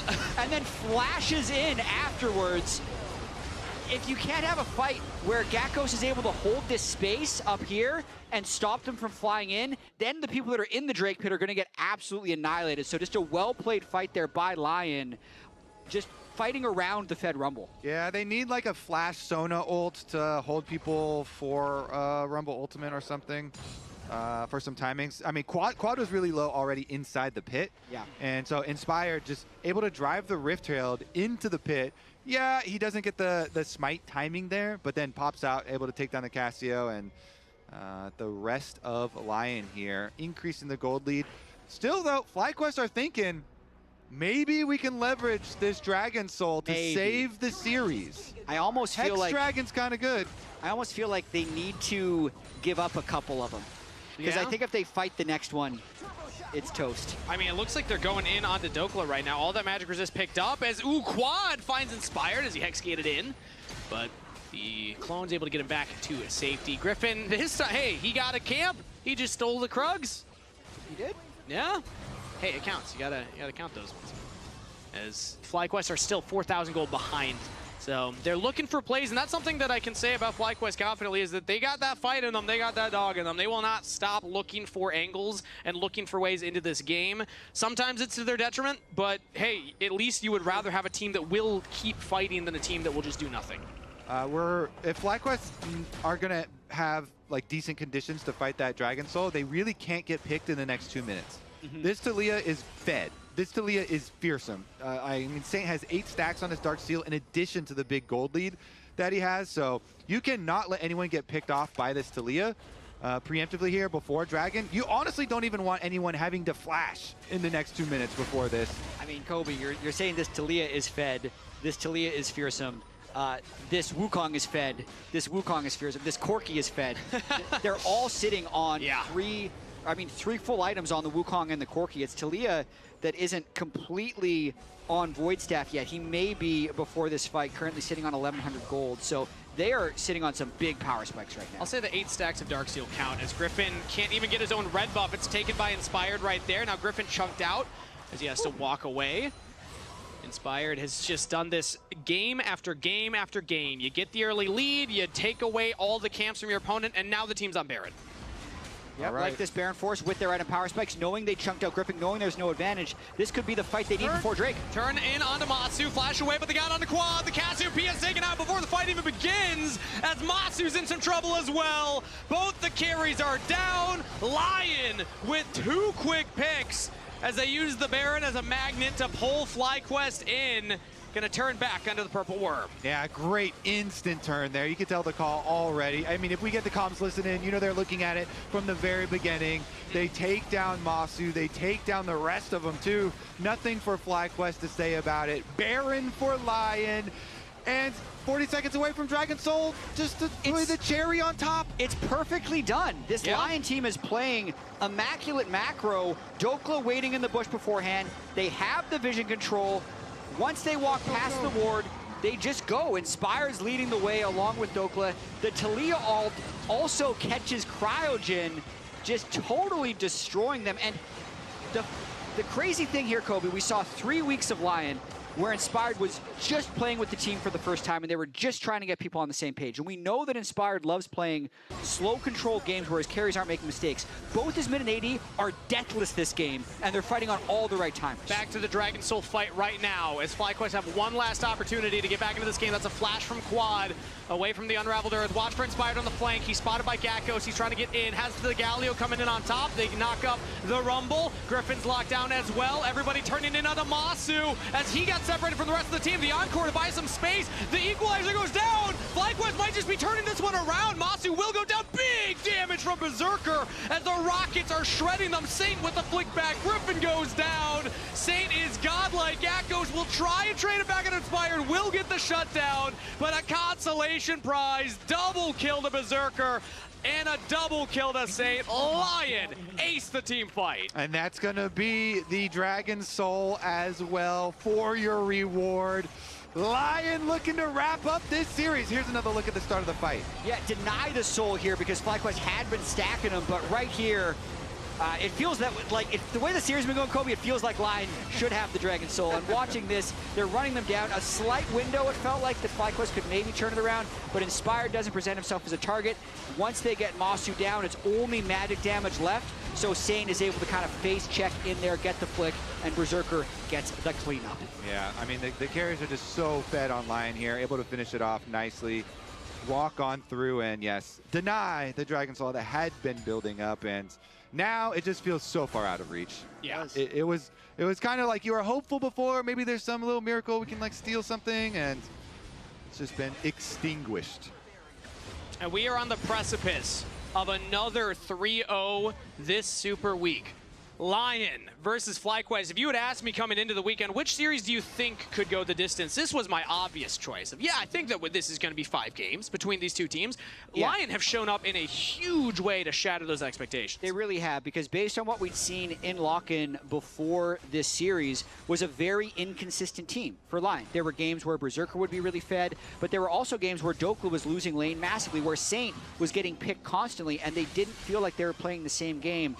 And then on FlyQuest side, even though they have flashes of brilliance, did seem inconsistent and had just been slammed by Cloud9. So we weren't sure was going to be first 2-week FlyQuest or the FlyQuest that played against Cloud9. And FlyQuest is kind of the FlyQuest we've seen in the last 2 weeks, but mainly Lyon is playing so clean. They really have, to me, found the same page that they weren't on in the first 3 weeks, and they're looking, I mean, yes, it's just one series, but they're looking like a contender to win lock-in based off what we're seeing. Well, with Lyon looking better, with Team Liquid looking better, Lock-in's looking spicy. Yeah, and we still have one more series tomorrow to happen with C9 versus Sentinels to see if Sentinels can keep their name in the conversation. We're talking about the future because this game looks wrapped. I mean, it's a 10K gold lead essentially here at 27 minutes in. It's going to be 2.5 minutes until that Baron comes up, so a little breather right now for FlyQuest. But it feels like mostly time for them to think about how this game got so far out of control. Do you know in this series, Saint right now has 28 kills and 1 death? Yeah, I was going to say, last game I'm pretty sure he was deathless, right? Game 1 where he flew under the turret. That was the only kill that FlyQuest got game 1. They're looking for another one right now, but the Weaver's wall blocking off the escape path. Masu throwing out the Colin, trying to get some range damage, but a teleport flank from Dokla gets onto the carry. In goes Inspired as well. The clean up from Lyon. A clean 0 for 5 ace. They don't even need the Baron. They just needed that one last team fight to close this one out. A wave is waiting for them to push in the mid wave. They have absolutely dominated. They have changed the narrative about Lyon in lock-in. They have destroyed FlyQuest. Lyon on the same page, and they just demolished them 3-0. We are seeing the Fangs. Lyon take the series 3-0. Okay, I mean, it seems like business as usual, much different than they were looking after their struggles and loss to DSG. Spam chat for who your player of the game is. Inspired did work, but I think there's arguments for Saint and Berserker here as well. Wow. This did not go how I expected it to go. A 3-0 in that dominant of a fashion from the squad that had struggled up until this specific weekend. They just played better as a team and as individuals. So they improved across multiple metrics here in a very quick time, which makes me super excited for the rest of this lock-in tournament. As we see Lyon will move on. And Jat, you had mentioned it before, it's getting spicy now because who is the team that's going to challenge C9? So far, they've been dominant, but there's a lot of teams now in this final push putting in an argument. It can be us. It can be Inspired on stage with the Zale. Thank you here with Inspired. You just swept your old team 3-0. Was it easier than expected? Yeah, it was easier than expected, honestly. Yeah. So talk to me about the series, because it felt like you guys were completely dominating. It felt like we're seeing a better version of Lyon than we had seen so far in the lock-in tournament. I think no one was hinting hard, so it was quite easy to play. And I mean, I kind of know well how Griffin plays. I feel like all these new junglers, like Griffin and Kryra in the league, they are kind of trying to copy me. So it's like easy for me to predict when they are going to go for the plays and what is like in their mind or how do they want to play the game. And I think they are doing really well, but they're just a little bit too aggressive sometimes. And I think all the plays that Griffin went for in this game that kind of threw them every single game was pretty good. I think just the execution was a bit wrong. Like, I think the plays that he was going for were kind of necessary, but he could have played it a little bit better and the game wouldn't be as easy for us. But I feel like every game when they made a mistake, like I just made sure that I'm strong in the game and that the enemy jungle doesn't get much gold to get back in, and the games are going to be clean. Because, yeah, I felt like if we'll make one mistake against this team, they will actually be really strong. So we had to keep our focus all the time. Well, you guys played a really clean series. Next up, you're going to have Team Liquid. So it's kind of the battle of two teams that were surprisingly in the lower bracket, right? You know, people had you guys and TL as pretty highly ranked. How do you see your matchup against TL? I mean, honestly, I think TL should be easier to beat than FlyQuest. I think, I mean, TL is a team that doesn't really play meta. They play very heavily around bot, which I don't think is correct right now. And I think their series against DSG, like, they could have easily lost, but I feel like Morgan is just doing so much heavy lifting. Like, no matter what matchup he's playing, he's just winning his lane really hard. And that made the game for DSG pretty hard. So yeah, I think against Team Liquid, I will have a bit different approach to the game than I had against FlyQuest. But I think we should know how to beat them. Well, we're going to look forward to that. Congratulations, Inspired. 3-0 dominant performance. Back to y'all at the lounge. Congrats, man. My goodness. I always love hearing from Inspired, honestly, just because he always has like a lot of insight in terms of how he's going up against his opponents. And I like that he also did praise while simultaneously pointing out the flaws of how Kryra and specifically in this game Griffin were kind of approaching the early game. They're just trying to copy me. And they're making mistakes along the way. Like, that is a really cool, and also, yeah, the praise I think is interesting, saying he had the correct idea, but like wrong execution. Yeah. Like, that's nice to be able to come out and say that. So it's like compliment and also do better kind of thing. Who'd you have for Pog? Ooh, I mean, I just had it. Player of the game, player of the series. I had both. I mean, we'll see what the tabulations are for player of the series, but for player of the game, has to be Inspired. It's also he's also player of the series. Yeah, okay, so it is both. He must have won player of the game in game 3 as well. 19-3 and 24 in this series. And I mean, again, we talked about the lessons that Griffin would have had to learn from going up against Blabber. Inspired also really, really predicted exactly what he was going to do early. And it was just the addition of everyone being on the same page, like Rainover said. The fact that Inspired is playing well is not surprising. That had been the case in the first 3 weeks. It is literally the fact that he is on the same page with the rest of the team, and also Saint's playing much better than he did before. So this team just looks like a completely different animal, and he had a full read on Griffin. So the fact that he said, you know, they're copying me, that kind of idea, I think the concept is like, hey, if you know he's going to invade, yeah, I'm going to sit right next to my camps. I'm going to sit right next to Raptors. I know the timing. I'll be there for it.